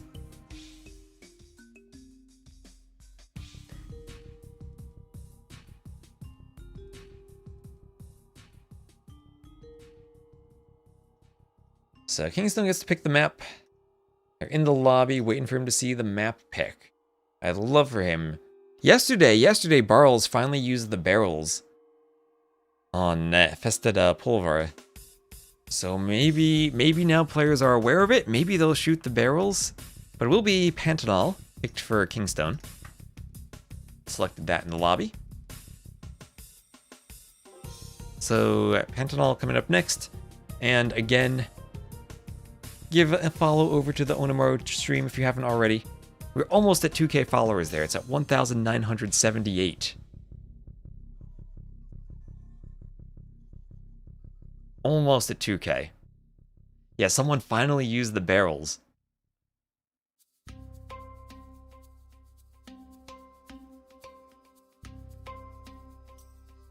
Giving Dave a mini heart attack. I think it surprised everyone when they finally saw it.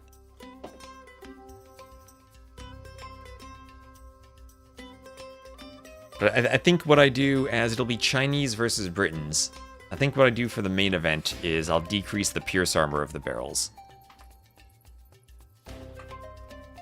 Decrease the pierce armor and slightly more attack against buildings. And that way at least you can't quick wall immediately behind a palisade with a house.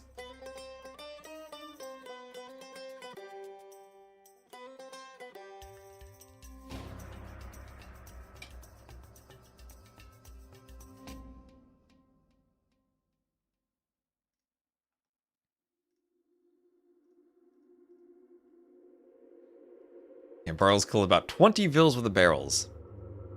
And Cosmic Disarray, thank you very much for using your Prime sub on the Onamaru channel. Thank you so much for the support.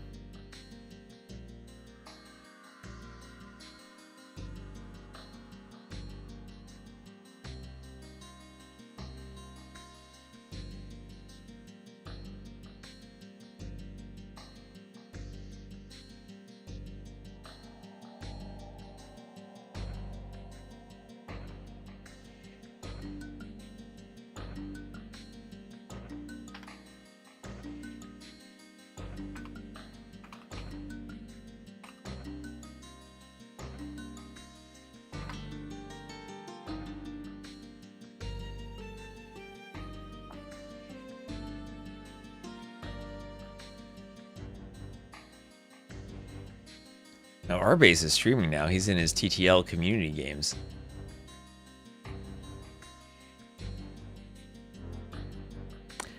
I can't make... I don't think I can make explosions contained by buildings, no.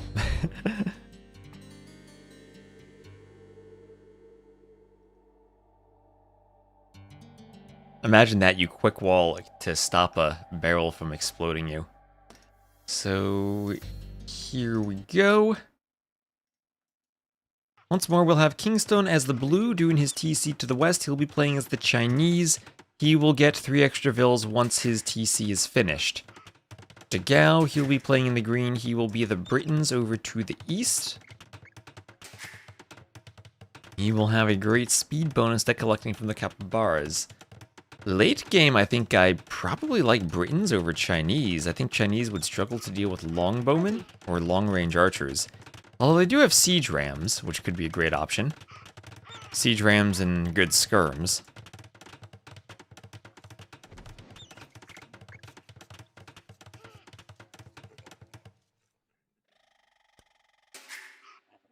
And loom immediately for Kingstone as he brings a capybara under the TC. And we'll do everything he can to minimize idle time. Javelina lured in next. So he'll want to queue a Vil. Put the remaining Vils on the Javelina. And try to shoot that as a Vil is queued. So 4 seconds of idle time. You get a tiny bit of idle time while shooting the Javelina. So he just needs to make sure the second Vil's at a good time by having a force drop. But very smooth to play the Chinese on Nomad these days. The TC itself gives you enough pop space to produce Vils without needing to do houses at the start.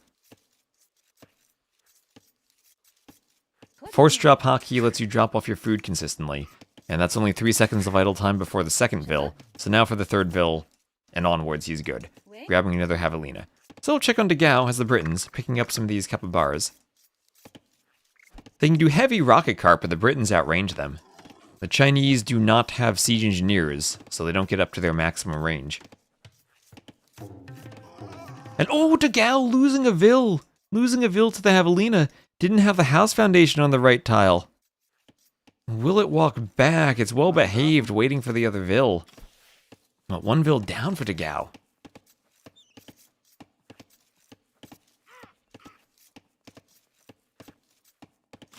Greeting? Grayton? Yay? Ready. It's fine. Well, he's the Britons. He doesn't have Vils to spare. He's the Britons. He's already down 3 Vils. Now he's down slightly more Vils. I guess 2 Vils because of the loom.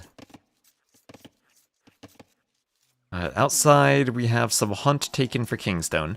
So hunt from the mill also helps with getting the TC running. And another lumber camp, or first lumber camp for Kingstone. So we will be doing a lumber camp in the middle. These woodlines in the middle are not that large, but they do give you gold access. A couple of golds spawning on the peninsula up there in the north. Wonder why one didn't spawn down here. That's weird to see them together like that. I wish I had the ability to reproduce map seeds properly. Because that is weird. Let me make a note for myself.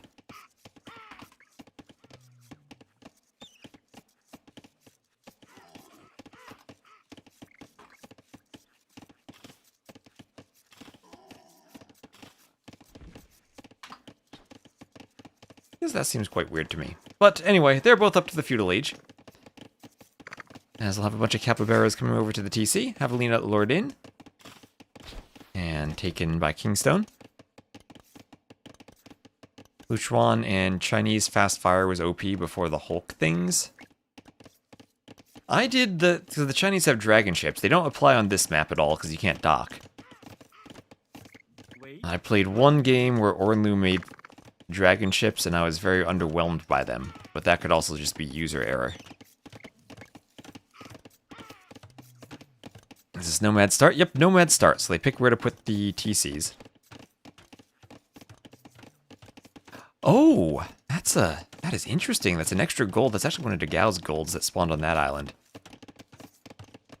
I know what causes that then. Okay, that I tested hundreds of generations and never saw that, but I understand what the bug is. That's too close. There's a placeholder that somehow covered both islands. What server is it? East US. Oh gosh, they're lagging. Weird, lagging a lot. Admin restart. I don't think this calls for an admin restart.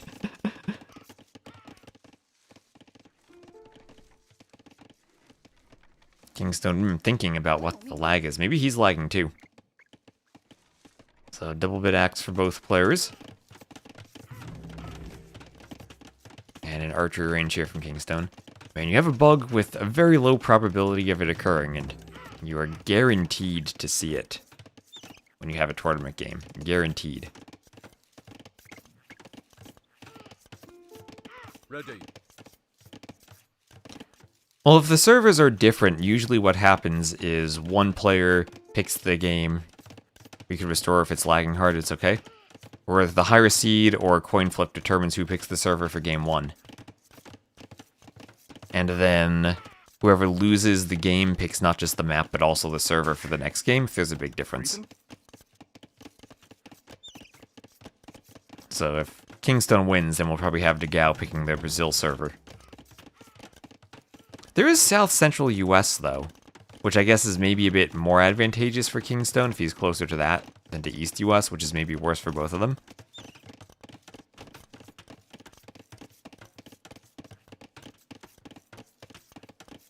Because maybe that's why he lost the Ville to the Boar. Yay. So fletching for Degao, fletching for Kingstone, and both of them opening archers. So both players with an archer opening, not going to be the fast castle unique unit fest we've seen a few times. Mandatum. And Kingstone's archer will force Degao away from the house.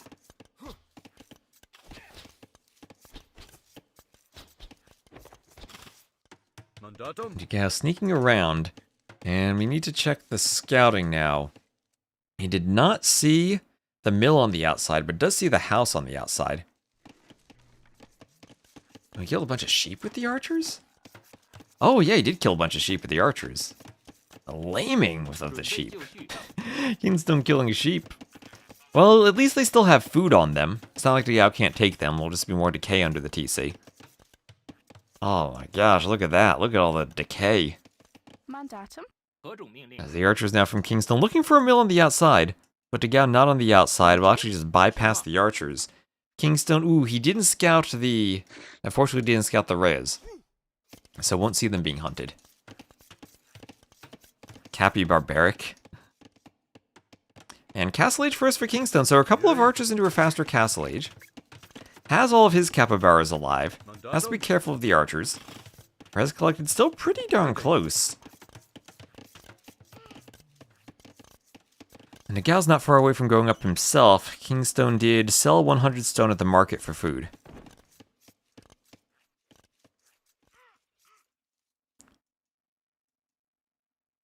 Britain Civ Watcher, but you're not sure they're doing very well in the qualifiers?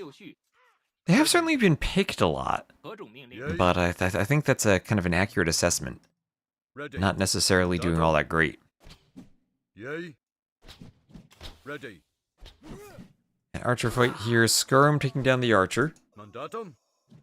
And Degao actually running into Kingstone's military, but able to chase and actually kill a couple of archers. Yay. And archers go down, so both players trading units there. Kingstone's being up first, though, means he's probably happy with trades. So the question for him then, does he go archers? Does he go for a second TC? TC securing wood and stone on the outside could be nice.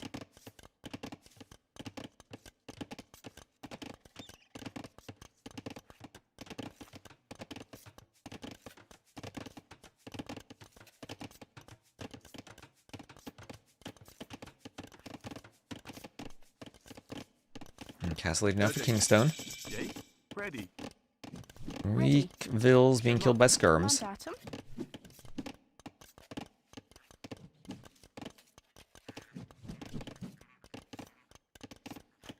Mandatum. And workshop for Kingstone. So, not going to be a boom for him.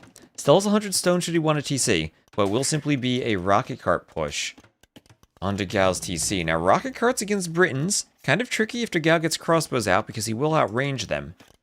Yay. And Degao looks like he might want one of those cheap Briton TCs on the outside of the map. Skirms will just miss the Vills. And so far it's Skirm for Kingstone. And he's going to hope there's no cav from the Britons. I mean, we have seen Briton Knights a couple of times. But Kingstone will add in a Knight. And he doesn't want to... Or he will want to go rocket cart, anticipating there's no cav that would run in and snipe off the rocket cart, since he only has skirms to defend it.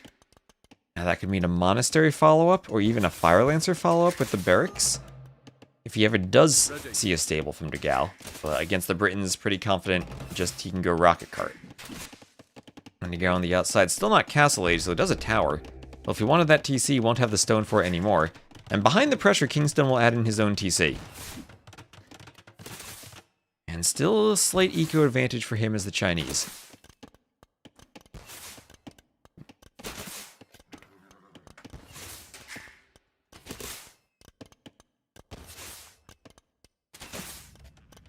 Mandatum? Yea. Ready. Mandatum? Yea. Mandatum? Ready. And skirms killing each other. Also going for the archers. Mandatum? Yea. Archers all go down. And the knights swoop in. We'll have a workshop from Degal as he's being pressured by skirms and by knights. Knights kill the skirms. Rocket cart still attacking the TC. And Degal needs to camp his TC. He still is Britons though. He's doing crossbow. If he could maybe get to Bodkin, maybe, just maybe, he'd be able to hold. He needs to stay out of the range of the skirms. Gets his own mangonel. Is mangonel the right play here? Would there be any chance that ballistics and Bodkin might have been the better play if he needs to go crossbow defense anyway?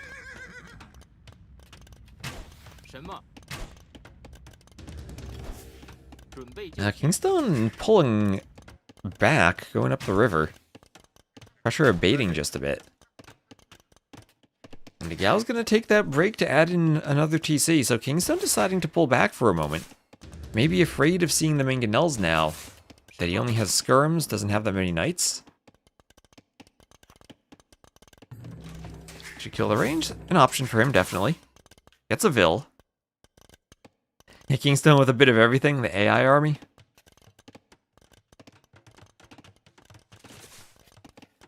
Yay.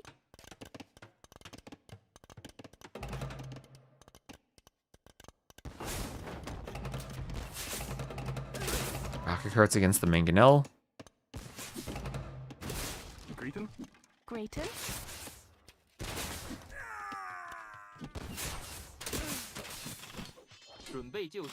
Mandatum. And Fire Lancers still poking the Vil. TC hits the Fire Lancers. So he feels very dead. Like very, very dead. Down 12 Vils. Has to yellow out to the gold. Mandatum? And it's a slim chance he was going to come back from that difference in uptiming.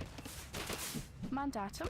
Greeting? But still had maybe some hope with Britain crossbows. He's going to run. Off of the wood line, leaving that TC there. Okay, losing mangoes can start a snowball. That it can. More Vils hit by the rocket cart.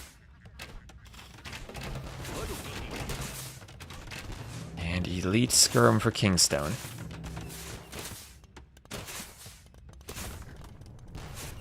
Ready. Range down. Nice hit on the crossbows with the rocket cart. Ready. Beautiful hit. And the university for Kingstone in the back.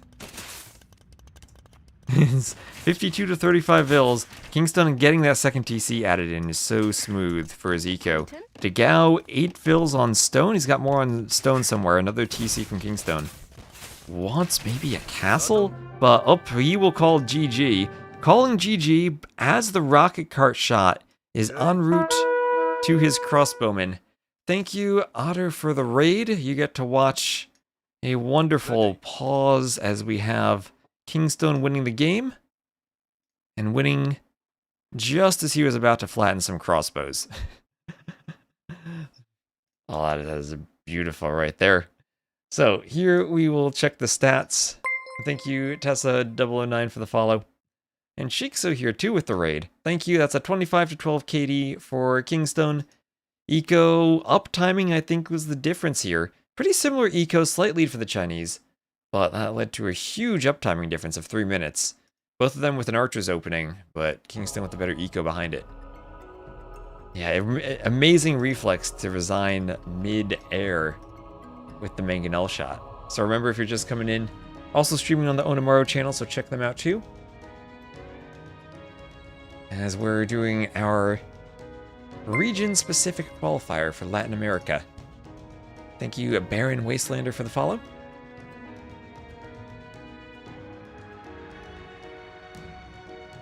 And hello, DJ Sapson. Welcome in, welcome in. And Lensois Mariniensis will be Degal's pick for the next map. And this one is on the Brazil server. So servers have gone Brazil, East, West, Brazil. So it looks like they are flipping back and forth between servers. Unfortunately, we don't really have a great option for a Central American server. And it'll be Wu versus Lithuanians on Lensois Mariniensis. Game number 3, as this best of 5 has now been shortened to a best of 3.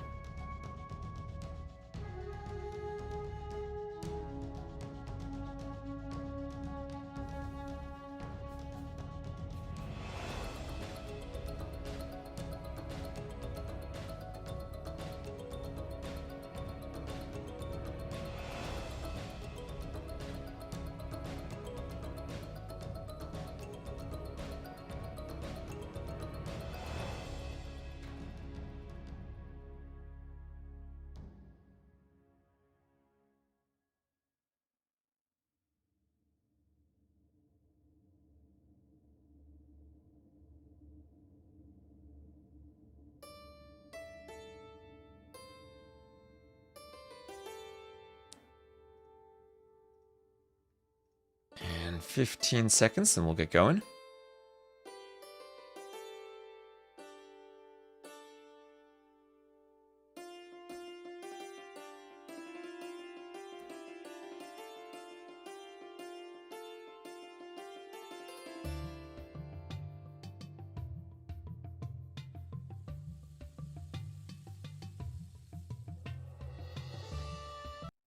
And here we are. So Degao will be the Lithuanians to the northwest, Kingstone the Wu to the south. So green for Degao, blue for Kingstone. Once again, Lensois Mariniensis, where they will send Vils to dock, and potentially we'll again see a game where whoever wins the water loses the map. Start to listen to AOE2 music at work. That's what we have in the intermission. Everyone listening to the stream at work gets the same experience. So Kingstone, the way his woodline spawn, may be a bit awkward to wall, but still will have that wall up to the TC. Same thing could be said for Degao, though. Has to go a bit far forward to wall it. No early drush. Degao will have a second gold towards the back. Kingstone, all the golds to the back. Masters of Houseboat. That should be the next tournament we do. Masters of Michi. Michi could be fun. I don't know if people would like Houseboat. Now respond to your bracket command. Let me copy and paste.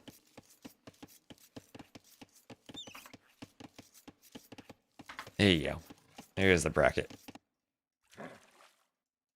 Wait. And Forwardville for Kingstone. Degao not docking. Degao not docking. So he's also not going for the early drush. Lithuanians could do the early drush. So, okay. Oh, there's the Vil for the dock. Just a later dock. Wanted to get more of a wood eco first. But Lithuanians, the civ you usually think of as going for the early dock. Still picking up some goats.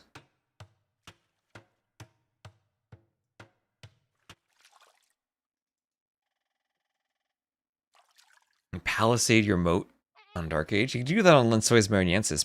Palisade the coastline. The entire coastline to keep your fish safe. Palisade in your little docks on the small moats. The small little ponds. And Miguel grabbing some more goats. Picking them up, we'll send him back to his TC. And still no barracks for him. Those goats need to pathfind back properly.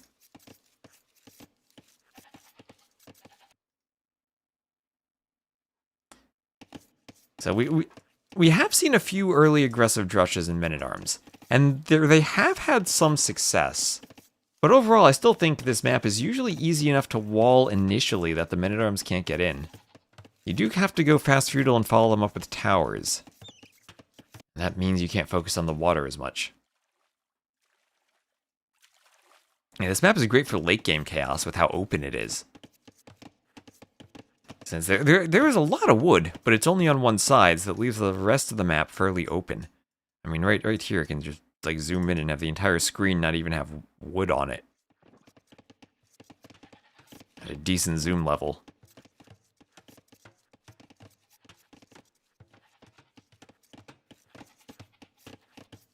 So Loom and Feudal Age there for Degao. Feudal also for Kingstone. Map with less than 15k wood. Have to be a lot of other resource sources, because you can't add that many farms then.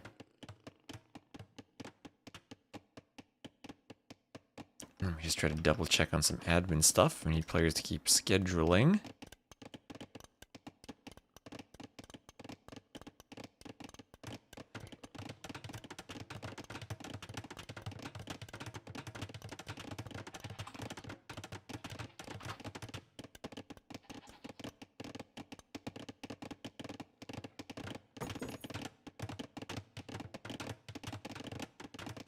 Like 50k food and berries. So mining camp in the back for Kingstone, mining camp for Degao. Pretty safe with how he's walled. Degao trying to wall to the edge on the wood line, stay extra safe. Kingstone not doing that yet. Will be exposed to feudal raids, but maybe a bit more focused on the water if he doesn't have to spend time walling.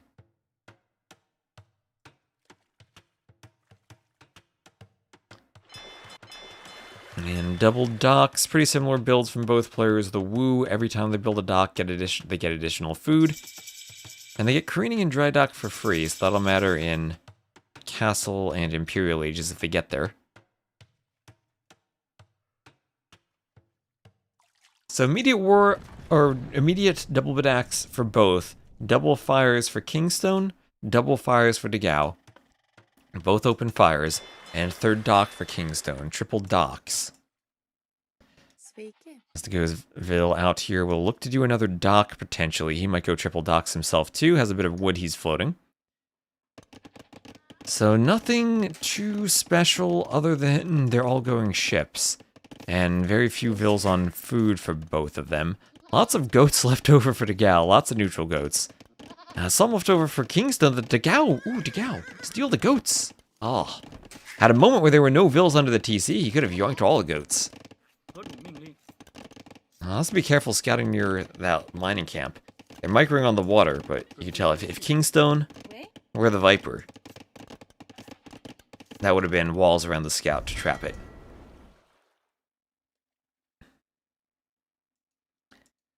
So no one pushing yet on the water, both with fires.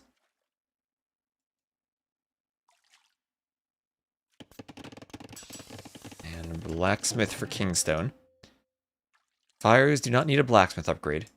But if you're going to swap to galleys, you need fletching. If you're going to swap to hulks, you can do forging on them.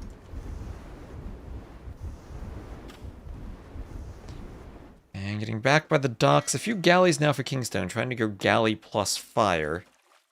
Degao adding in galleys himself now. And still never going to have a demo, unfortunately. I always hope for a demo, but not having one yet. Doubt we'll see one at all, but we can dream. On land, nothing really happening. Blacksmith now for Degao. No men-at-arms, no archers this game. Both players focusing fully on the water, which is an approach we've seen backfire time and time again. Whoever focuses more invests more.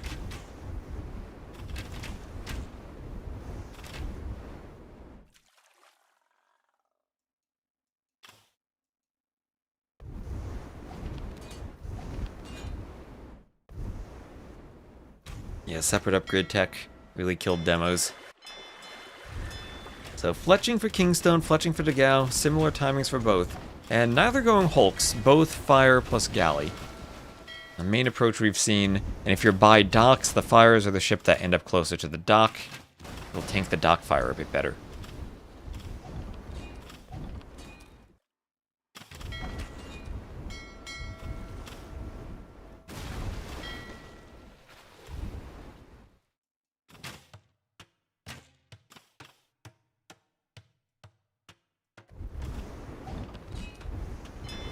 And now hulks.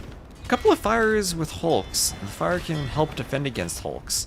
Or the hulk can help defend against fires, as now other fires will attack the dock. I want fires being the ship attacking the dock, they'll do the most damage. Vil losing some HP to the scout as the galleys try to hit the scout, but the scout will run the Vil away from the coastline. No repair Vils, the dock looks close to going down. However, there is a lot of coastline should you want to add more docks, but without the Vil, that might be difficult for Degao.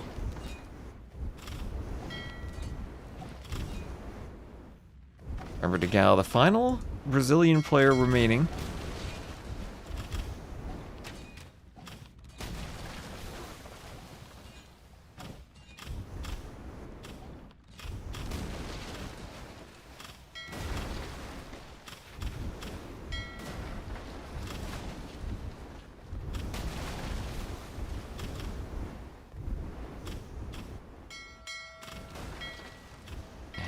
Galleys from Kingstone snipe off the galleys from Dagao. And Dagao losing the water. Well, maybe that means he just won the game, but he will lose the water. And it's only 4 fishing ships for Kingstone. Kingstone, who looks like he might even keep investing into warships. 2 more fire galleys are queued. Part of me feels like this should be an immediate cancel the fire galley moment. Oh, he's even queuing more fire galleys. Has a 3rd. Oh, Kingstone, don't overinvest. No, don't make the mistake literally everyone has made on this map. Dagao will start moving out to the shorefish. And he's adding in a stable for a scout. Lithuanians will want to pick up relics. And eventually probably go knights or Latus on the map. 何种命令？准备就绪。 And Dagao might just find a Wallingville. The scout is weak though. I did see the barrow play, someone finally using it. I wasn't casting it live, but I did see the clips. There's Dagao off the water, but he's closer to the castle age with a market he could buy himself up. He's doing the market now. Actually, Kingstone already there. Already there to the castle age, and there's a market. Market plus blacksmith. And once the market's done, Kingstone will be up. So winning the water and having the better up timing.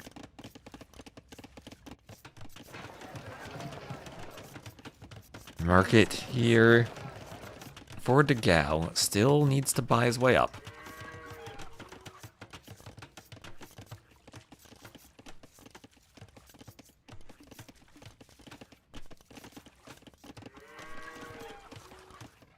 What is a barrel play?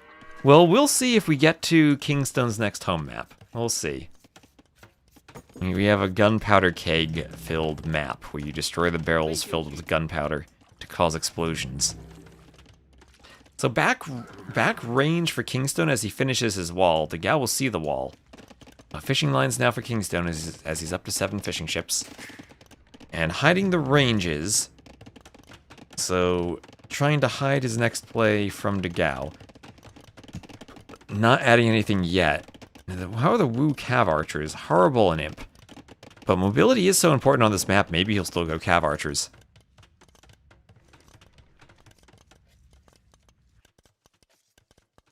This is the Latin American qualifier. Jaraushi. This will be whoever wins this is going to be the winner of the top 16 Latin American players who qualified for it. Yeah, we'll see if Kingstone does make any warships in his pond dock. Might end up with a few hulks there. Well, it was the winning play against Miguel, but now he's adding a stable. Stable, gold mining, and he's up. Doesn't have enough wood for a TC. Imagine he had done 2 fewer warships, would have a TC queued right now. But double range Cav Archers for him.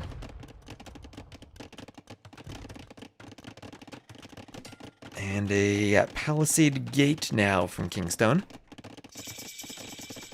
Go up to the castle age. Bodkin and Bowsaw also from Dagao.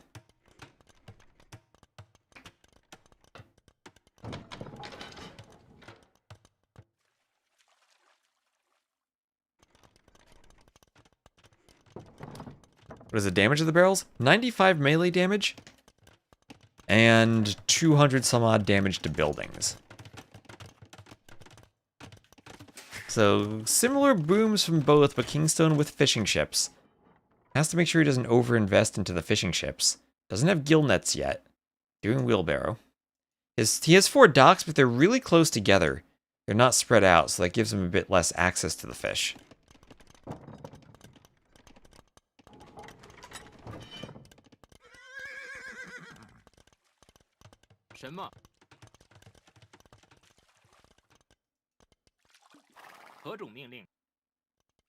So Cav Archers. So Cav Archers from both. Cav Archers. 2026, and this still is the meta, Cav Archers. And Kingstone pretty far ahead in res collected, but not overwhelmingly far ahead. The fishing ships don't seem to be the boost that most players hope they are on this map. University and 3rd TC for Kingstone.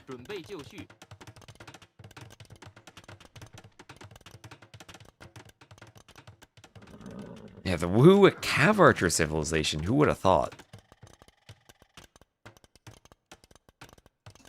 什么？准备就绪。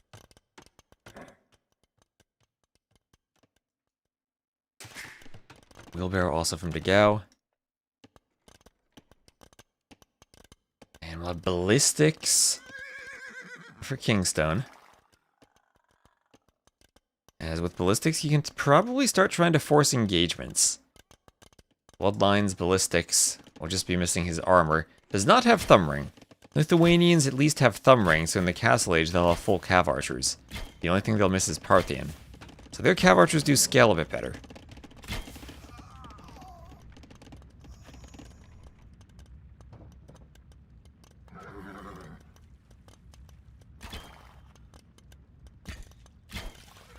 And I'm still not sure what to think about this from the Wu. They do not have upgrades for their cav archers. Dagao with the TC. But as long as Dagao can occupy the cav archers and doesn't have to take a fight, he is moving for docks out here. Maybe Dagao needs military units from the docks, as he'll have 4 vills exposed. Does run them immediately. With ballistics, maybe Kingstone could kill 1. Downhill, though, needs an uphill hit. Gets 1. Ballistics OP. No ballistics and that Phil survives. 何种命令？ An elite skirm from Kingstone. Still, he's trying not to throw with a water advantage. 61 to 55 actual villagers. We're doing a workshop in the middle of nowhere. Now that is a workshop. Where's the Vill? There's the Vill. Long ways away. I don't think he has the cav archer numbers to do that. We'll try to take the hill. But ballistics will now be in for Dagao. Well, if Dagao runs away, then sure, that might go up. There's one single spot from the regional qualifier. One single spot. Hera was invited at first. 5 from each of the 2 international qualifiers, and our 12th player will qualify tomorrow.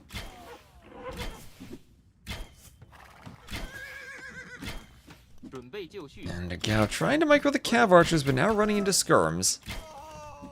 Still booming away. Late game, the 3 kingdom civs do tend to fall off. I think the Wu in particular have felt a bit underpowered to a lot of people.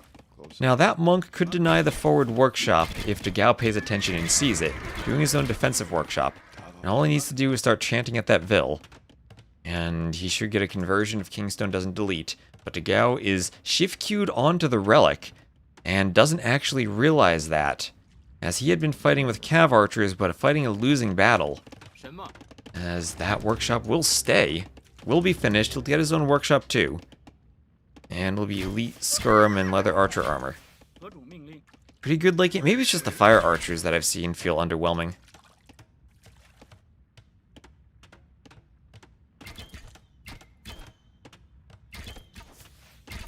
We have seen them more and more though. Maybe it's just a situation players need to get used to using the unit. Oh yeah, this is the Wu. I'm reading the chat and I can't even tell the difference between the civs. Oh my gosh. 准备就绪。什么？ I mean, we've seen the Wei lose too. It's a weird thing where traction trebs are so strong against units, but can't particularly well push buildings. Maybe the traction trebs in some effect give you some mobility with workshop locations, since you can train them more easily than you can trebs. And bad? I mean, they're mostly picked for the hybrid maps. Good dock opening, and Jin Swordsman can be great mid-game. The mangonels will try to dodge. Gotta be careful when you're in the ponds, because you actually are downhill then. And ooh, the mangonel micro there for Dagao. They both go down. Kingstone clicks up to Imp. And Dagao was the favorite for this set. Did win the first game, but Kingstone on the verge of going up 2-1.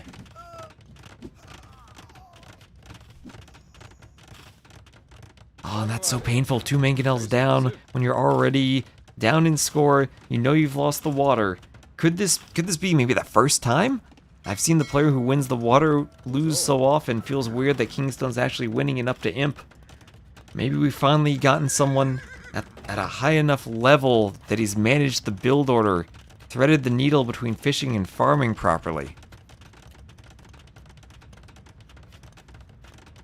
The Wu have, yes, Sitting Tiger for traction trebs, and Luchuans that fire additional projectiles.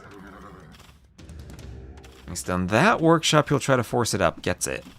And Forward Castle from Degao. Forward Castle, he's not up yet. He does, though, have 3 relics as Lithuanians. He'll have faster moving skirms. Trying to repair his own mangonel, doing what he can to get mangonel hits. Kingstone clearing skirms. Degao still wants that castle. Don't think Kingstone has the army to stop the castle. And he's imp too, so double castle latest could be his plan. No immediate castles for Kingstone, so he could do one, but it might be traction trebs for him, so he won't need the castle for traction trebs, not going to go for one. Has the stone if he needs it to defend, but doesn't need it right now. Well, there he goes, wants a defensive location for traction trebs, that mangonel's to get off. Oh, the pathing. What is this pathing? There we go.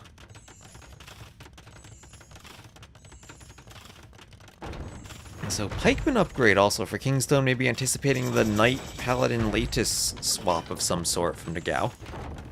The downside is these cav archers feel so useless now. Doesn't have heavy cav archer. Does not have thumb ring or Parthian. And if Degao upgrades his cav archers, he will dominate the fight.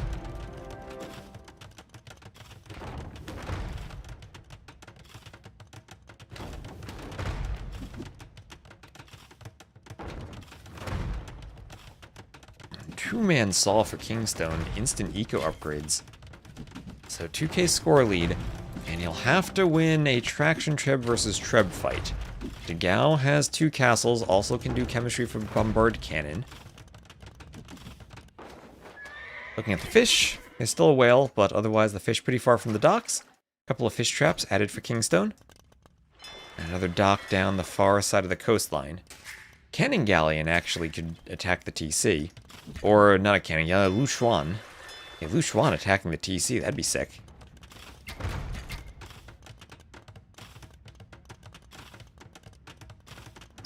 Could also dock the ponds and do Luchuans in the ponds.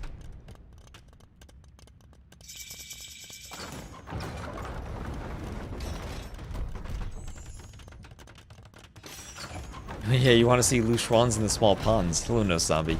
That's what I want to see, too. So, Trebs attacking the castle. We'll have Tower Shield Bracer and Chemistry for Degao. And Lithuanians are still a really good late-game civ. Especially if they can get to latest plus skirm with upgrades. But right now, Degao needs upgrades. Tower Shields, he's going full skirm. Well, against Cav Archer, Pike, skirm, maybe that's the play, hoping that there's no onager from Kingstone. Knowing that there's no siege engineers. The guy's going to want a lot of skirms very quickly. He's down by 40 pop. He needs a raid to happen. And whatever he's going to get needs it to happen fast. Picks an outpost Vil. Again, it's only one Vil. Vil count's still pretty darn similar.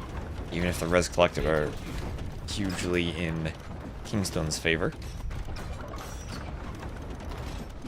And there is Chemistry. Another castle from Kingstone. Treb goes down for Degao. Treb goes down. He's trying to do another trip, but he's housed. He's housed. His houses. Doing final armor for his skirms.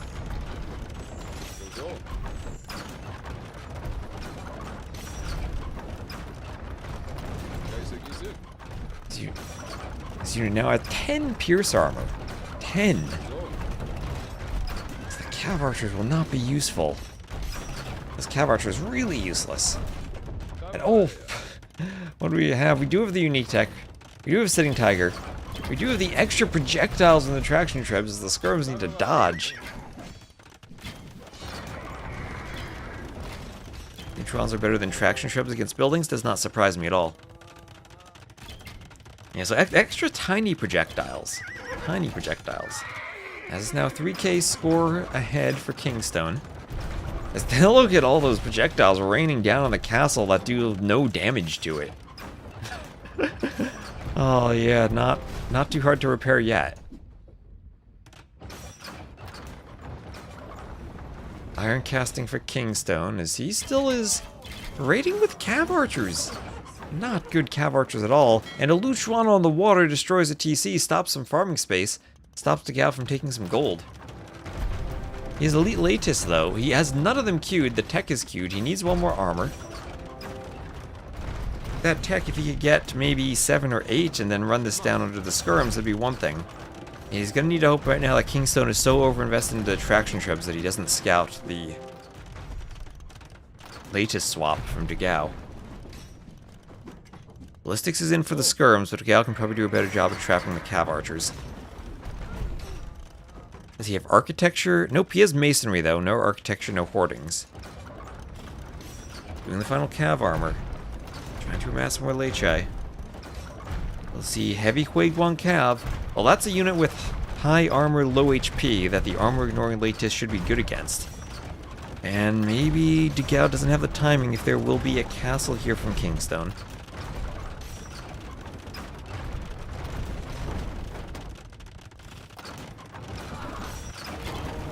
Show the Lechai and try to go for traction trebs. Now these things will probably die pretty quickly, but so will the Lechai if they don't have their final armor, which they didn't until just now. And that initial army composition goes down. And right now it's just skirm for Degao as he tries to amass more Lechai, but he only has 3 on the queue, on the field, 7 in the queue. But he's going to need repairs on that castle. You can repair it forever against traction trebs. That forever might be coming soon if Kingstone keeps the pressure up. It's over. Now the Halbs are here. And pure Halb against Lechai while plate mail armor and blast furnace come in. And the Halbs will push the cav back. As the cannon goes down. Looks like he underinvests in army. Feels like in some ways that's also what Peak Hera and Peak Viper is under, like, very low army investment. Well, I guess the difference is there's a very fine line between as low as possible and too low. Needs more cannon to buy time. Well, he's bought all the time he could as his castle crumbles. And Kingstone might be taking a 2-to-1 lead over the player who was favored. Degao certainly favored, at least in the seeding, but 2 Onamaru teammates, there's a GG. And Kingstone going up 2-to-1. 2-to-1 over Degao, as winning the water did win him the game this time. 133 to 101 KD. More eco and GG. Why is he the favorite? He is the higher seed. That is why. He picked even to draft on the right side of the draft, but Degao is the higher seed. Based on tournament elo. And I don't think either of these players was past the cutoff, but then based on ladder elo.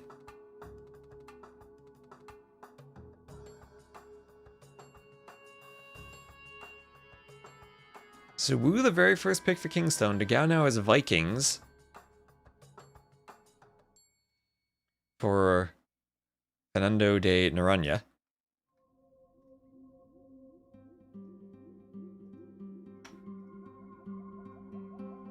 That is his remaining home map if he chooses to play it here.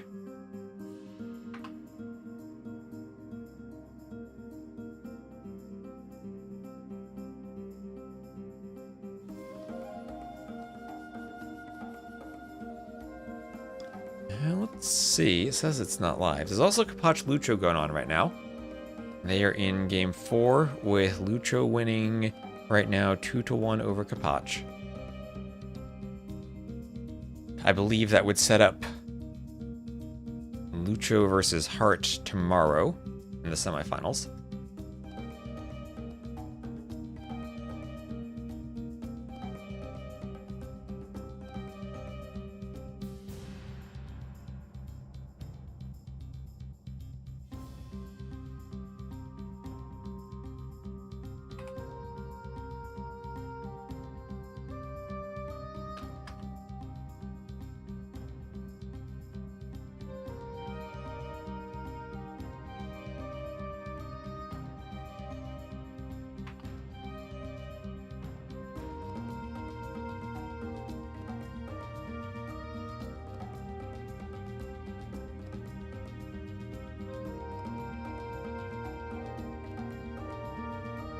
Let's see, will Degao Looking for the map, I see the dashboard stopped picking up this set. That's weird.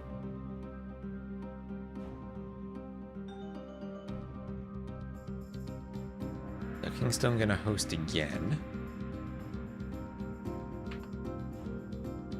I do at least have the spectator link so I can find it myself, but weird that it's not picked up on the dashboard.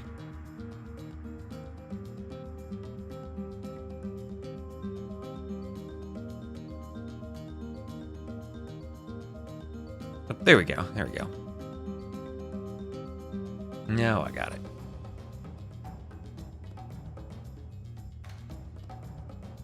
Armenian should be brutal on the water map? I think he just goes Vikings though. On the water map, from what I've seen, longboats have been unstoppable. It wouldn't actually surprise me if Kingstone were to go Spanish on the water map and try some kind of type of conquistador play. I guess it does become really obvious you go for a landing if that's the civ you pick, though. In all likelihood, it might be Malay, but from those civs to save for Pesta de Pulvera, I do kind of like Malay there.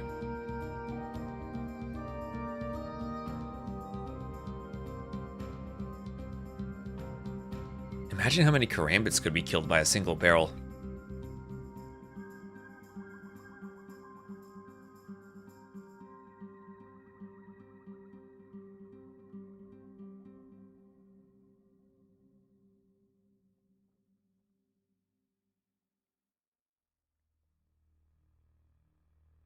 Well, remember the bans are global. Sometimes people might be wanting to pick Spanish themselves.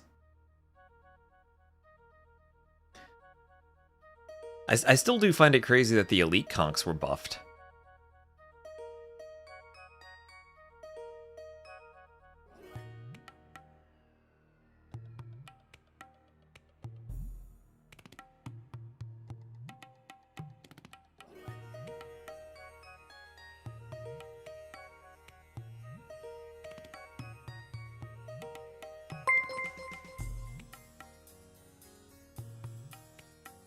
And it will indeed be our islands map, Fernando de Noronha.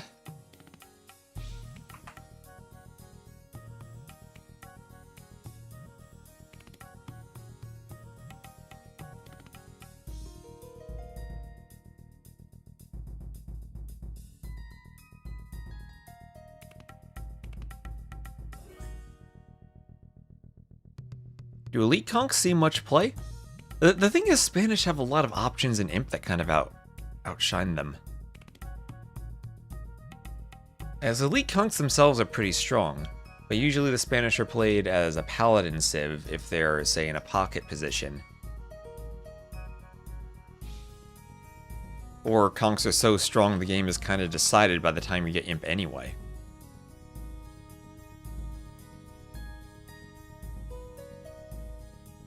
Alright, so the players swapped their colors around. Before they had been Kingstone in blue, Degao in red. Now Kingstone picks cyan. And Degao goes blue, so I'll keep it as blue versus green.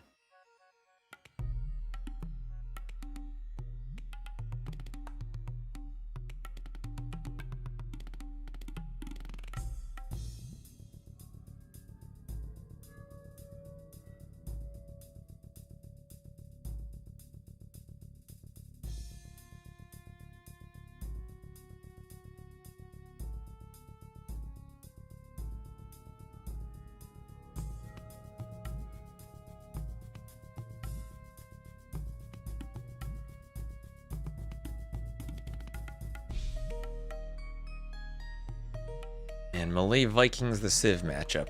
And how do Malay deal with Vikings? I don't know. Although Malay could be a sneaky Civ to go for a landing. We saw the other day, I think it was Vinch Nikov, where the Berbers were the Civ pick that were kind of obvious. Well, maybe not obvious. I mean, they could play water. But kind of obvious with the uptiming that they went for the landing.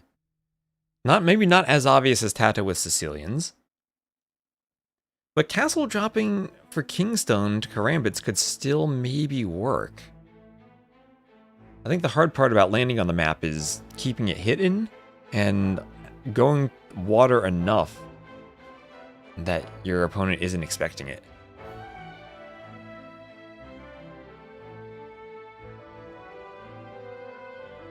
so let's just get the colors. Degao again in green, Kingstone in blue. And there we go. Oh, I need to change the map title. Fernando de Naranja. And we'll have gamed before with Dogao. He is the higher seed. I guess technically Kingstone better elo, and definitely can see the set going either way, but Dogao now losing 1-2 to Kingstone. Dogao, the final remaining Brazilian player with a chance to qualify. He'll be the Vikings to the west, against Kingstone will be the Blue Malay to the east. Vikings with longboats. I did see one game where they lost on this map. I didn't spectate it myself, but I saw that it happened. Personally, I have no idea how to fight longboats on water. Kingstone may be hoping that the Malay with their faster uptiming might have some solution. And he's going to go for a very forward dock. Yeah. Honestly, good for him not to dock there, because there would have been not much fish for him. This will be a LAN tournament. Yes, Red Neil. First week of July in Sao Paulo. This will be a LAN.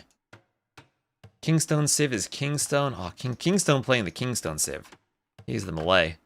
There we go.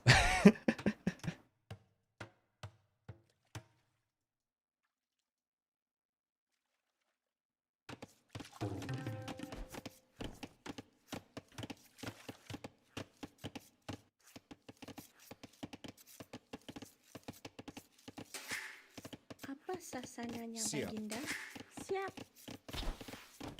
Want to see a full turtle versus longboat game? That would be sick. I have seen Portuguese versus Vikings, but caravels were pretty underwhelming. Because Vikings don't need to go only longboats, and when you start mixing fires in with longboats, then the caravels die to the fires.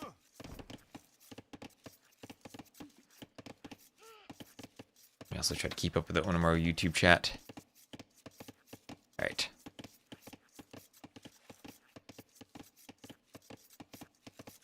The berries here always kind of trip me up, because you see the outlines of berries behind other berries. And the pineapples have all these little grass plants near them. I feel like there are plants in front of them. I wonder if the players are actually playing with the pineapple bush graphics, or if they've modded them to be berry graphics. They might be playing only berries. Yeah, small pineapples mod. Pineapples with fewer leaves mod, potentially. Wood choppers are the most relaxing sound ever. Well, we can look at the wood lines. We have 9 plus 4 for 13 vills on wood. This is going to be a fast castle from Kingstone. Degao, though. What is this from Degao? He did a forward dock. And he might be looking to go fast feudal, then. Fast feudal is Vikings? I guess this has to be a galley opening, trusting that even if he maybe gets pushed back in early castle age, he still can go longboats. Everyone's on wood. There's not even a mining camp on gold yet, so this is kind of a classic Vikings build. Double dock. We'll swap to a mining camp at some point on the way up. Unless he's gonna fast castle off of this, but with only 5 fishing ships, I don't see that. Pineapples are huge in comparison. That's true. The pineapple is basically the size of a villager when you look at it, or at least like the size of like the villager's chest. And as we remarked earlier, Melville, oh, he's gone to the gym. He's been building that chest. So 1, 2, 3 docks for Kingstone, still fishing on the front. I have seen games before where a player front docks to fish, goes FC, and still holds the docks against a feudal pressure opponent. There's a whale there for Degao, and that's where he'll have to take gold, as he's just moving to the mining camp now. And he's not queuing any warships. He's just going to the feudal age and doing double bit axe. And that's it. What? So feudal age, double bit axe. As Kingstone just clicks feudal now.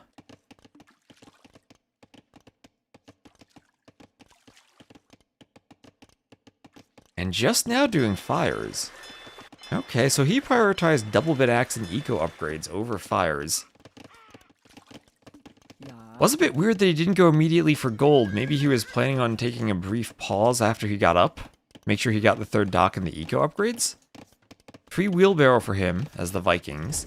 And since he's opening fires, he doesn't need the blacksmith, so he'll open with a mill. Says to use the rails for gold. No mining camp. Well, he wasn't taking the rail either. That's 1,000 gold he has right next to the dock. I mean, it does make sense to skip the mining camp for more wood. I think that the vills on gold are a bit more efficient. But if you have a bunch of fish, you could maybe just ignore the fish, because you don't need food to make ships initially. And then you have extra vills that can go to food or go to wood.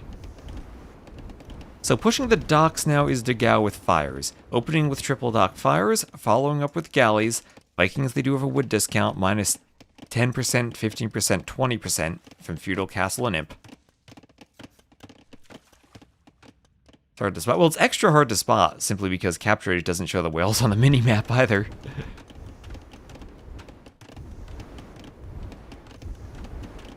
When his Heart Playing Hard is already played, so he'll be continuing tomorrow. He casted one of his sets earlier. And now the Hulk defense. Problem with opening fires, the early Hulk defense keeps you away. And Kingstone not actually clicking up, though. Weird to see him not up. But maybe he just had to go feudal fast enough, too. Maybe the Malay delay is too slow to go FC. But he'll add in a market and still have fish in the back.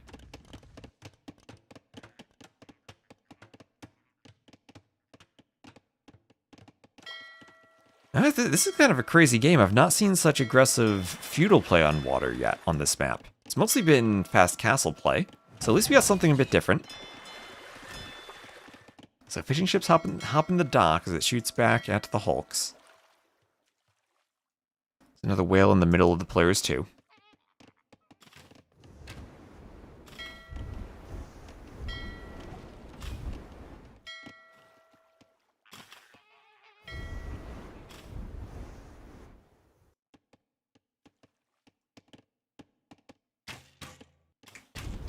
And then Loom on the way for Dagao.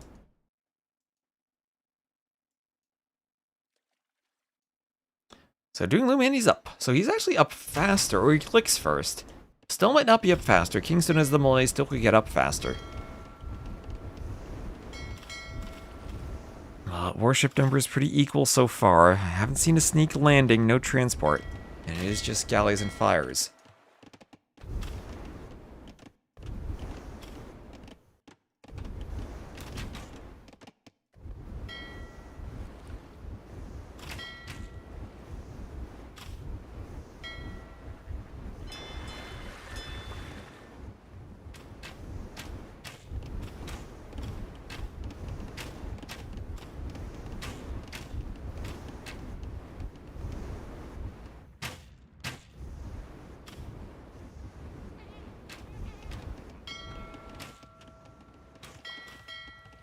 He's pushing over here too.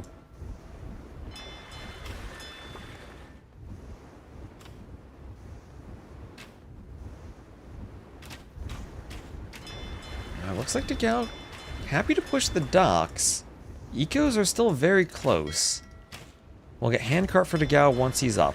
He'll take out one dock, but Kingstone still has a lot in the back. But once we get Castle Age, enough warships still here that Dagao needs medium warships. We'll shift immediately into longboat production, I think. See, Kingstone up first. Waiting for the medium warship click from him. There he goes. Is he still adding more docks around the back? And we'll probably do a university soon. Immediately, medium warship plus bowsaw. Still cheaper warships for the Vikings. Medium warships will come in at just about the same time for both players, a few seconds faster for Kingstone. And there's Bodkin, bowsaw, and longboat production. So Dagao putting medium warships in the forward dock, that gives him room to fall back to the longboats in the back dock. And does want to hold for another few seconds, maybe make a couple of hulks. deal with all the forward fires. See how longboats deal with fires now. Looks like they're doing okay. And Degao managing to hold, retake the score lead. Push a dock from Kingstone. We'll have to bring his fires back to the fight. Taking a fight without all of his navy now. The longboats should be... I still think longboats are good against fires to the point where I think the only thing you make against them is War Galley, but then... fires added in should punish that. Longboats OP. And Degao's gotten where he wanted. Longboats with a fairly even game on water. We'll lose one of his docks. Careening first for Kingstone, Clinker Construction for Degao, unless Clinker Construction was already in. Nope, it'll be careening for the armor first. Movement speed for Degao, make the longboats even faster and easier to micro. And in this fight, much better numbers for Degao. And especially with the micro of the longboats, can take a great engagement. Everything here falling apart for Kingstone as Degao pushes in, looking to force a game 5. Looking to force game number 5 between these two. Fires all going down as the war galleys push in.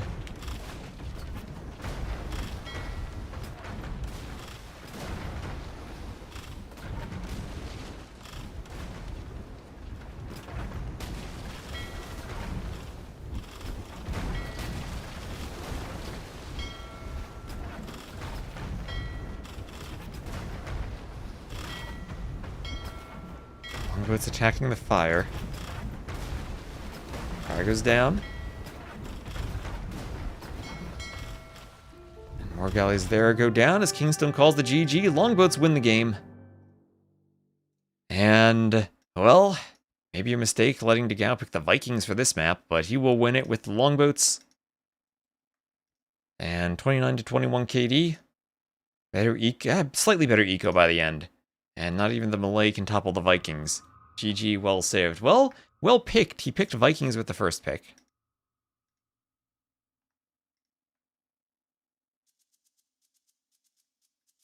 And that'll lead us to game number 5. So Fernando de Noronha picked and won by Degao. Vikings over the Malay. And that'll leave 3 civ choices for both players for the final map. Our gunpowder barrel map. Festa da Polvora, which I think is still one I'd need to really practice how to say. But the civs for Degao will be Way, Maya, and Armenians against one of the Hindustanis, Spanish, or Khmer. Is this Spanish and Conquistadors from Kingstone?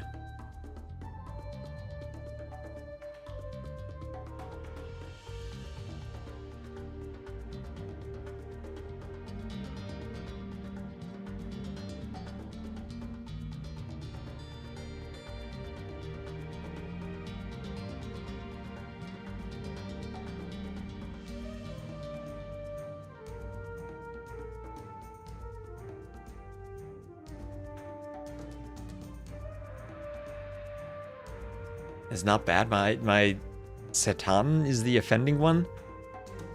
I've tried to listen to that so many times, but it's probably something really subtle that I just can't hear properly.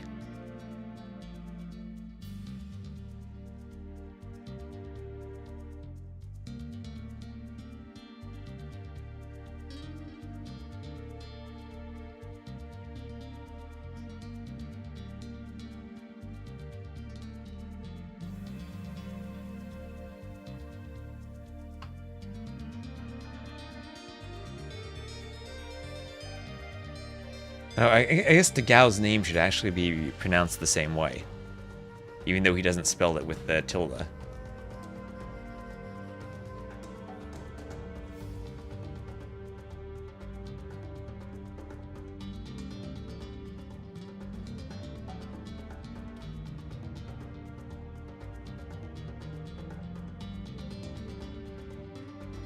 And here we go, and it will be Khmer Way. Khmer versus the Way.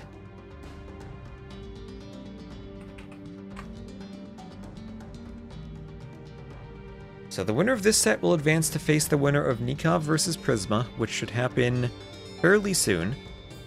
Meanwhile, it looks like Capach and Lucho are still in game number 4, with Lucho up 2-1. The winner of that will face Hart tomorrow.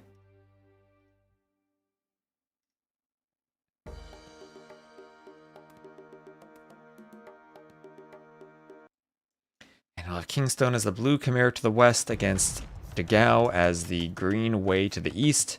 Khmer versus Wei on our exploding barrels map.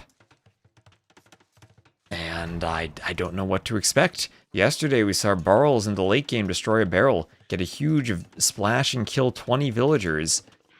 Maybe that'll wake up the players and help them to realize the barrels are extra strong? If vills are mining these resources and you sneak a barrel kill, you will kill all the vills. Pronunciation will be better than T90's. I don't think T90's casted anything yet, so he doesn't have any practice. Kingstone pushing the Rhea to the TC, but then turning around and pushing it to the mill. Being a bit indecisive there. So this map, 3 groups of 3 vills at the start. They have this players start with a mill and a mining camp. They'll also probably just make a lumber camp in one area. They need to make sure they hold on to their stone and gold areas. That's the important part of the map. There's more stone and gold on the outside in each corner, and also in the middle. There are barrels on the fronts of the side bases, and on the backs of all of the bases. You can't wall the outside either. That's unwallable rock terrain. So players do have the option to walk around outside and destroy barrels. Suppose Armenians or Georgians could try to mule cart wall. Now, that's about it, and you need 3 of them. They have a lot to focus on late game. I think we hit a decent balance with the barrels where they're useful but not too gimmicky or overpowering. I think the only thing I want to do is a bit less pierce armor, move it down to 5, so crossbows will destroy them faster in Castle Age, and then everything will destroy them faster in Imp that's a ranged unit. And then a bit more damage against buildings, so if you house wall directly behind the palisade, the house gets destroyed too.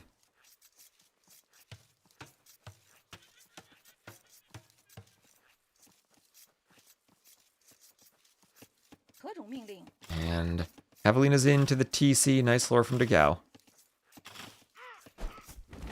And remember, you can also just delete your walls to get to the back if you want to run around the outside. Yeah, I didn't want to make balance changes to the maps during the qualifiers, so that'll be saved for later.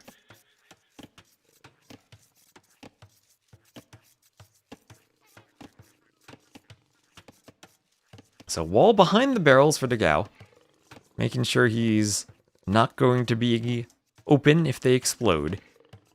Also, you can weaken your enemy barrels with your scout if you want to in the Dark Age. We'll have extra walls for Kingstone. At least they're forcing players to wall.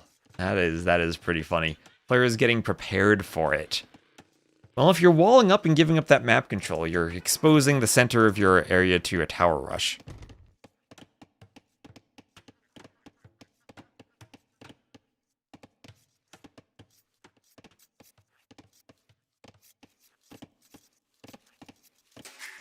So loom on the way.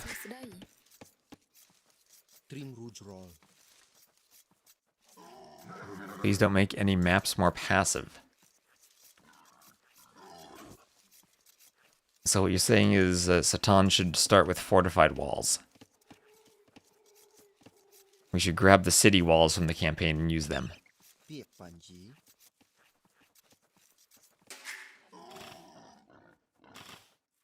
So Javelina is hit by the TC arrows. Taken down under the TC. They hurt units, yes. Check out clips from yesterday. I think Dave and Hera both casted a good barrel explosion.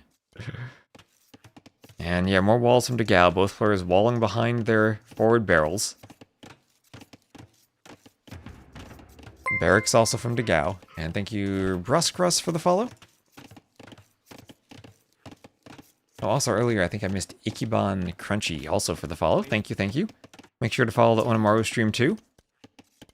As right now, it doesn't look like we're going to have any men-at-arms. We have seen feudal aggression on this map quite a bit, but here it looks like simply a fast castle. Or maybe I think the Wei have an advantage against the Khmer. Should have a strong eco with the free vills they get. Khmer decent too with the farms. But then what do the Khmer do against the Cav composition of the Wei? The Huiguang Cav, Xianbei Raiders, and Tiger Cav.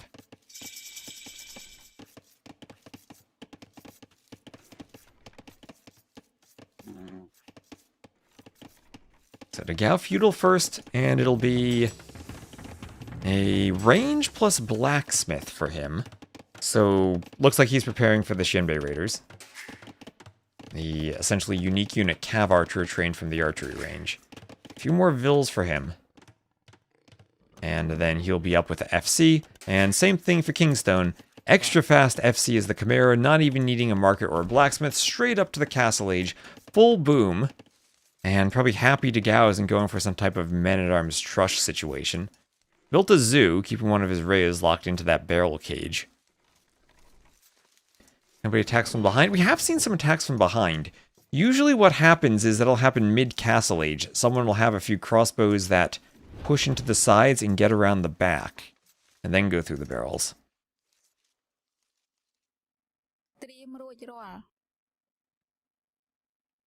So Kingstone moving to the back corner looking for a TC spot.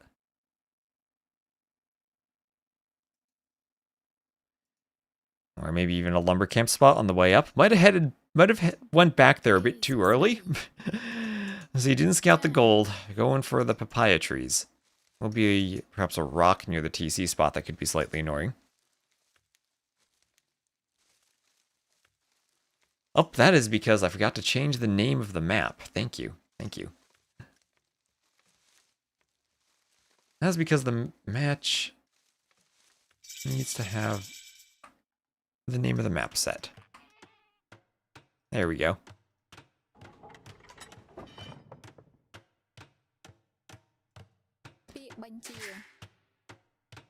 And those two vills, unable to build, they need to path around. They need to path around the back. And there's the guy weakening the barrel.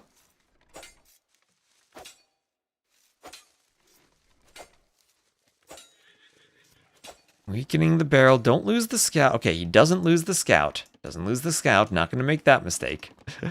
Weakens both of the barrels from Kingstone. Weakens both of them. He's going to go around the outside, but he'll let Kingstone in when he deletes that, and he'll have to scout fight. Have to scout fight there. And it's a TC in the back on the papaya trees from Kingstone. Okay, interesting spot there. But TC in the back where he's hopefully safe. And then TC on the golden stone, the main area he needs to hold and defend. It'll be very tricky to win the map if you're pushed off of that region. And there'll be another TC also from Dagao over here.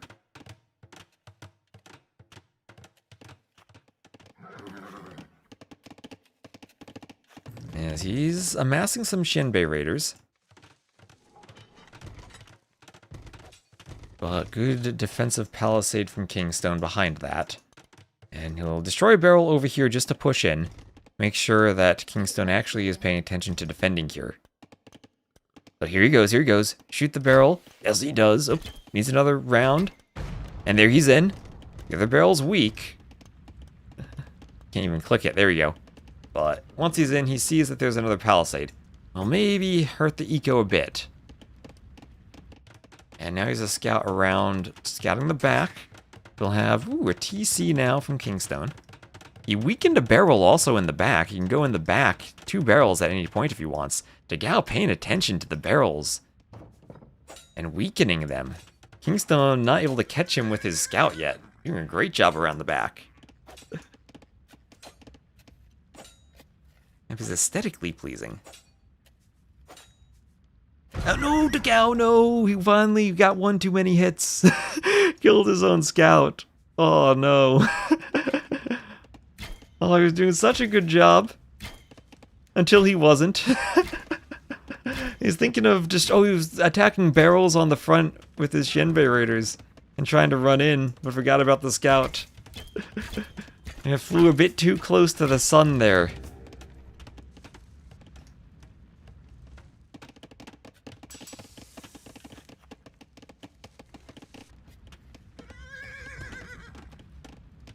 And now we'll be behind in the boom, 3 TCs to 4. A bit of idle time for Kingstone going for a 4 TC boom. But as he adds farms, he'll be able to keep it running.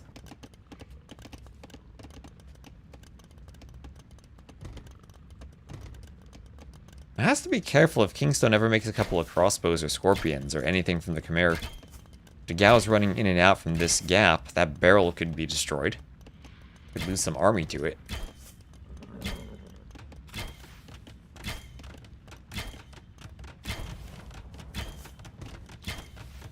And he'll try to break through the palisade. If only he had weakened some of these barrels, might have been able to get stone miners with him. Yeah, the scout just wanted to see what it was like being a petard.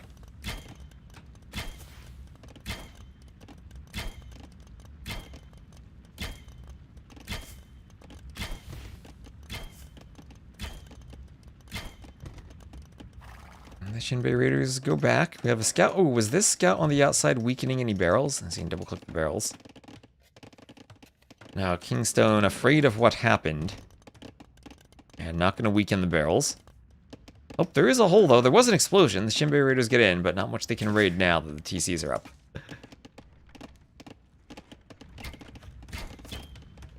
Dagao taking the middle, adding the workshop. What do the Wei do against Khmer Scorpions?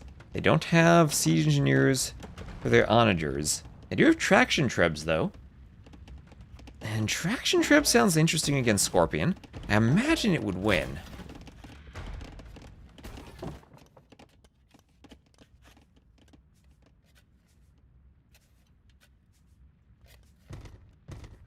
And wait, there are more barrels here. Not weakened, though. The wall, you can see where the accident happened earlier. They weren't able to get through. So more barrels he could hit here.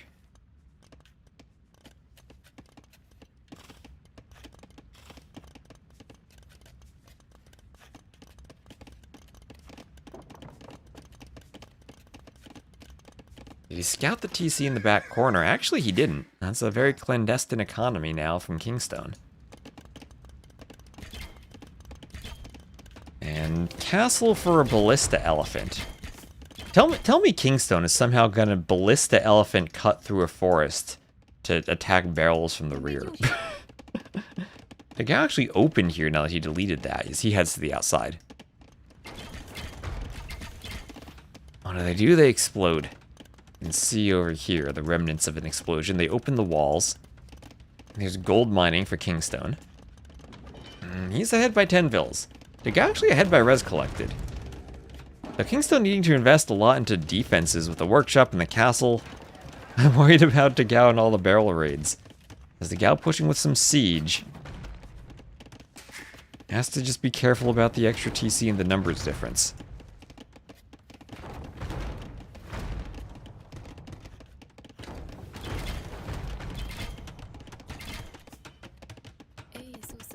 So Shinbei Raiders on their way in. Ooh, forced away by the Miguel and the TC. Not much HP on them at all. And another workshop here for Kingstone. He's adding handcart. Dagao still with a bit of a score lead. Ballista elephants. I think they still do only 1 damage to the barrels. Ooh, tanking Miguel shots. What's their attack? Yeah, 9 pierce attack.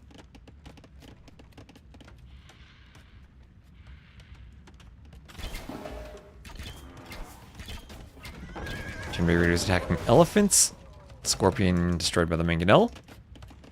And forward castle for Dagao. Castle could shoot the barrels. Castle could shoot the barrels. Well, this seems like he's positioning himself for Imp in a Treb War. Not too far from Imp. Neither is Kingstone as he just clicks up. Imp in... Is that the safest TC? Part of me says Kingstone needed to Imp in this TC. But maybe he wants to be greedy and still produce vills there. Oh, shoot the barrel near the elephants. He's just shooting the elephants. Oh, that took some damage at least. 40 HP. And Miguel's do melee damage. So they should get through a barrel in 2 shots.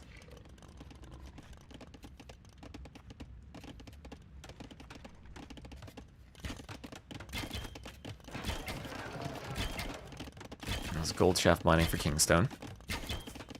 This is a good map for game. This is a crazy map for game 5. So will Kingstone have enough imp timing to win a trub fight here? Because it won't be trebs for Degao. He'll have to do a workshop. He'll need to do traction trebs. He needs to remember that he needs traction trebs. My worry is Degao thinks he's going up to prep for a trub fight, and that's not what he's going to find. Is there another castle in the middle, trying to take more resources in the middle? If he has the middle, maybe he should destroy the barrels preemptively. At least that one, and that one, and that one.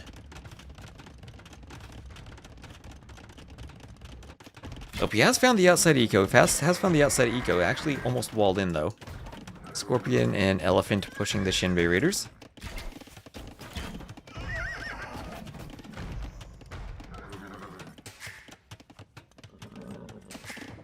And cart 2 for Degao.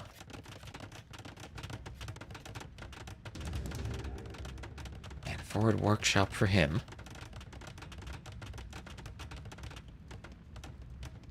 Bloodlines. Bloodlines applies to the elephants. Applies to the ballista elephants.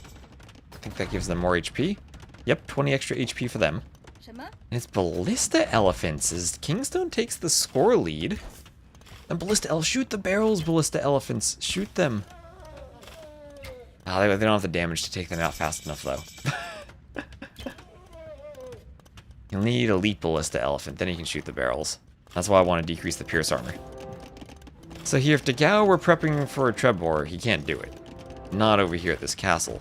Can't do Tiger Cap, though, and still try to raid in the back. This is where he needs a unit to shoot the barrel and open the wall up.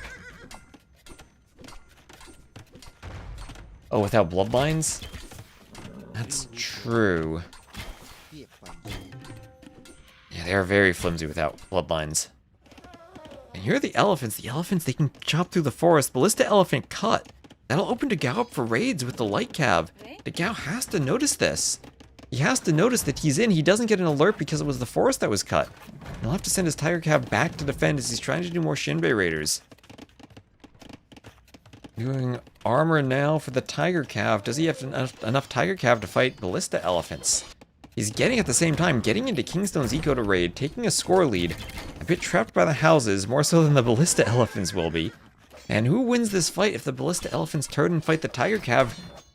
Kingstone could be losing elephants here. Elephants going down. Elephants going down as the light cav fight from behind.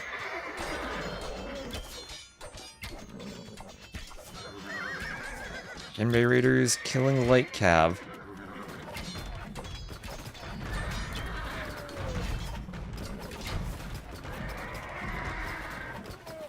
And Degao buying food.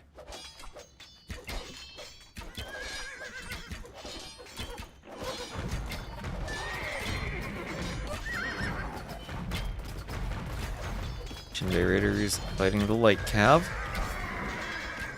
The Tiger Cav have mostly defended. I'm worried about those vills by the barrel now. Cavalier swap for Kingstone as he's trying to run down traction shrubs with Cavaliers. How do Shinbei Raiders scale into the late game?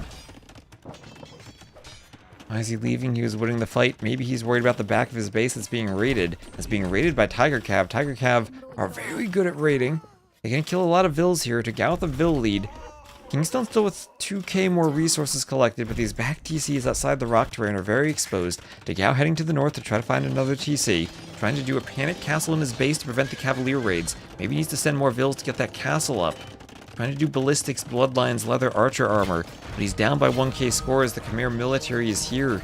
And taking a good raid, Degao gets a conversion on a ballista elephant. And will clean a few light cav up. In his base, the Cavalier raids will be walled. Killing a few vills. They're both killing lots of vills. The TCs here finally will clean up some of the Tiger Cav. Castle here trying to clear the cav. Degao taking gold in the north. Still could go to the outside in the back. He is in the southern corner too. So Degao holding 3 of the corners. And still with the castle in the middle. Oh my gosh, treb the barrels. Kingstone, treb the barrel. Please, Kingstone, treb the barrel. No, Kingstone, the barrel, it's right there, treb it. Degao's repairing the castle, treb the barrel. He'll kill all the repairables. Gating the Cavalier out. Trebs try to go for the gate. They get the traction Treb. They get the traction Treb. Treb's also going for the workshop. Degao still with more Tiger Cav raiding in the back. He's opened up a 10-vil lead. Maybe he can get more raids. Scores flipping back and forth. Kingstone's raids have been cleared up. Degao repairing because Kingstone isn't attacking the barrel. I don't know if Trebs are even... Can they hit the barrel? They might just be inaccurate. But he needs to go for it. Come on, Kingstone. You killed 10 Vils. You'll destroy the castle. More repair Vils from behind now, so Degao holding the castle needs to destroy one Treb now to keep it alive.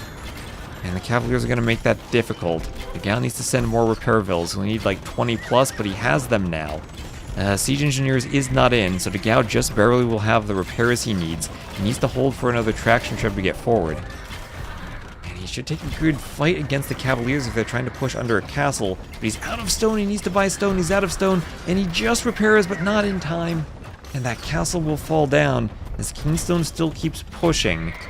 At the same time, though, Degao is closing the res lead. Closing the res lead, has a bunch of vills on gold in the middle. Kingstone's still not in the middle. And Kingstone's going to be running out of gold fairly soon. He's got 900 gold left in the back. Degao has 4 relics. One more relic in the south that could be in Degao's possession. And if Degao can hold on to the middle, he can stop Kingstone from taking gold. So Kingstone now on a timer, as Degao taking gold in the north has actually taken a lot of it. He's taken a lot of gold in the south. So, let's see, there's, what, 3,000? No. 6, oh, gold's still here south. So Kingstone still has some gold in the south. Has not seen the Degao's down here. Well, he has seen the TC now. Sending Vils down there. Degao not all the way in the back. Vils fighting the elephants. That's probably not good. He's going to castle the north. As Kingstone moves around the south and Degao's taking a better fight in the middle. This game is absolutely wild now. The barrels in the back of Degao's base are still there if he tries to wall this off. Ballista elephants can cut again.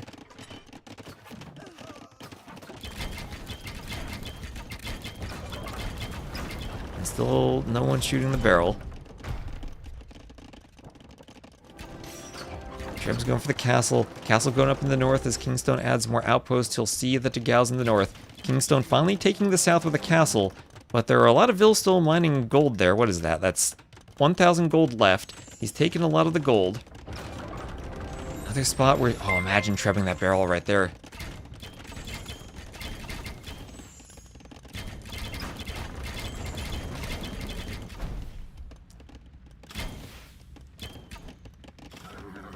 Shinbei Raiders trying to push this. Maybe the Chimera don't have a good counter to this if they're not going Scorpions. Trying to go Ballista Elephants. Yeah, there's a lot of stone in the middle, and Degao moving forward to the middle. Imagine if Kingstone were to sneak some type of raid on the barrels. That one of the barrels is lower on HP now. Degao probably should kill them himself, just to free them up. So he's going to swap around with the Shinbei Raiders, try to kill more Vils. Elite Ballista Elephant for Kingstone. So Degao up by 50 pop. He's starting to take a score lead. He's attacking Ballista Elephants in the rear. Has a lot of Shinbei Raiders still. And those elephants go down. Degao's clearing up more gold. Remember, you can't wall the outside because of the rock.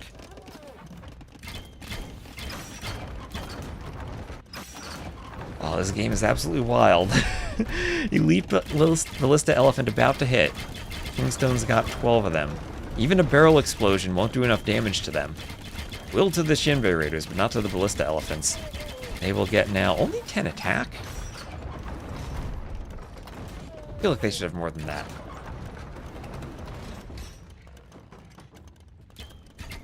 Does he have the unique tech? He does not have double crossbows, and he also does not have tusk swords, but he's not doing battle elephants, so... Extra projectile for the ballista... Oh, shoot the barrel! Shoot! Oh, pass-through damage might hit the barrel. Oh, the Shinbei Raiders would be massacred. Kingstone, the barrel! Shoot the barrel! They do count as siege weapons, so traction trebs actually have bonus attack against them. You have... Oh, actually, no, they don't. +0 against siege. They have a bonus of 0. Oh my gosh, that barrel. That barrel.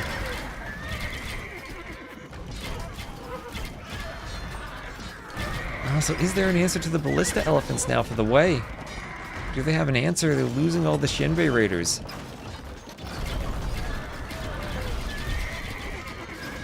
the traction trebs enough? Kingstone's pushing again. He wants to castle the middle. Losing some trebs, though. Are Tiger Cav the answer? Nikov does have 2 castles for them. But Kingstone's pushing back now. Res collected 54.6k, exactly the same. Degao up by 50 vils, up 181 to 100 pop. He's getting another great. He's been back here all game with Tiger Cav. Kingstone's down to 83 vils. Degao can afford to take bad fights now. The Kingstone, the barrel. So Degao ahead in score thanks to all these great raids. The Tiger Cav. 6 Pierce Armor and no Archer line upgrades. Finally fletching in ballistics for Kingstone, but that's too late for him to stop the raids. It's too late. Cavaliers chasing the traction treb. Ballista Elephants going down for the traction treb. And then, yeah, the raids are too much even for Ballista Elephants. He's gonna get another good raid here. Dangerously running the low HP unit by the barrels. But he can get onto that wood line now. He's also taking a good fight in the middle at the same time. Still has his workshops up for traction treb production, able to force Kingstone off of the wood line. And Kingstone's pop cannot sustain itself. Morville's going down. We'll have Bodkin now for Kingstone. But the raids have done their damage. The TCs need Vils inside to shoot Bodkin arrows. They don't have enough Vils. And this is looking better and better for Degao as he does crop rotation. Crop rotation. There are Vils by barrels now for Degao to explode.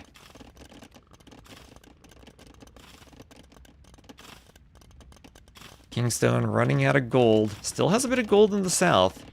But that's it. He's taken the gold in the back. And does not have gold control in the middle. He's taking 1 pile of gold. As Degao tries to push the castle. He will be mining stone, but at 100 Vils, he doesn't have 20 Vils to send to repair a castle. And Henning, thank you for the follow. Treb's taking down the castle. Or traction trebs. Has low on HP, some Vils going to repair. Oh, and Arbase, thanks for the raid on Onamaru's channel.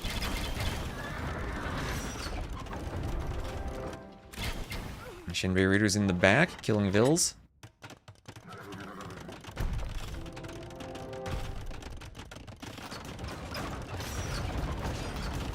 Hello, Beargwin, welcome in. As we have Degao holding on, trying to finish off Kingstone, who is almost out of gold. Needs to remember he has gold in his base. Has a bit of stone in the back too, but is struggling. He took many, many raids, lost his Vils. He was down to 114 pop, recovered to around 140. Has 11 Ballista Elephants and is trying to get his Vils back. Much better KD for Degao. Yeah, well, I think he's constantly been producing them, but they're hard to amass. They're expensive. He's still trying to push with the ballistas. Shinbei Raiders doing a lot of damage over time. No halbs either for Degao. That could have been useful maybe against some of the Cav. But he's trying just to play the Cav Archer unit. He now has Mingguang armor, and that is melee armor for Cav that includes the Shinbei Raiders. Ballistas do pierce attack, but these things will be very well armored against the Cavaliers now. A couple of Tiger Cav in there too to attack the Ballistas. These Tiger Cav in the back still. They need their attack upgrades. They have their melee armor upgrades. Maybe they could snipe TCs soon. And well, now he's down to 5 Ballistas. There's a conversion there. Converted Ballista Elephant. Degao has the Elephant. Traction Treb's still taking down this castle. Repairville's there for Kingstone. Still want to see Degao snipe that barrel. I like Cav swap. That's all the Khmer can do at this point. Only 44 farmers though. I'll shoot the barrel with the Ballista Elephant, please. Kingstone, go for the barrel.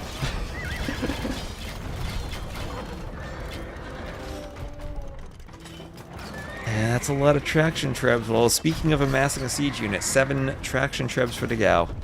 The castle falls. Kingstone now losing control of the middle. His Vils auto-tasking over to the gold mine. Oh, that barrel in the middle of all those Shinbei Raiders.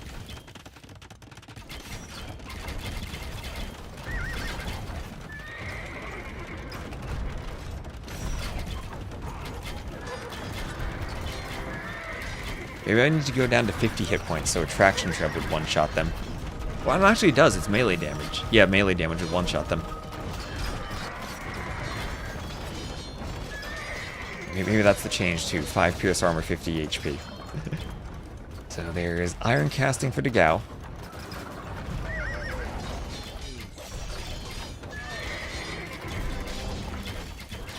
And he keeps tripping the Light Cav and the Elephants. I think this is maybe the last legs for Kingstone. 3k score behind. And Shinbei Raiders here in the back. No more Tiger Cav. If there were more Tiger Cav, you'd explode the barrel and run in again. Or just run in because it's still open. Shinbei Raiders at least have to be careful about Pierce Attack soon, where they're picking off more Vills. Kingstone's never got a secure farming eco. Gal wants another castle. That castle probably ends it as Kingstone's still desperately trying to hold on. He has realized he had gold in the south, but mined some of it. And is basically just going to go full Hussar spam now. Siege Engineer is finally getting that upgrade. Full Hussar spam, these Vills not walled in, but Hussars now from Degao too. And enough. Man, how many traction trips does it take to destroy a castle? There's 9 of them there. It still takes forever to take it down.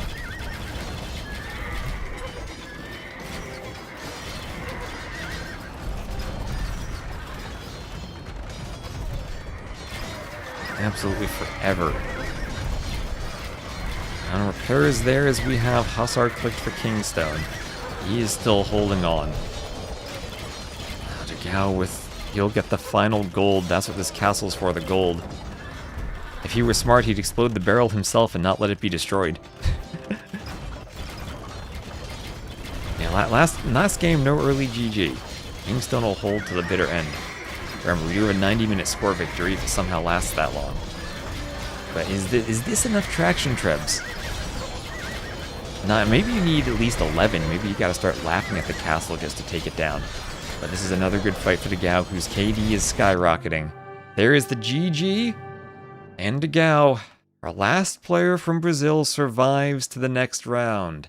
And oh, we did hit 2k followers on the Onimaru channel to celebrate Degao. Maybe not a celebration against his Onimaru teammate, but to celebrate anyway. Either way. Either way, 330 kills, 250 losses, more eco. That was a tight game in early imp. But Degao holds on with those raids in the back. Kingstone tried for the secret TC in the back, but Degao constantly was raiding there. GG, and Degao will move on. So let's give him that win. Testa de Pulvera, won by Degao, way over the Khmer. GG. And I think we still have one more set. I think we still have Nikov versus Prisma.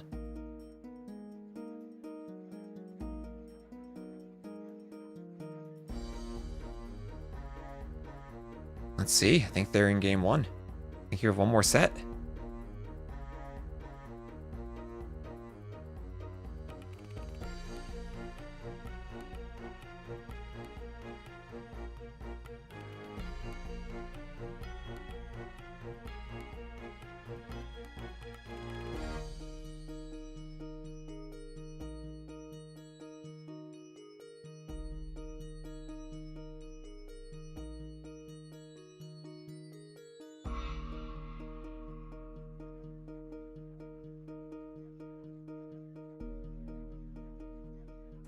So, you're predicting Nikov 3-1? Let me see. I think they're in game 1. Give me a moment. Let me get my overlays all moved around here. So that's 2 players I'm used to seeing in blue, so expect me to swap their names around. I think we'll go blue, yellow. Nikov Prisma. Let me find their drafts.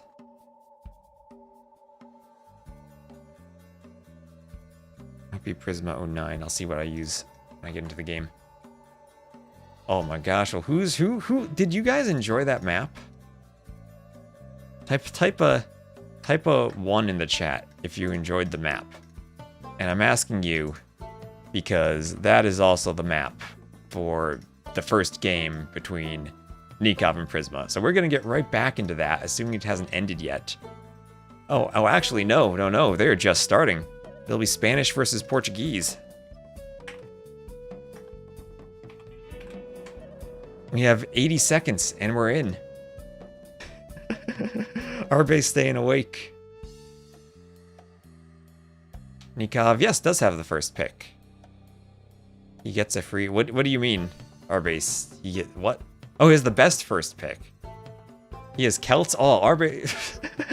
Nikov has dominated with Celts on Mont Pascal so far. Our base is a Celts fan, deciding we'll give Nikov admin win for that. Yeah, so Spanish versus Portuguese, 2 gunpowder civs on the gunpowder map. Let's go.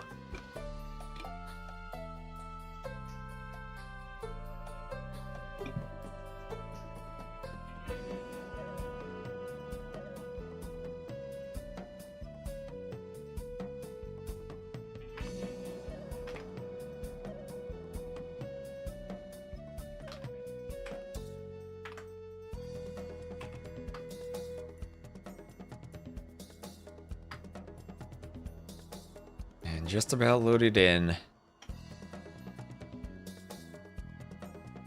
So, Nikov, for many years the best player from Argentina. Kapach certainly very good too, but Prisma and Lucho, 2 young up-and-coming players. And right now we have Argentinian maps going on. Let me just see. Kapach Lucho ended. And I'll give you a spoiler for that set because it's already finished. The winner will face Hart, and the winner of that was Lucho. So we already had an upset of the young player from Argentina beating the old player. Not much of an upset though. Lucho was the higher seed, but historically, a new player rising to victory. And here we will again have another Argentinian matchup. As it'll be Spanish for Nikov against Prisma or Portuguese for Prisma. Blue versus yellow. Will these players know how the barrels work? Will these players know how the barrels work? Right away, Nikov opening the balls. He will lure in the javelinas. Conquistadors versus organ guns. We might see unique units. Oh, Prisma loses the villager. He walls in the javelinas with the other vill, but he loses a vill right off the bat. Not the start he wanted. Maybe the nerve's getting to him a bit. Ooh. We'll destroy the barrels first. That's a good question. Who actually knows the map more? Well, disaster there. Disaster losing the vill on the boar at the start. But at least the javelinas still are in the base. At least the javelinas didn't walk back. That would be an extra disaster if that had happened.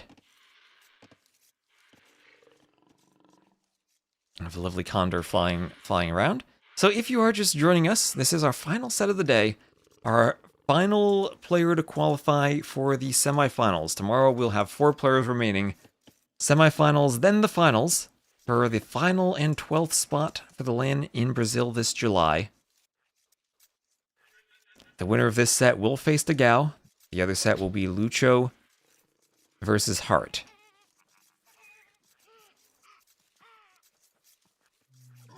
Monday? Starting probably around 16 GMT tomorrow. Everyone here a Latin American player, so at least from my point of view, they have a lovely time zone and I won't need to wake up early. Are there time limits? There are 90-minute time limits for each game. If they go to the time limit, it is a score victory. Just like in Red Bull, only we have an extra 15 minutes. We're not Empire Wars, so games will last a bit longer.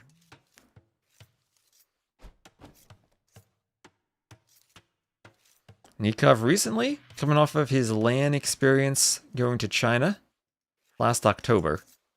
Prisma, not sure if he's ever been to a big AoE2 LAN, maybe some other local LANs, but I don't think anything of this size before.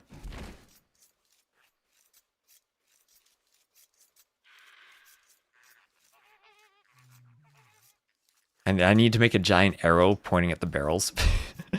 Maybe I could take some papaya trees and make an arrow out of them pointing at the barrel.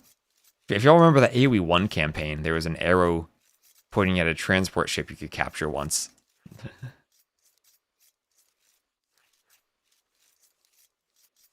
So best of 5 between these two. Should be a good one. Da.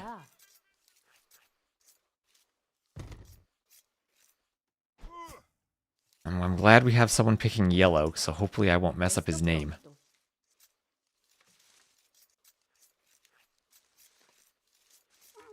So, Feudal Age for Prisma. We have seen feudal aggression on this map. We have seen men-at-arms sometimes. With 21 pop after losing a Vill, I don't know if he has enough food to fast castle now. Why? Sending more Vills over to his wood line. Kind of an awkward lumber camp right next to the stone mine.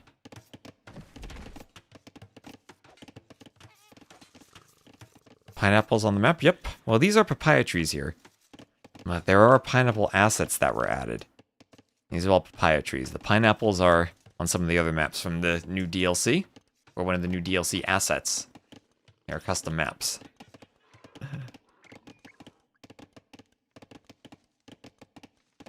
And thank you all also for tuning in and giving us a follow on the Onamaru stream. Let me just check what is our follower count there.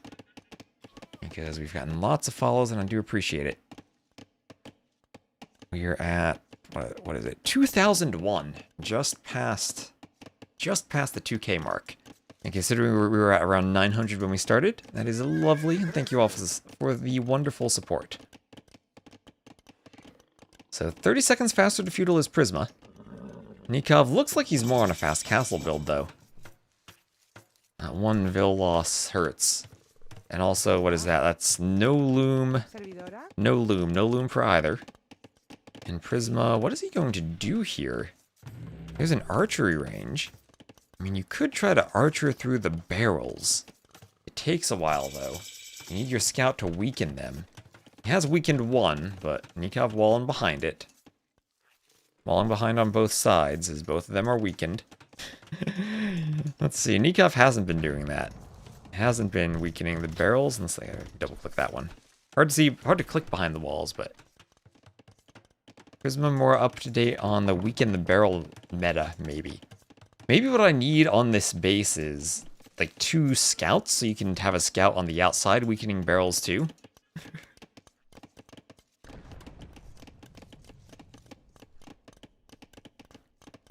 And it will be archers from Prisma, so he will get right through the barrel. 3 shots and he's through. 1, 2, 3. But he'll go through just to see that Nikov already has walled behind this. So you would need men-at-arms to keep pushing, or a tower. Hard to tower rush the Spanish when they build their tower faster. Nikov might want to think about a defensive tower here. If he sees Prisma pushing him with archers, I think he damaged his own archer a bit with the barrel explosion. So Nikov aware of how the map works. I wonder if Nikov will be aware to shoot the barrels later. So the first barrel is exploded.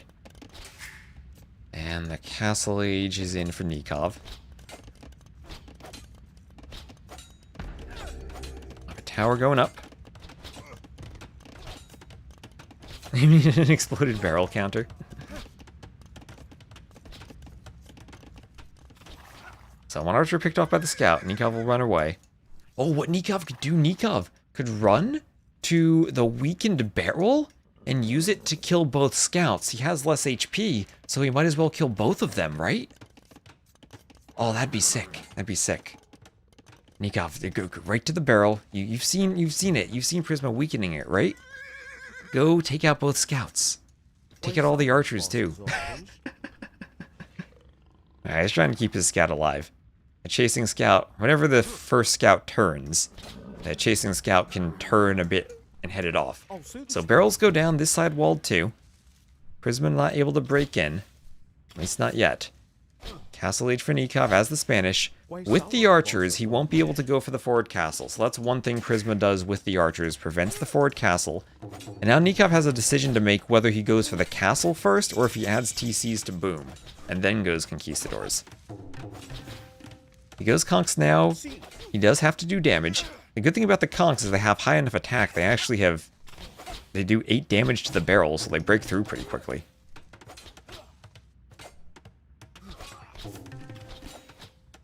Make a petard to blow up the barrels. I actually don't think a petard blows up the barrels. I don't think he does enough damage, because petards mostly have damage against buildings, and the barrels do not count as buildings. So there's Bowsaw for Nikov. Loom for Prisma, and Prisma's about ready to go up. Get a market he could buy his way up, or sell his way up, rather. So there's a Loom, he'll sell it probably around to food and then go up. Maybe stone. But market for Nikov, he's trying his best to stop these archers from getting in. He can market wall, though, still with the archers in the feudal age. And where's he gonna go? Okay, so castle in the golden stone area. He's starting to make some conks.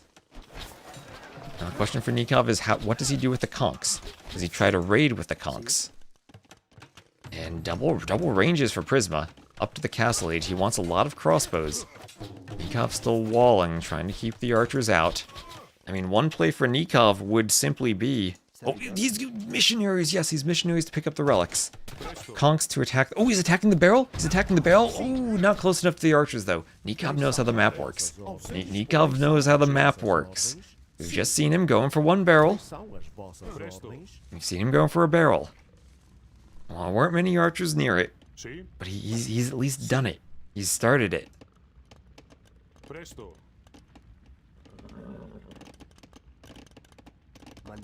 Missionaries here too. He's left his starting TC. He doesn't need the starting TC. Going to the castle. Walling off again. The archers would be trapped. Conk's ready to go through a barrel over here. Prisma's not walled behind. Not walled behind yet. Low HP house foundations. The barrel explodes the house foundations. Prisma trying desperately to quick wall. Doesn't have much HP on the houses. The Conks can still get through. They'll pick a Vil. Nikov playing the map to its strengths, destroying the barrels. Prisma deletes a wall to run. He can delete a wall, then re-wall to run. He doesn't know where to go. He's maybe oh, shoot the barrels. I don't think you can shoot the barrels there. Oh, he's going for it. He's shooting the barrel. He's gonna get 2 Vils with the barrel. Nikov playing the map to its fullest. And he'll pick off more Vils. They were weakened by the barrels. He'll finish them off. Prisma is gonna run. There'll be more barrels there. And that's now 8 eco kills. 7 by the barrels, 1 by the javelina, and then 5 by Nikov. Okay, so Prisma, he's gonna try to go through the barrel, but the TC's up already. TC's up. They should respawn. I could do that. I could make them respawn. Through the wall. I can make barrels randomly appear on the map. As Conks are in again. Nikov is in with Conks. Crossbows are there, he'll kill the crossbows first. Kill the crossbows as all the Vils turn to fight. Wall in the Conks, but that isn't... The Vils are trapped in with the Conks now. Oh, Nikov devastating with the Spanish on this map. And there's a GG. Nikov takes game 1. He came prepared for the barrel map. He came prepared. And Kingstone now, if he watches that game, maybe regretting not taking the Spanish. The Conquistador is one of the few units that has enough attack in the castle age to get through the barrels. My other idea for a map was, it didn't look as pretty, and I didn't think it was going to work. But like I put the barrels here, was just land nomad, basic land nomad, but with barrels near all of the neutral resources. Explosive land nomad. Maybe we'll have to do a community game on that. That could be fun for a free-for-all. That's how to play the map. Nikov uses the barrels, gets himself an early victory, and with a very low pick of the Spanish in the draft. Conks needed another buff, we gave it to them. It all started with the boar kill. And I'm glad we saw that.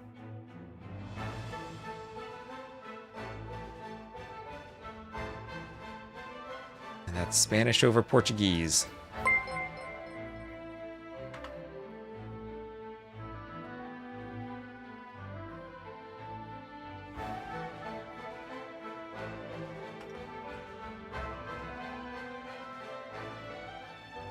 Hello, addictive me? About hiding barrels in mines? We need player-controlled barrels so you can delete them yourselves.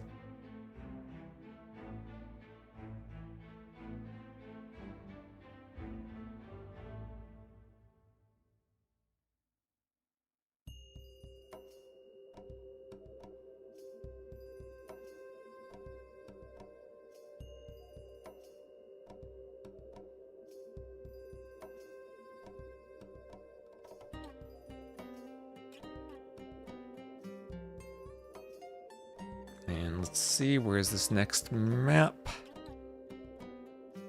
Next map will be the water map, or actually, never mind, no. I had the wrong set selected. That's the wrong pair of Argentinian flags. It'll be Monte Pasquale, it'll be Nikov as the Celts and Prisma as the Italians. Celts, Italians. So no secret from Nikov. This is the third time I've seen him go the Celts on this map. Prisma is the Italians, thinking Italians would counter them. And a good gunpowder sieve usually does work well against the Celts until the Celts get to Paladins, but Genoese crossbowmen probably deal with that. Our base can sleep in peace.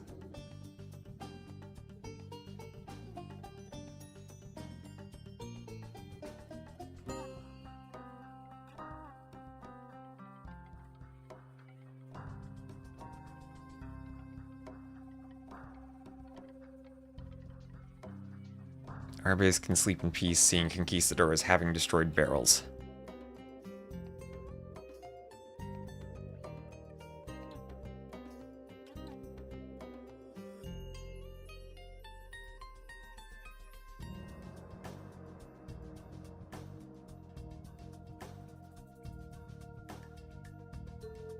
I've taken the night shift. Yeah, taken the night shift.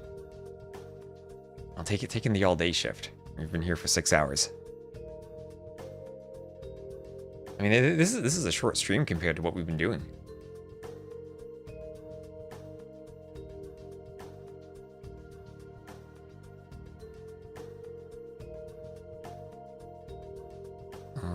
Oh, we're not loading in. What happened?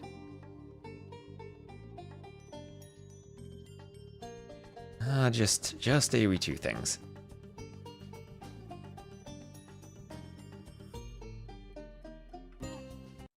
And so here we are, both players TCing the starting island. It's midday in the US, depends where you are. 6:08 p.m. for me. That's night shift time. So both players TCing the starting islands. Italians, the cheaper feudal age. Celts, the wood bonus. Faster working lumberjacks. Prisma will have cheaper fishing ships. I'm genuinely curious now. Italians, cheaper age up. Dock techs are cheaper, that won't matter in the feudal age. Fishing ships cheaper. Could the Celts with their wood bonus on this map actually be the better water sieve? So Nikov docking forward, not docking in the back for the whale, will scout the back of the transport to find the whale. The build he's been doing is don't go to the middle at all. Stay here and take the whale. Well, thank you, Rami. Italians are the discount civ, as Orlu says. Everything is a discount. Their gunpowder, their age up, their fishing ships, their techs.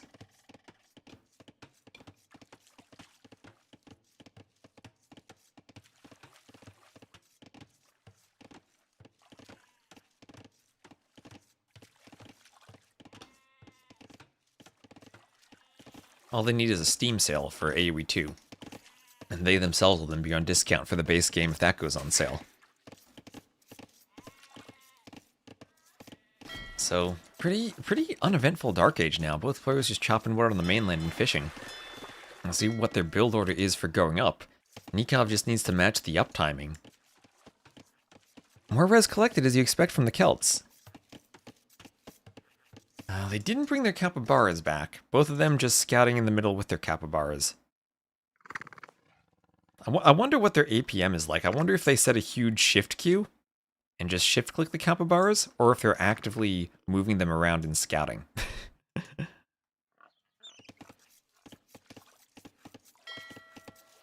Oh, the Prisma.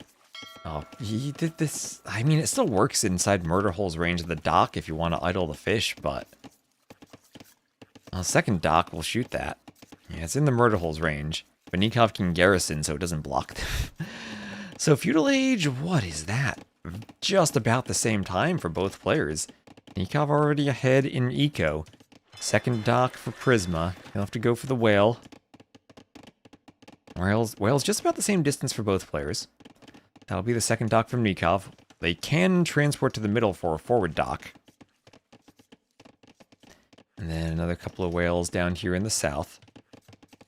You could transport here and wall this off. Just for the fun of it. There's a Vill in the middle for Prisma.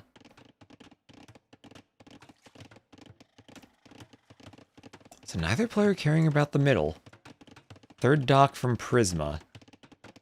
And I think if Nikov gets a third dock, which he will, and can get enough gold and match the production timing, he should actually have the advantage now as the Celts. The wood that we've saved as the Italians on 5 fishing ships, I think that's less than the res collected advantage that Nikov has. And Prisma will be going to the middle. And this can be the downfall if you go to the middle, and we watch the res collected now, because that's essentially 9 idle vills for an entire minute plus, as they walk to find a lumber camp location in the middle. Not going to take one of the small wood lines, we'll go for the big wood line that they scouted. Both up to feudal, triple dock, fire galley opening from Nikov, same thing from Prisma. 2 seconds slower, the Celts. And look at the 300 res collected difference now from the transport. Nikov's build is don't transport, trust that he'll have the better eco and win the water.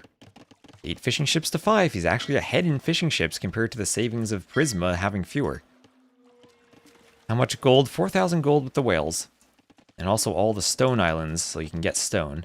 And in terms of food, there's a lot of fish. Several thousand food on the water. It does run out of fish eventually, but this is the hard thing for Nikov. He needs to protect his whale, because he doesn't have any gold in the middle. If he loses the whale, then he loses the game because he can't make any more ships. He needs the gold, but it's hard to pressure that fast that quickly. Nikov also likes to play fire plus Hulk. Other players have gone fire plus galley. There's a middle whale docked by Prisma. Another whale a bit south of that. Pure fire from Nikov so far. Now's the time maybe to add in Hulks against the fires. And there he goes, round of Hulks from the docks. And finally transporting to the middle, but much later.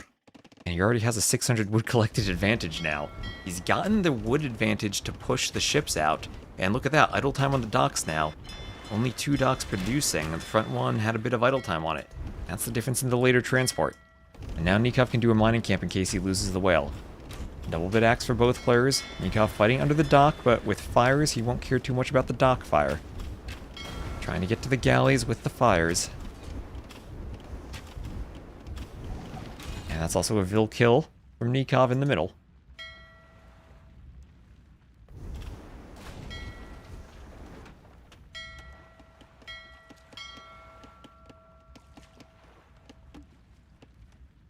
Why do they never build towers on the small island if they want water? I don't know, maybe there is room for that, honestly.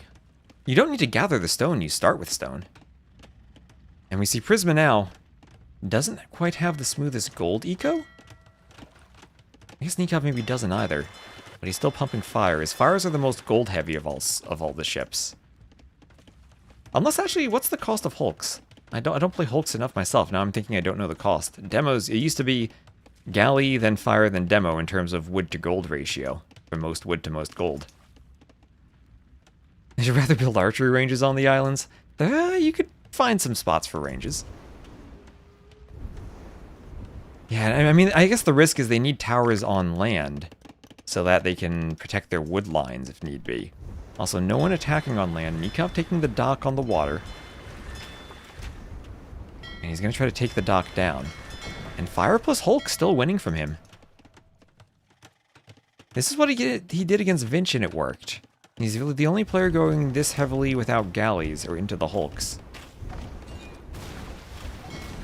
And was that box formation to protect the galleys from the fires? That was box formation. Prisma will call the GG. And don't worry, in-game, he actually typed GG. That was just a typo. Capture didn't pick it up. He meant to type GG. And Nikov goes up 2-0. Military 5-3. KD for Nikov. That's all it takes with the Celts. And a very water-focused map. Prisma. With the Italians, the water civ will not win. That was a very high civ pick for him, but also the first civ pick for Nikov. So maybe the only question is whether Nikov actually needs to pick the Celts that early in the draft. But if you pick them first and you win with them, that's what seems to matter to him. So Celts over Italians. So potentially the last game coming up, if Nikov can close it out.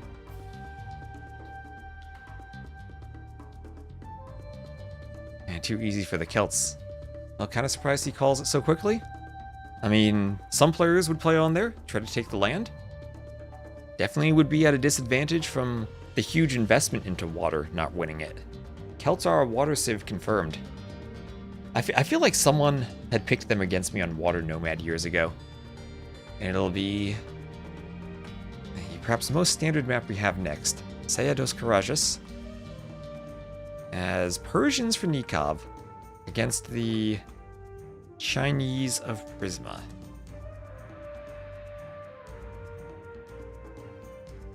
Also, hold on, let me check this. Does it have Prisma's name in the scoreboard? Okay, it did.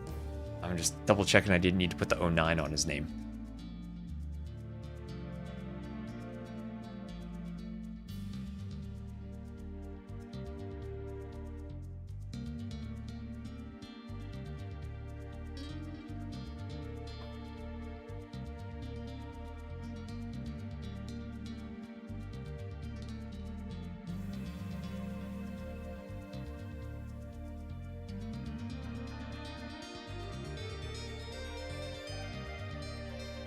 And you got with some scary civs left also. Persians, Koreans, Armenians, Burmese, Berbers. Burmese for monks on Bala de Silva. Ooh, that would be crazy. I don't see a clear counter monk save either. And Japanese for Prisma. And probably Japanese versus Koreans if we get to Fernando de Naranja. Where I think I prefer Koreans. I mean, we'll see turtle ships. How good are turtle ships will be the question then. Also Berbers if he wants to go for the landing again. He has been playing Berbers on the water maps.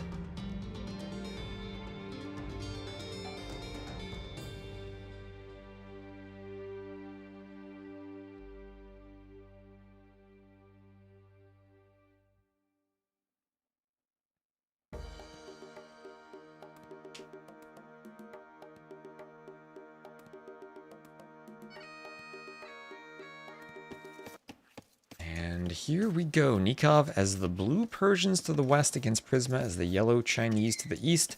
Immediately, Prisma luring in that to Pier. Nikov on match point for advancing to the semifinals. He did lose in the finals of the second qualifier to Winchester. Now would have to go through Dagao and then the winner of Hart versus Lucho. Hart having lost to Dark. So this map, the terraced map, you start at the bottom of a valley, have steps all the way up to the highest level where we have wonderful sunny flowers and jungle. Down here all the way to the rocky bottom. This terrain here, however, is buildable. We'll see a lumber camp on the woodline.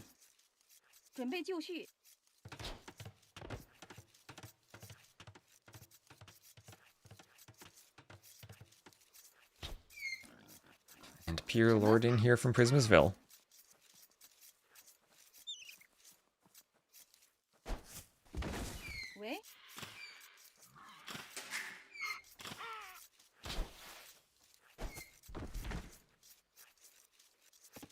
So, clean Dark Age, pushing in the deer, no loss, luring a Javelina this game. And Nikov, though, with that faster working Persian TC, already catching up in Vil count. Persian Eco being able to match the Chinese is absolutely crazy. How did we not realize how good the Persians were in AOC? Even if they didn't have the Dark Age boost, even if it only started in Feudal, how did we not realize how good they were?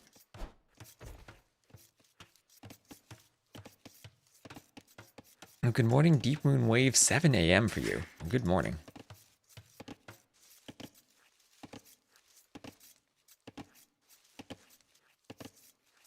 So, more Vils for Nikov.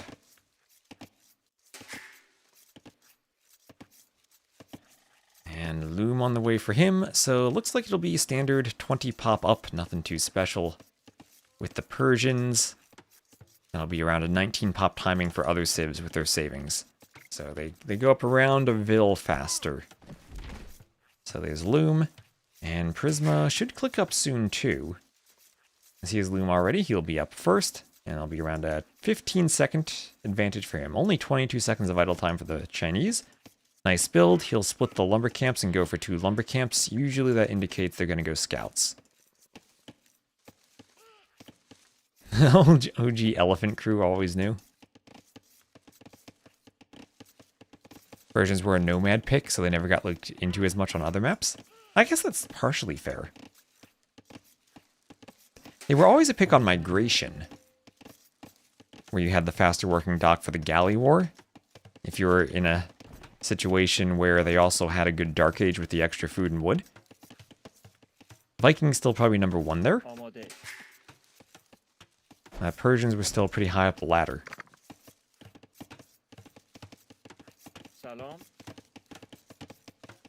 Maybe the 2 top eco bonus civs? Maybe right now they are. Persian bonus a bit more useful on a hybrid map.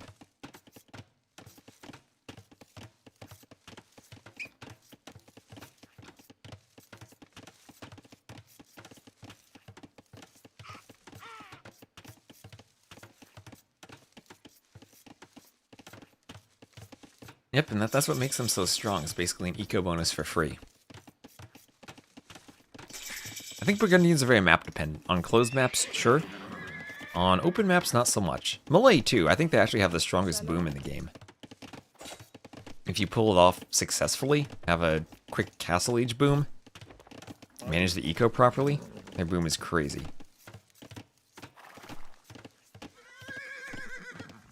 So Nikov thinking to wall the outside, using the rock as part of the wall, saving a tile. Stable for Prisma. He will wall to the edge. Nikov has some extra woods in the back, gold in the back. So he will be very safe if he gets these walls up. Maybe would have been, I guess, the slightly shorter wall had he scouted that wood line. Bohemians have a nice eco, but I don't think it's as strong as some of the other bonuses. I think Bohemians are strong because of the Hussite Wagon and Halfnitsa possibilities in different situations. So Nikov winning the scout fight so far. Winning the scout fight, forcing Prisma back. So stables from both players. And Horse Collar for Nikov, Horse Collar also in for Prisma. And we see 200. 200 to 300 extra res for the Chinese. Not the 1,000 extra res other civs have. And it's only a 1 vil difference now. Or not the 1,000 extra res you'd see usually in the 3 vil start like we've been seeing in TTL. You get to mid-late feudal, 1,000 res ahead. Here they'd be even farther ahead. But right now with the Persians eco, Nikov should eventually pull ahead in vils. Persian's still a good civ for going crossbow knight. Maybe Chinese fire lancers are really strong these days. Well, the Chinese do lack camels now. Lots of jaguars in the middle.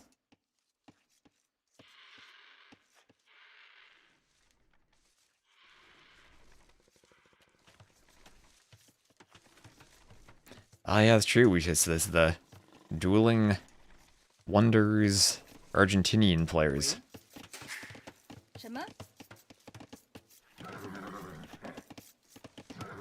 So scouts out. Pushing for Nikov. He gets walled, but wants to get in and wants to get out immediately. Or in and out right away as the house goes up. Doesn't have the HP to be chased by those scouts. Needs to go back to his spears. How's he looking? Well, he knew to use the gunpowder barrels. And he knew to use the Celts. So 2 for 2 so far. Maybe he's used the most of the gimmicks so far, though. Although I think he still does have turtle ships for the islands map. So if Prisma wins and we get turtle ships on islands, that would be amazing. Yeah, so lots of damage for free on the scouts as they ran in and out past the TC. Mining camp in the back for Nikov.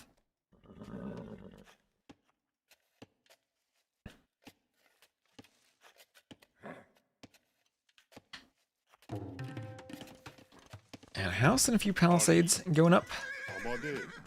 Some spears attacking or defending from the scouts as they can't quite find a way through the walls. Nikov can always go to her back wood line if he's pushed. Would need another lumber camp, but keeps him safe. On the gold, he needs one more building to go up And he has an unfinished palisade in the back. That he... Oh, Nikov.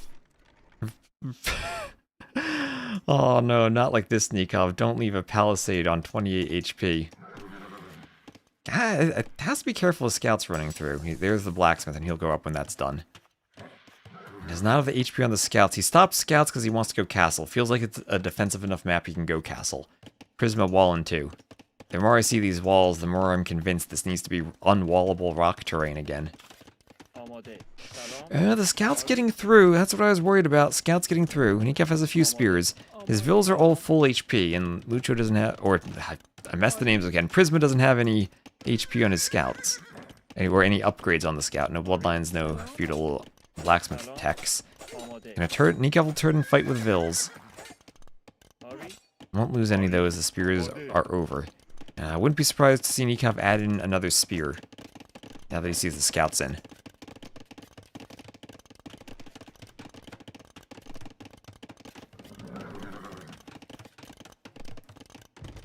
Well, the scouts just got in through the TC. Didn't need the 28 HP wall.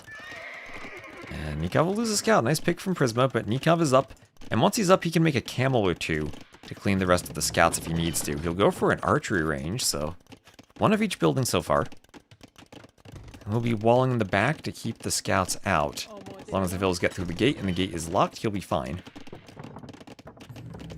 And yeah, we'll mostly be walled to the point that the spears can defend now. So maybe one little mistake not... Ooh, another little mistake not being walled. Wanted to get the range and the walls up in time, but might lose another... Or might lose a Vill. There we go. First Vill kill of the game. Prisma doing a great job to avoid the spears, but there is a poke. Gate, wall. He has a spear forward, too. Where'd that spear come from Prisma? The spear gets a kill. That spear just walked through the TC, too. And double res Nikov gonna go Cav Archer. Prisma pulling ahead in res collected because Nikov has to deal with all these scouts in the back of his base. Has to be careful about chopping that tree, too. Yeah, that would be clutch for him to break out, too. Free the scouts. As he has... Oh, he didn't scout it, actually. It's lucky for Nikov that that wasn't scouted.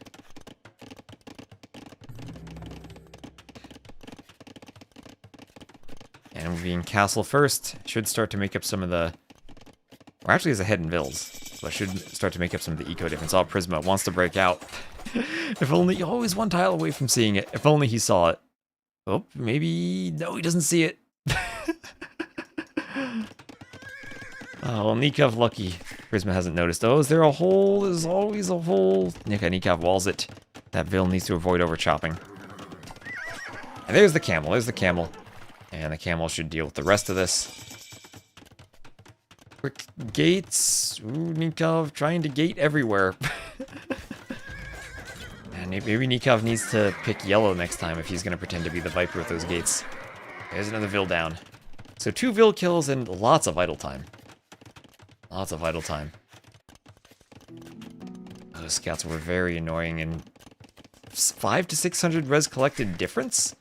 I know Prisma was around 300 head earlier, but that is a couple hundred res difference due to the scouts idling Vills, forcing them to scout and run and wall. That was one of the raids of all time, yes. Maybe this sounds a bit crazy, but the way Nikov made his base, he actually, if the in front of the TC was too big, he could have just walled behind the TC against scouts. That is with the omniscience that Prisma would stay scouts and not push with archers or towers or anything, but shorter walls and it would have stopped everything from getting in. Still needs to wall his back more. Maybe he also could have added another scout or another couple of spears on the way up, was being extra greedy there. I think Prisma did about as well as he could to punish it. And meanwhile, Prisma amassing archers from, or crossbows from 2 ranges. But already 8 cav archers versus 12 crossbows. And this is all about Nikov being able to find and take good fights while trying to outboom with the Persians. Only 14 farms. He has to abandon the front ones maybe against crossbows, or at least be extra careful. Building the workshop with the Vills now. Chat saying Persians should win from here. Nikov has the score lead. He'll garrison the Vill. Not going... Oh, ballistics in right away 什么？ for Prisma. So not going for the Scorpion, going for the Mangonel. This is where Nikov, no ballistics. So he'll see, if he sees the ballistics there, I think he should know I can't fight now. 准备就 Oh, 绪。 those crossbows, if they find that palisade, they can get in. Probably enough cav archers to clean 4 crossbows, but they could still get in. Board castle faster imp for Prisma. That is true. He does right now have enough army that Nikov doesn't want to fight. 11 cav archers to 17 crossbows. And there's another TC for Prisma. That'll be his 3rd, but already starting to fall behind on Vils. And he does have Wheelbarrow to help make up for that. But Nikov with the Persians will be pulling ahead now. TC's in the castle age 15% faster. Lons, hello baskets. And Mangonel micro time. Ooh, landing shots on Prisma's crossbows. 准备就绪。什么？ Prisma, asleep at the wheel. 准备就绪。 And the crossbowmen take a couple of Mangonel shots to the face. And now Nikov still probably doesn't want to engage without ballistics. He wants to grab the top of the hill. 准备就绪。什么？ Prisma with ballistics still could recover and try to out-micro this. Split at the last moment. Repairville is there for Nikov. And Prisma still has the hill. Nikov landing Mangonel shots. Lost the Mangonel when it was downhill. And now he's just jumping crossbows with the cav archers. Trying to take the hill. Loses the cav archers there. This is very aggressive from Nikov in a situation where he doesn't have ballistics, and doesn't have armor, and doesn't have bloodlines. His cav archers get significantly stronger when they're upgraded. And right now Prisma with a forward workshop trying to push with the cheaper and more numerous crossbowmen. Nikov can raid, and he can keep booming. But he's going to be defending, he'll constantly be downhill in the fights.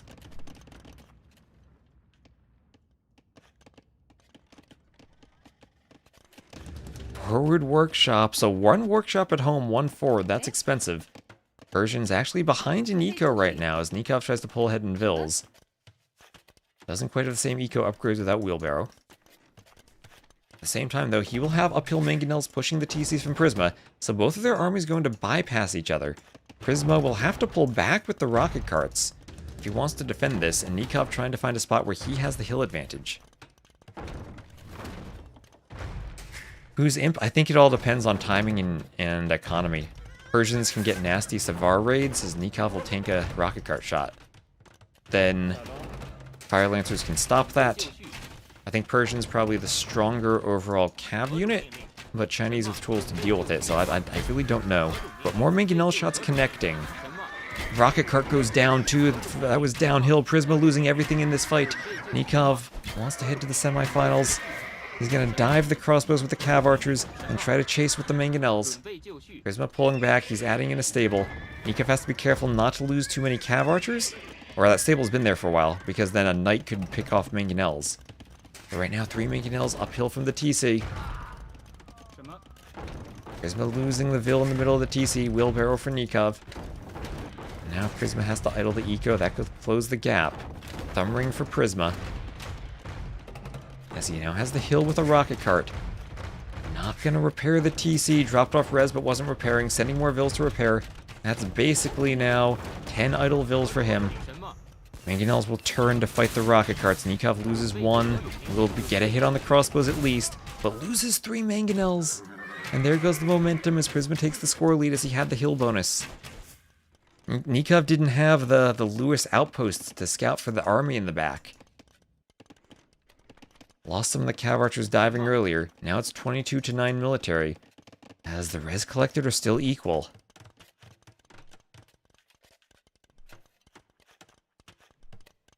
So Nikov looking to push, destroy the TC. Evened the res, but losing 3 Mangonels now. Now it'll be elite skirm and bloodlines. That's the thing, he didn't have the upgrades for cav archers to fight there. That forward workshop was extra aggressive. That forward workshop could have been a university and ballistics. And could have been more cav archer numbers. Because now he can't really take straight up fights. And Prisma's gonna have the hill. Prisma will have the hill. 准备就绪。 If Nikov does more Mangonels, still won't have the hill bonus. His goal is kind of to take even fights against crossbows, then maybe could add in knights if he wants to pick the rocket carts. Trying to take the hills. We'll get the rocket cart. His mangonels need to be repaired. Gets another shot on crossbows. Prisma running into mangonel shots with crossbows this whole game. Nikov will retake the lead. Whoever is pushing seems to be running their mangonels or rocket carts into danger. Oh, double kill! Double kill with the rocket cart. Mangonel still destroys more rocket carts over here. Nikov pushing this back. The forward Vil won't get a forward workshop. And he's clearing everything. Nikov somehow surviving. Can't hit that Vil. But we'll try to micro the rocket cart with cav archers. And we'll split the other rocket cart, take this rocket cart down. Repair Vil's not there in time. Nikov can keep microing. He's going to stay in the min range and hit the repair Vils maybe. Just hit the rocket cart, have a bit of a mini heal bonus. We'll have to go back with skirms now. But how all of a sudden was a great few moments for Nikov, who's now up by around 15 Vils, almost 20 Vils. Prisma somehow still ahead in res collected. That Chinese eco is insane for him. Doing handcart, that's discounted. Handcart also from Nikov, heavy plow, gold mine, and scale barding. One scorpion behind the woodlined idle Vils. Nikov looked there for a couple minutes, and suddenly Prisma looked good for a couple minutes. Back and forth game with the score flipping. Feels like Nikov's pulling ahead. 20 Vil lead for him. Needs to decide now, does he try to go imp or does he keep pushing in the castle age? We'll have elite skirm from Prisma, who's trying to fight scorpions with crossbowmen.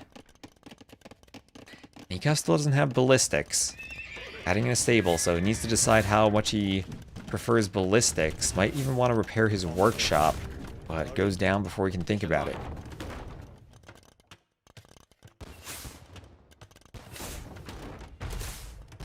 Needs to fight, Prisma needs to fight scorpions with Vils like a true pro.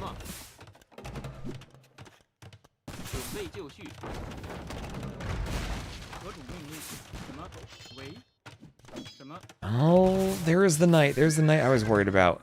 No more crossbows, it's only skirms, and that means knights are better at picking off the rocket carts. Forward workshop attempted from Prisma.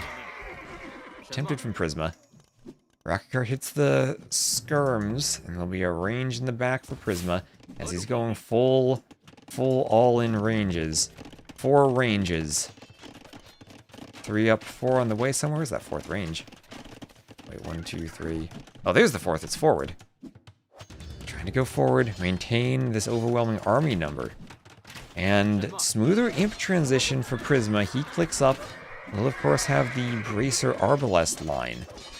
Nikov might need to go up a bit more slowly into cav units. Essentially then need Cavalier and Armor to fight, which will be more expensive for him. Gonna do a watchtower on the front. Persians do have access to guard tower. And maybe the answer for Nikov might be guard tower defense. As he goes imp himself, actually the Persian TCs will keep him competitive in the imp timing. Knights around the back, they might die, but they'll distract the crossbow army as the tower will go up. Still no ballistics from Nikov, being greedy, not doing it. Knights here might die to the crossbows. I'll try to pull back, but ballistics will kill them as they run, or at least get one of them. Oh, those imp timings so close. Prisma retakes a score lead. More ranges for Nikov, as it looks like he wants to go skirm knight. And Prisma so much more army with all these... all the 7 ranges. 7 ranges. He's going to go full range Arbalest. Nikov doesn't have Bracer for the skirms. However, he does have access to Savar.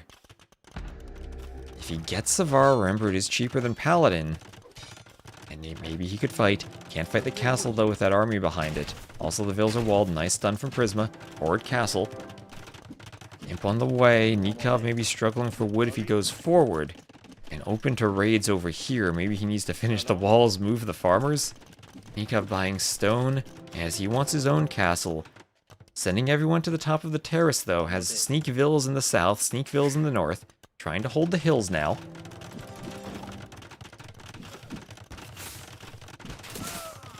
And he will get the castle. He'll also get rocket shots on the other castle. And Nikov deciding, I don't want that castle anymore. He's doing the castle more at home. Okay, very defensive castle. We'll be downhill, though.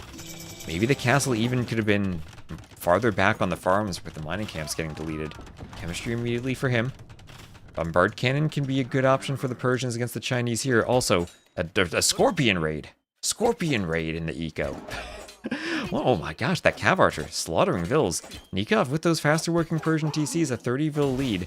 pulling ahead in res collected, but he needs to hold against the army in the early imp push. Bracer, Arbalest in. Chemistry needs to be clicked. That'll be the final upgrade for the attack for Prisma's Arbs. Here's plate barding armor for Nikov. He doesn't have many farms up here. This castle an attempt to hold his farms. On stone heavily. Vils idled in the back. Not much farming space. Needs to expand up the slopes more. But at least he's started. Prisma with Vils over here. Nikov finding some sneak gold.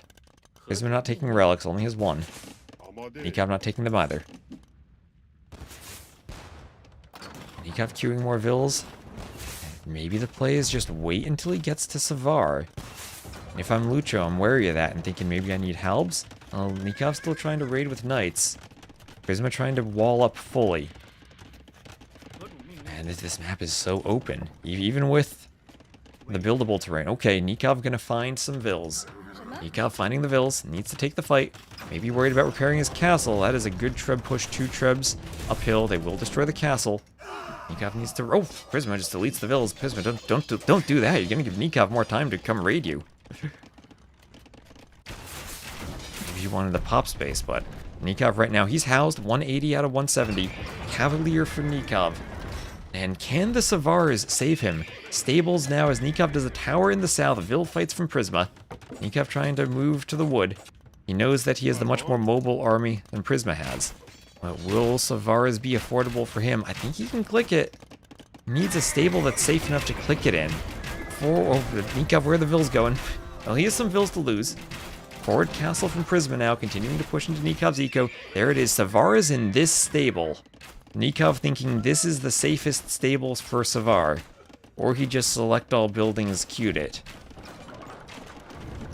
This could be it. He's got 12 Cavaliers, can't be losing them though.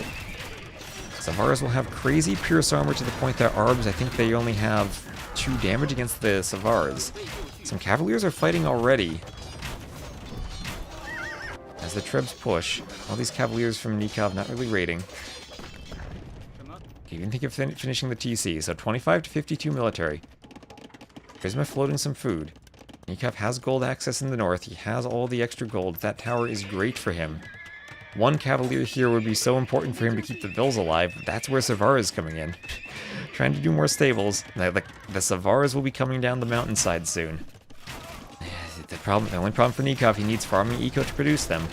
And there is Pikeman and soon to be Halb if Prisma has the gold for Halb. Savar almost finished. Also the armor on the skirms for Nikov. There are his stables. He got 3 stables here. All the stables here. Prisma thinking to go for a castle. But the Savars should be able to stop that. Nikov will Vil fight. And Savars will come to stop the castle.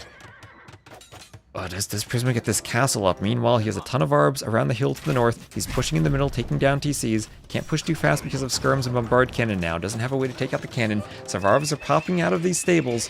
3 stable Savar production. 2 of them already attacking Vils on the castle. Arbs coming over. This castle looks like it will go up, but at the cost of a few Vils. Nikov also dropping in Vils down to 120. Arbalest raiding at the lumber camp at the top. Prisma with a good score lead. Nikov with 5k more res collected, doing forging. Can he get enough Savars out to win the game? He needs numbers. He's thinking to go raid. He says no. He calls the GG and Prisma stays alive. Prisma stays alive. The Savars not in time, coming down the mountainside to raid.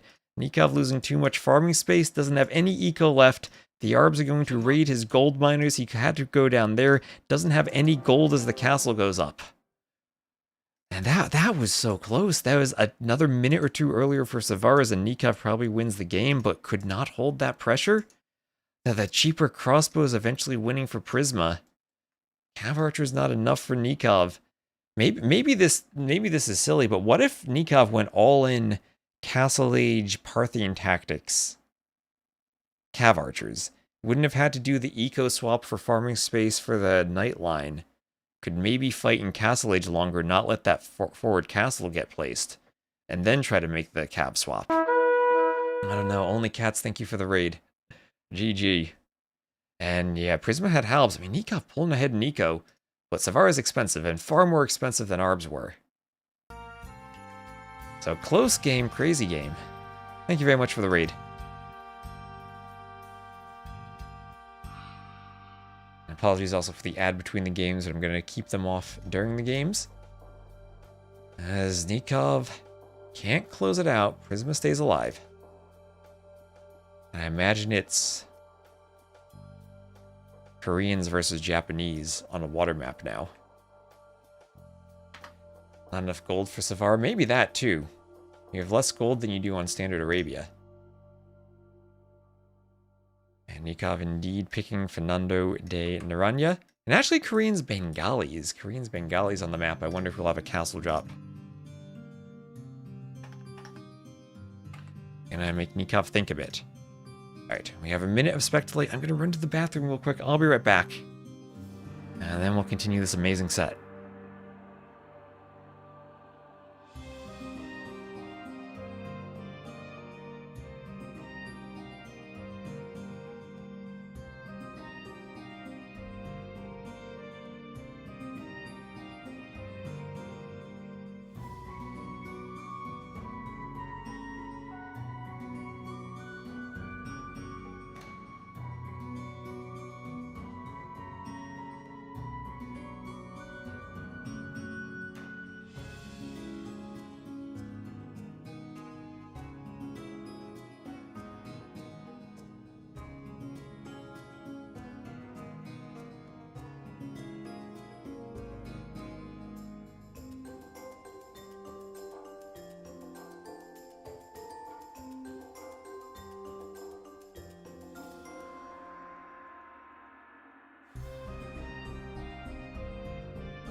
Alright, we're back. I Like Turtles is in the chat. Oh, title. I need to update the title. Update the title.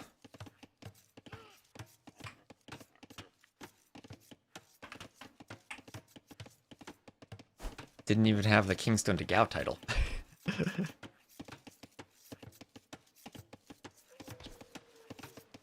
So, Fernando de Naranja, forward dock from Nikov. Has to, I guess both players have to keep the castle drop landing in mind. War wagons for Nikov. He has done the castle drop with the Berbers before.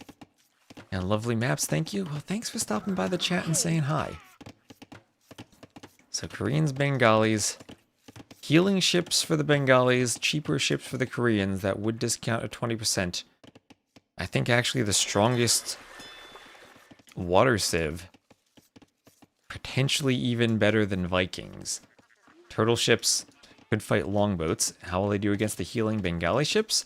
Probably outnumber them. I've seen Nikov play on this map as the Berbers before, and same thing like he did on Mont Pascal. He played Galley, or no, he played Fire Galley plus Hulk. Did not play Galley. Koreans might be a different civ, maybe a different composition. So whale there. Fishing ships taking the deep fish.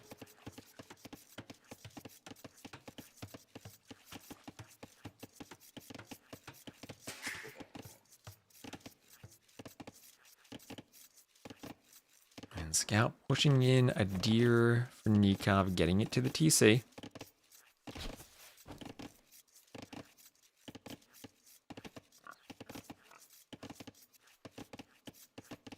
Feudal Age, feudal for Nikov.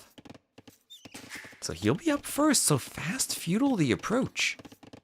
Alright, we had seen pretty much nothing but fast castles on this map so far. Forward dock's also for Prisma, so if he's thinking forward dock fast castle, and he is with all those villas on wood, Nikov going to disrupt that. Doing another lumber camp. Lucky to get the dock forward on a whale and on fish.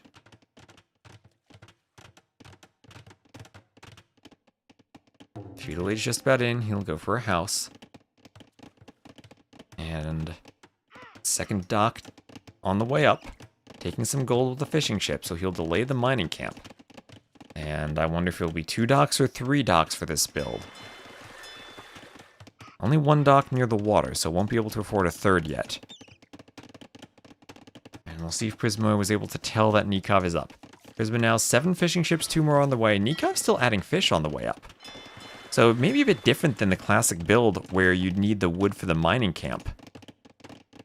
And he will go for a 3rd dock. Not immediately, though. That'll be a slight delay.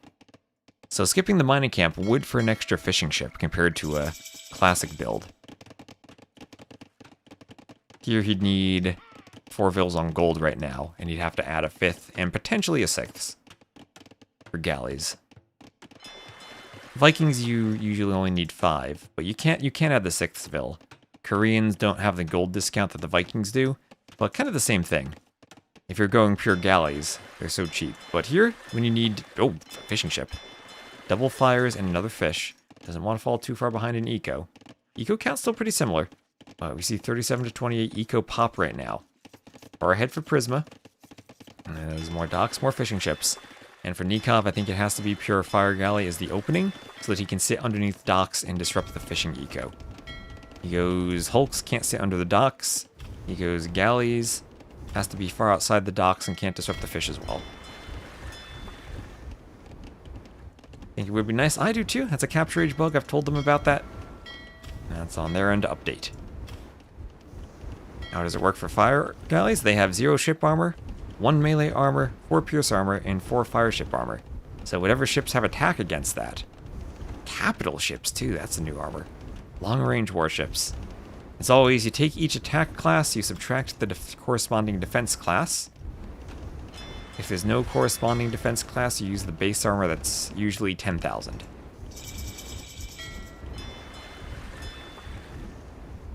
And if it's negative, then you don't count it. It's just 0 then. After subtracting. So Nikov forward, disrupting the fish under the docks. There will be a repairville. The scout protecting the repairville with his life. Lanzaray saying, no, don't burn me. The vill will run too. Almost kills a vill there. And we'll destroy a fishing ship, so he's under the docks with fires. Under the docks with fires. And Hulk's attempted from Prisma, as Prisma also does loom. Nikov needs to find that weak vill. Now the Hulks are out. Does Nikov have enough fires to stop the Hulks? If I'm Nikov, I may be picking that weak vill and then running. Or vills wanting to attack the fire, maybe.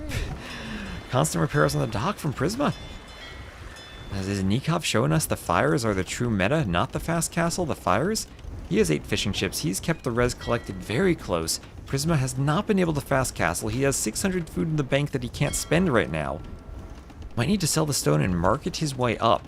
Desperately trying to mine gold and repair his dock. The dock's so close to going down. Nikov just needs to hit the repair vills again or destroy the dock. That works too. All those fish are on whales right now. Well, this is not a balanced eco. 24 vills on gold, 4 on food. Prisma will need to market up, and does he have a market? He has the mill, he doesn't have a market. Things are falling apart for Prisma. Looks like Nikov's going to take the win. This has been a great opening from him. Prisma not prepared for all of the fires. Not prepared for all the fires. That fire is numerous enough to beat the Hulks.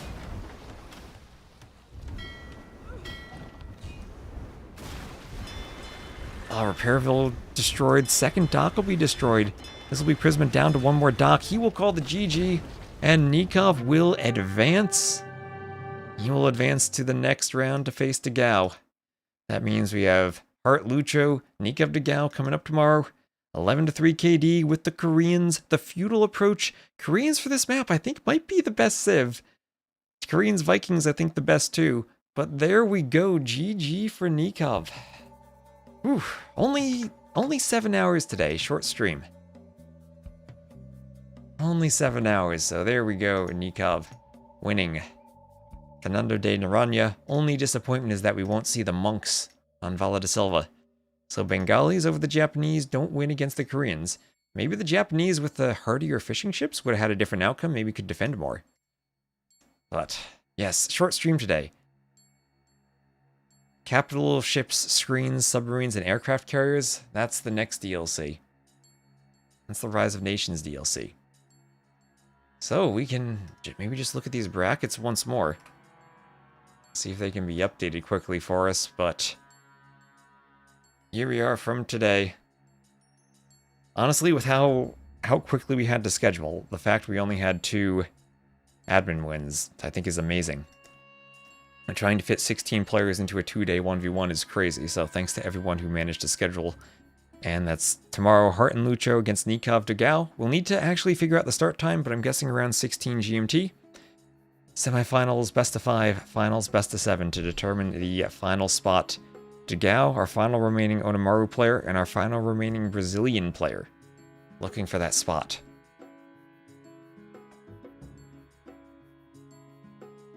Does Slam still play tournaments? I'm sure Slam will play some team game tournaments. I don't think he's all that interested in 1v1s at the moment, last I talked to him. But whew, that'll be it for today. Thank you all for watching. We'll be back tomorrow. Final day of the qualifiers tomorrow. And thank you all so much, because we did pass 2,000 followers on the Onimaru Twitch stream. Give them a follow if you haven't already. Sub to their YouTube channel. We also passed 30k subs on my YouTube channel the other day too. That was crazy. So, thank you all for watching. We'll end here. We can raid someone on Twitch. Nego Drama, you want to raid? We could double raid Doubt, since he's still online. Yeah, raiding Doubt. I'll go raid Doubt too. And we'll be back tomorrow. So, see you all later. And we'll be finished here.